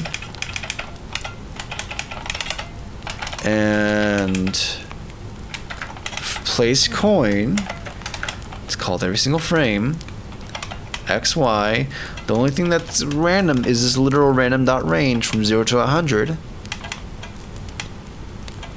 But then if the value is greater than 10, we return early. Otherwise, everything's within the 10% margin. And we do entity, we set model index equals entity dot coin.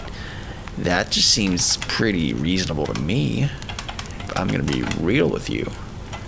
I really don't see how I am the bad guy here. This game is making me feel like I'm the bad guy, and I'm just not. I'm just not. Like, come on, man.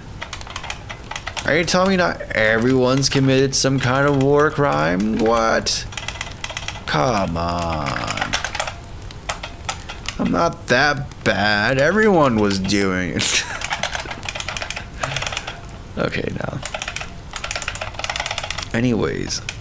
Yeah, I'm looking through this. We're calling place coin. Doing a thing here. Entity equals model M equals free space. Place coin, pass ref to model. Enter here. We placing this final index. And we determine if we're... Oh, is this gonna do... No, it's a free space though. So we're free to... we're literally free to override it. Like we're only iterating over the free spaces. So like, in all honesty, even like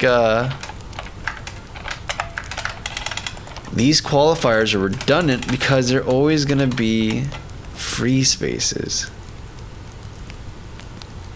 I'm assuming. So like, okay, there's less and less reasons why I'm wrong. The only thing that could be a problem here is this coin pickup in the switch case.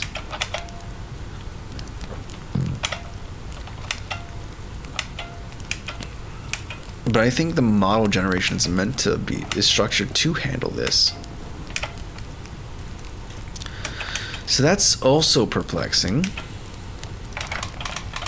Unless, let's go to entities up here. And we have the coin option, XY, yeah. We have the type equals coin pickup, yes, that's correct. Position equals vector, yeah, vector 2, XY, yes, that's correct. And is alive is true. So yes, the value we're assigning into that slot is correct as well. So okay, one further ding against this. My. How the flippeth of tables. My. Okay, so we need to have some greater insight into this. How does one go about doing that? I think a visual representation would be helpful to assess where we're at right now. And also, we should probably log to see just if and when any of this stuff is called, to ensure that we're not crazy. I'm perfectly sane. It's the world that's crazy, not me. So, with that being said, let's do that. In fact, let's even do like a debug.log error. I exist, Dad. Of course, Dad being me, my creation calling out, saying, hey, acknowledge me. In which case, I will. Unless it doesn't, in which case, you're dead to me. You're not my son. You're just a bug. Alright. Anyways, I'm going to turn on error pause as well, because I want to catch it before it gets cold. Potentially. Is this pre-recorded? Nah, Jock. I'm just in the zone right now.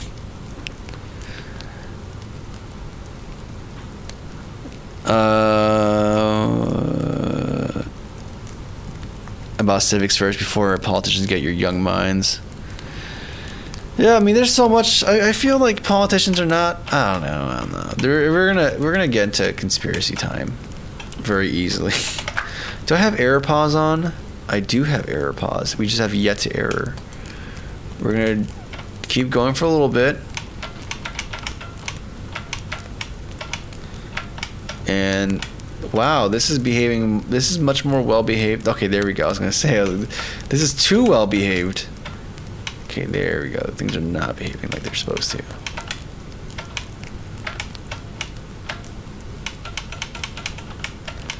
So the coin is not getting spawned, is what I'm reading here.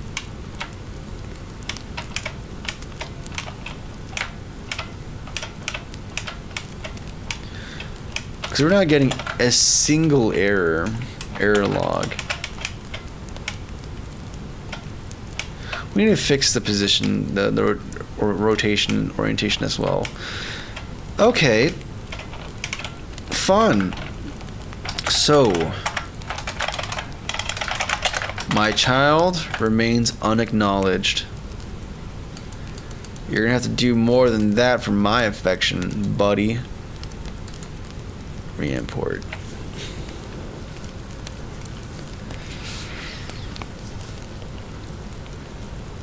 Yeah, it's a real screen. It's a real genuine screen. It does stuff. I can turn it on and off. It's a real deal. It's a real deal.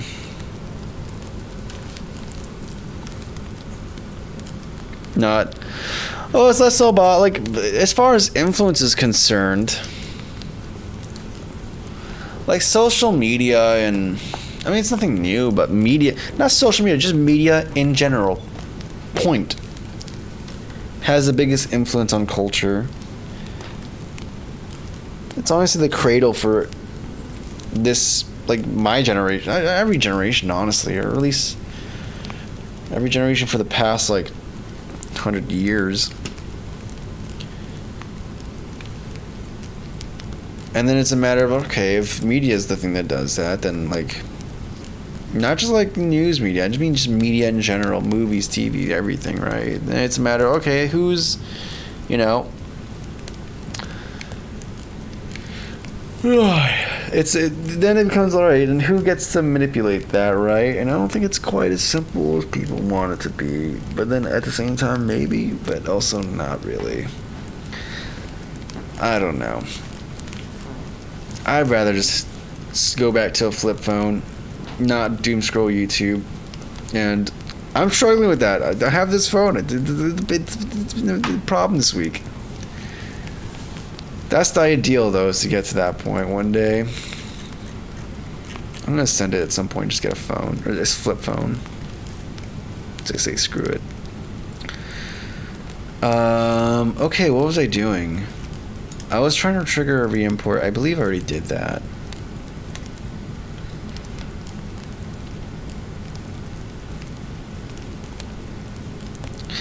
Thank you, Iz. I'm glad you dig the setup. Okay. So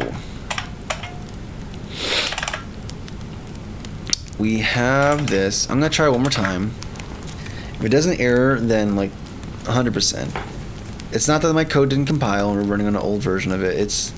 This is exactly what it is, and it's wrong. And we need to figure out why it's wrong. So far, no errors whatsoever. Big sad. Which means this is a logical error, not a regular simple error. It's an error with how I structured this program. Yep. No exceptions, nothing. When I want my code to throw exceptions, it doesn't. Or to log an error, it simply does not. Isn't that tragic? You get bugs when you don't want it, and then when you want it, you don't get bugs. Very sad. Okay, so we're just gonna go up here. We're gonna find out up to what level this doesn't get called. So create entity, go here. We have a slot.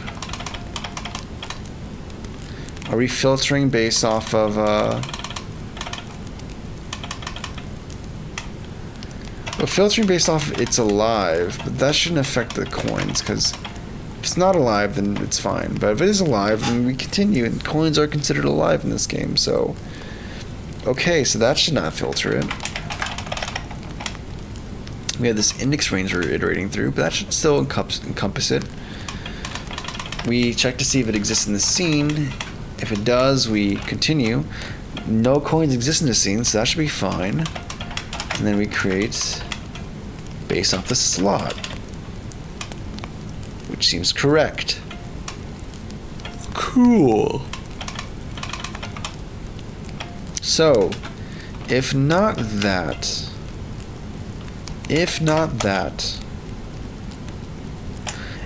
could this be failing silently? Like, is this trying to get... I wonder if this is failing silently. And we're just permitting it to fail silently.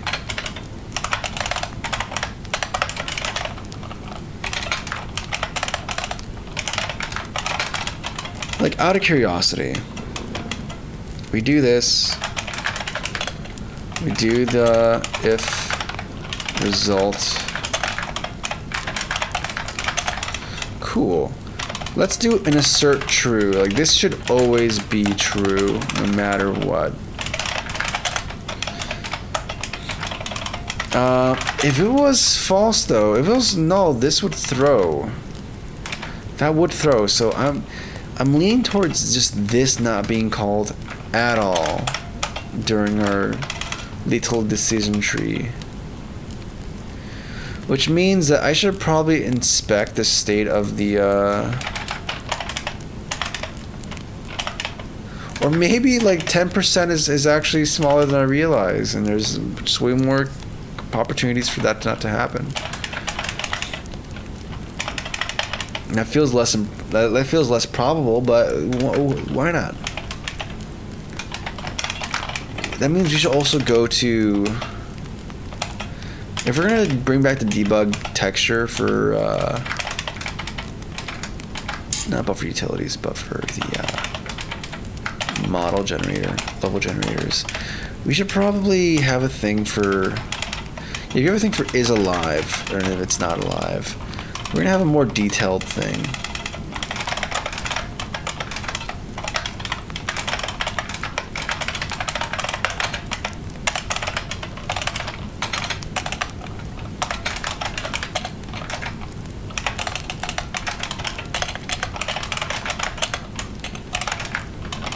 Or actually, better yet,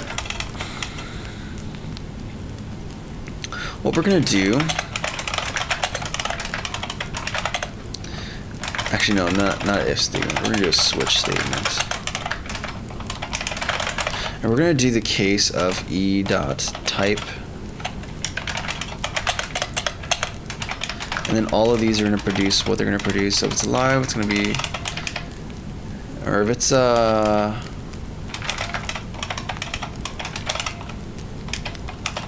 free space, you're just gonna be white. Like a blank canvas.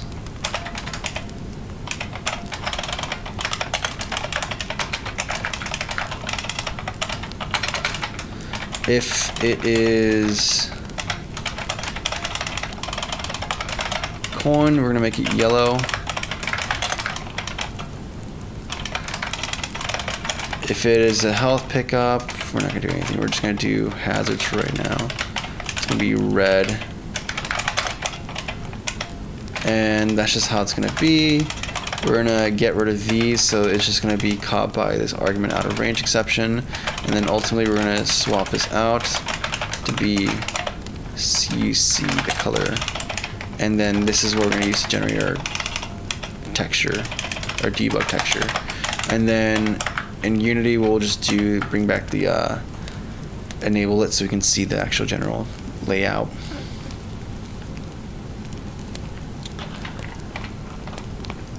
You have an AI profile? Who has an AI profile? What are you talking about? You have two nested for loops and an if statement. Very hackathon asks. Not really. Derives you. Upper nested loops are only really bounded based off of like the actual range you're iterating from. The inner loop is iterating through a fixed range number. So if you're gonna do an O of n analysis, it's gonna be like O of n times that constant value, and then if it's a constant value, it disappears. I mean, in practicality, in the real world, we're not doing that, but it's like a very small amount they're iterating through, so it's not a big deal.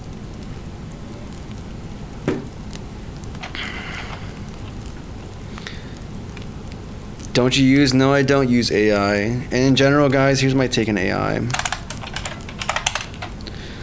Not gonna really debate, just gonna leave that there, and that's how we're gonna live our life. So, what are we gonna do now? 1 second. Okay, so what are we gonna do here? Oh, we're talking about this for loop. So it's fine. It's initialization. It's a one-time cost. The one I was talking about is that for loop for the path gen thing. This one's actually the fixed. Yeah, you get the idea. Now, what are we gonna do though? What do you mean AI art? I don't know. Anyways, so what are we to do? What are we to do? What are we to do? Right, I think we could just test it actually, because I think all the logic for that should be just done, so I can just have the model state representation be just unhidden. Press play, and then we should be able to see some yellow pop up on the map.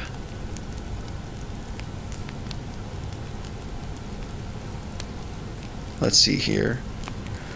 No, we got a null reference. Okay. I didn't set something probably. Game board. Where? Wait, what? So now it's actually entering here. That is cool.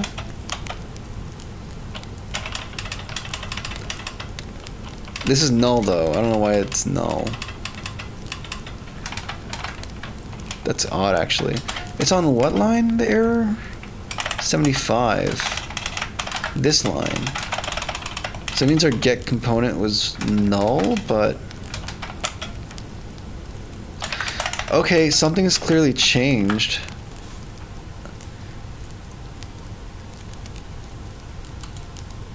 Yeah, let's just make sure that trigger collider events actually exist here, though. Resources.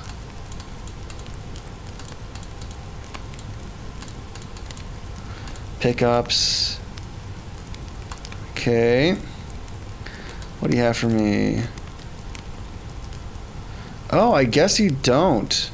Yeah, you have the transform x-axis constraint, but we never added the trigger collider events. Oh, that's a simple fix. Yeah, that's fine. We can save this.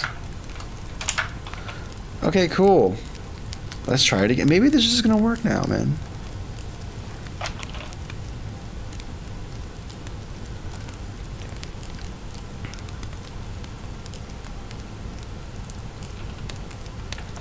Okay. Hey, we got the error. I exist, Dad. You are acknowledged, son. And you can see the map, and you can see everything that's, okay, you can't see the yellow from the white, but I see yellow there, I believe I see some yellow. Or maybe I'm just going, maybe I'm hallucinating, maybe I'm just going crazy, because I really want to see gold exist at some point or another, but I'm just not seeing it. I probably should have made the yellow a more... In hindsight, I should have made the yellow a color that's very distinct from white. Because now I legitimately cannot tell if, what is what. And this is called once. So that's not good. That means it was only called one time during execution. I don't think debug log error stops the code path either, so it's just straight up only called once. So that's not great. Let's try this again. But this time, we're gonna make you be blue instead. So I can see it with my own eyes. And go from there. A playtest of the game? I'm trying to get to it. I mean, you're seeing some of it. You're seeing pretty much the whole game right now, as is. Come on. Don't do this to me.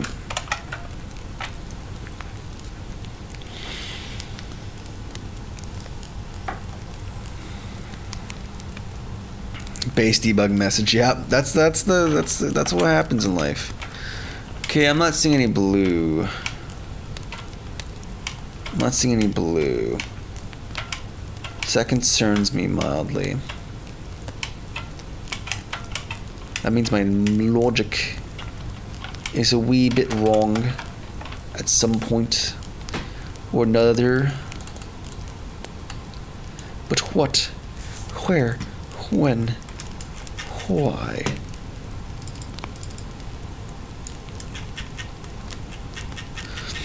Come on, let me just... I just want to zoom in. I just want to see this in the... Come on. Okay, here we go. No, there's blue all over here. You see that? The pickups are supposed to be around all over the place, man. What are you smoking? The 10% is supposed to be everywhere. And it's not everywhere. Which makes me believe... So it's not the model that's wrong. It's something in my update function that's not right. Which is beautiful, great, fantastic even. I should be swimming in a pool of coinage. And I'm not. It makes me even more sad.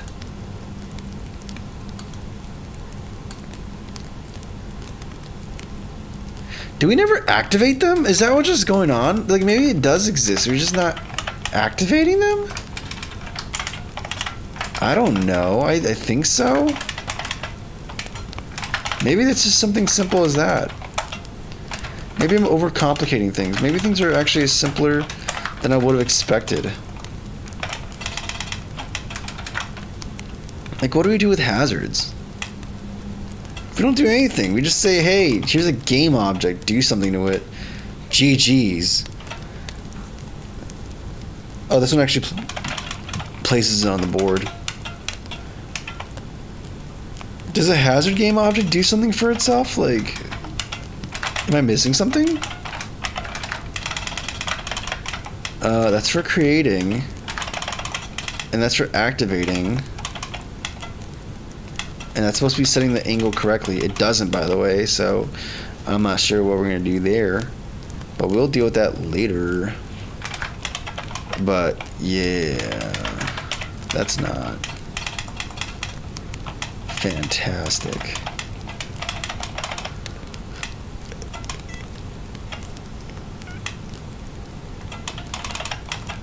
Yeah, I'm not... I mean, we can be ultra...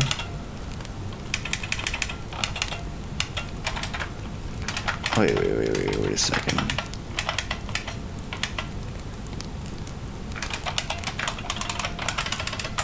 Hazard, you have what on a sign?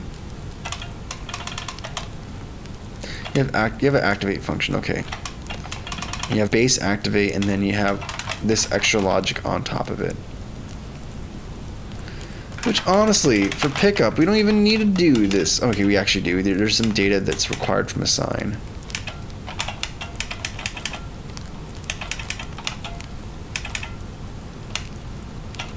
And activate should be called before this as well.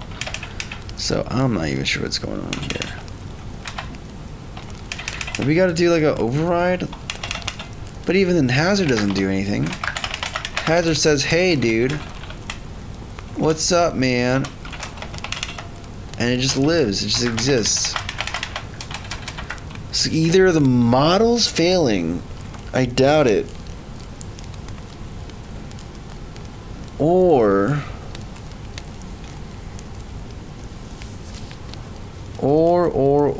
it's just not activated. That'd be dumb and weird. I don't know why that would be the case, but that could be the case. Who knows?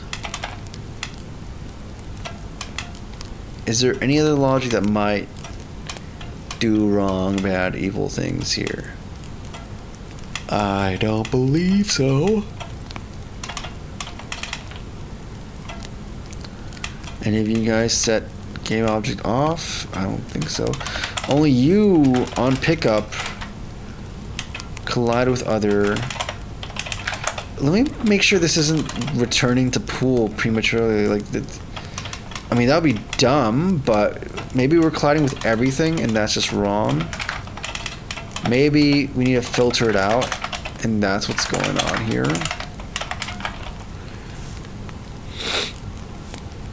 Let's find out. Game's part of computer science or information. Yeah, of course it is. I mean, I'm not sure if it's part of curriculum, but it's very much based in it. It's a very much beneficial practice to do that. Would not surprise me. Okay.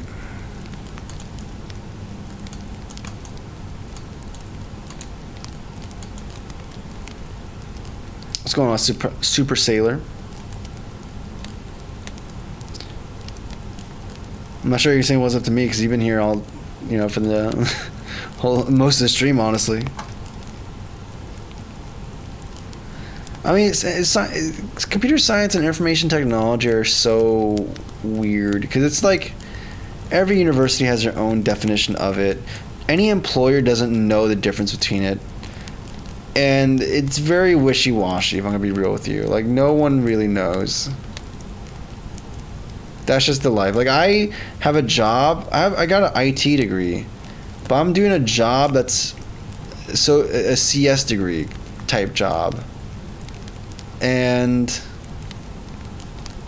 I have a coworker who they got a bachelor's in CS and are doing an IT job. So it's like, most companies don't know. It's just tech related, and the fact that it's tech related can open some doors for you. But it's really dependent on your skill set, your projects, what you've been exposed to. That's really just kind of how the cookie crumbles.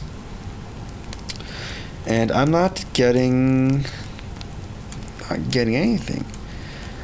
Now, what I'm gonna say here is that there's something wrong with how we're parsing the model. That's just the issue here. Because of the volume that exists and the fact that none of these are activated, it's leading me to believe that we are the problem. We are the issue. And something we're doing is critically, fundamentally just wrong. And it's nothing to do with the logic of the actual elements, but rather something to do with our game board.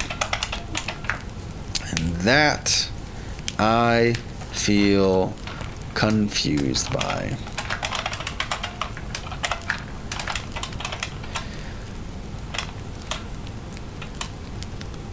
Especially since it seems very just cut and dry.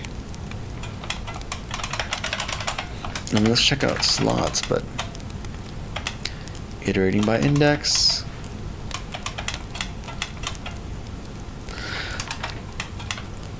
The only thing I can see is either slots being is active as false, is alive as false, or somehow is out of range. I'm not sure how we're getting. Maybe because the Y and X positions are just wrong. I don't know. I doubt it, but who knows. Or this.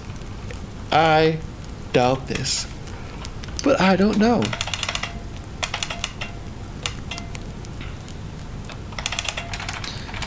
The thing I would have to guess in this scenario is that the X and Y positions are wrong. I don't know how wrong they'd have to be for that to be the case, but that's how it'd have to be.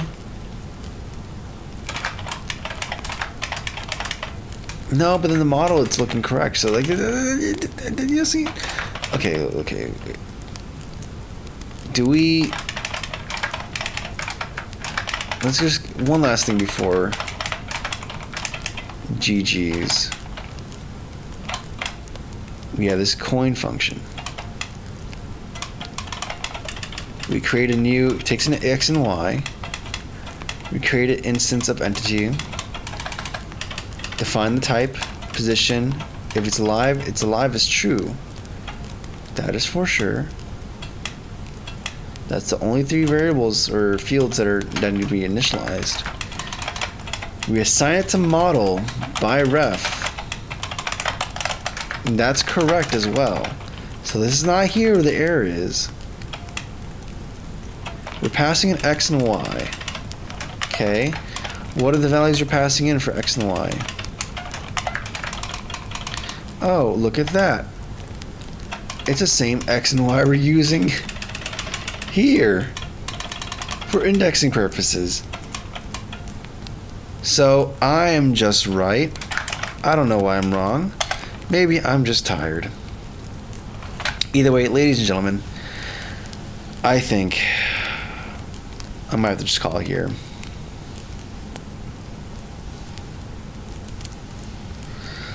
Thank you, Super Sailor. Always glad to receive a WhatsApp for you. Alright, guys. Let me do something real quick.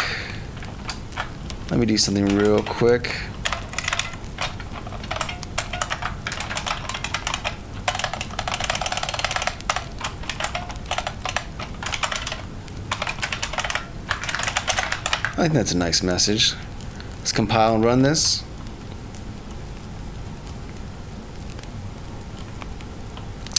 And with that, ladies and gentlemen, thank you for hanging out today in this stream.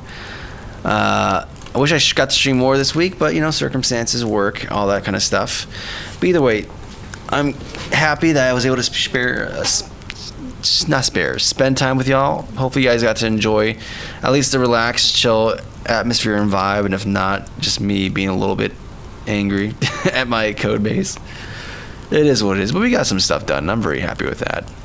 So anyways, guys, as always, thanks for watching. God bless. And until next time, stay cozy. Bye-bye.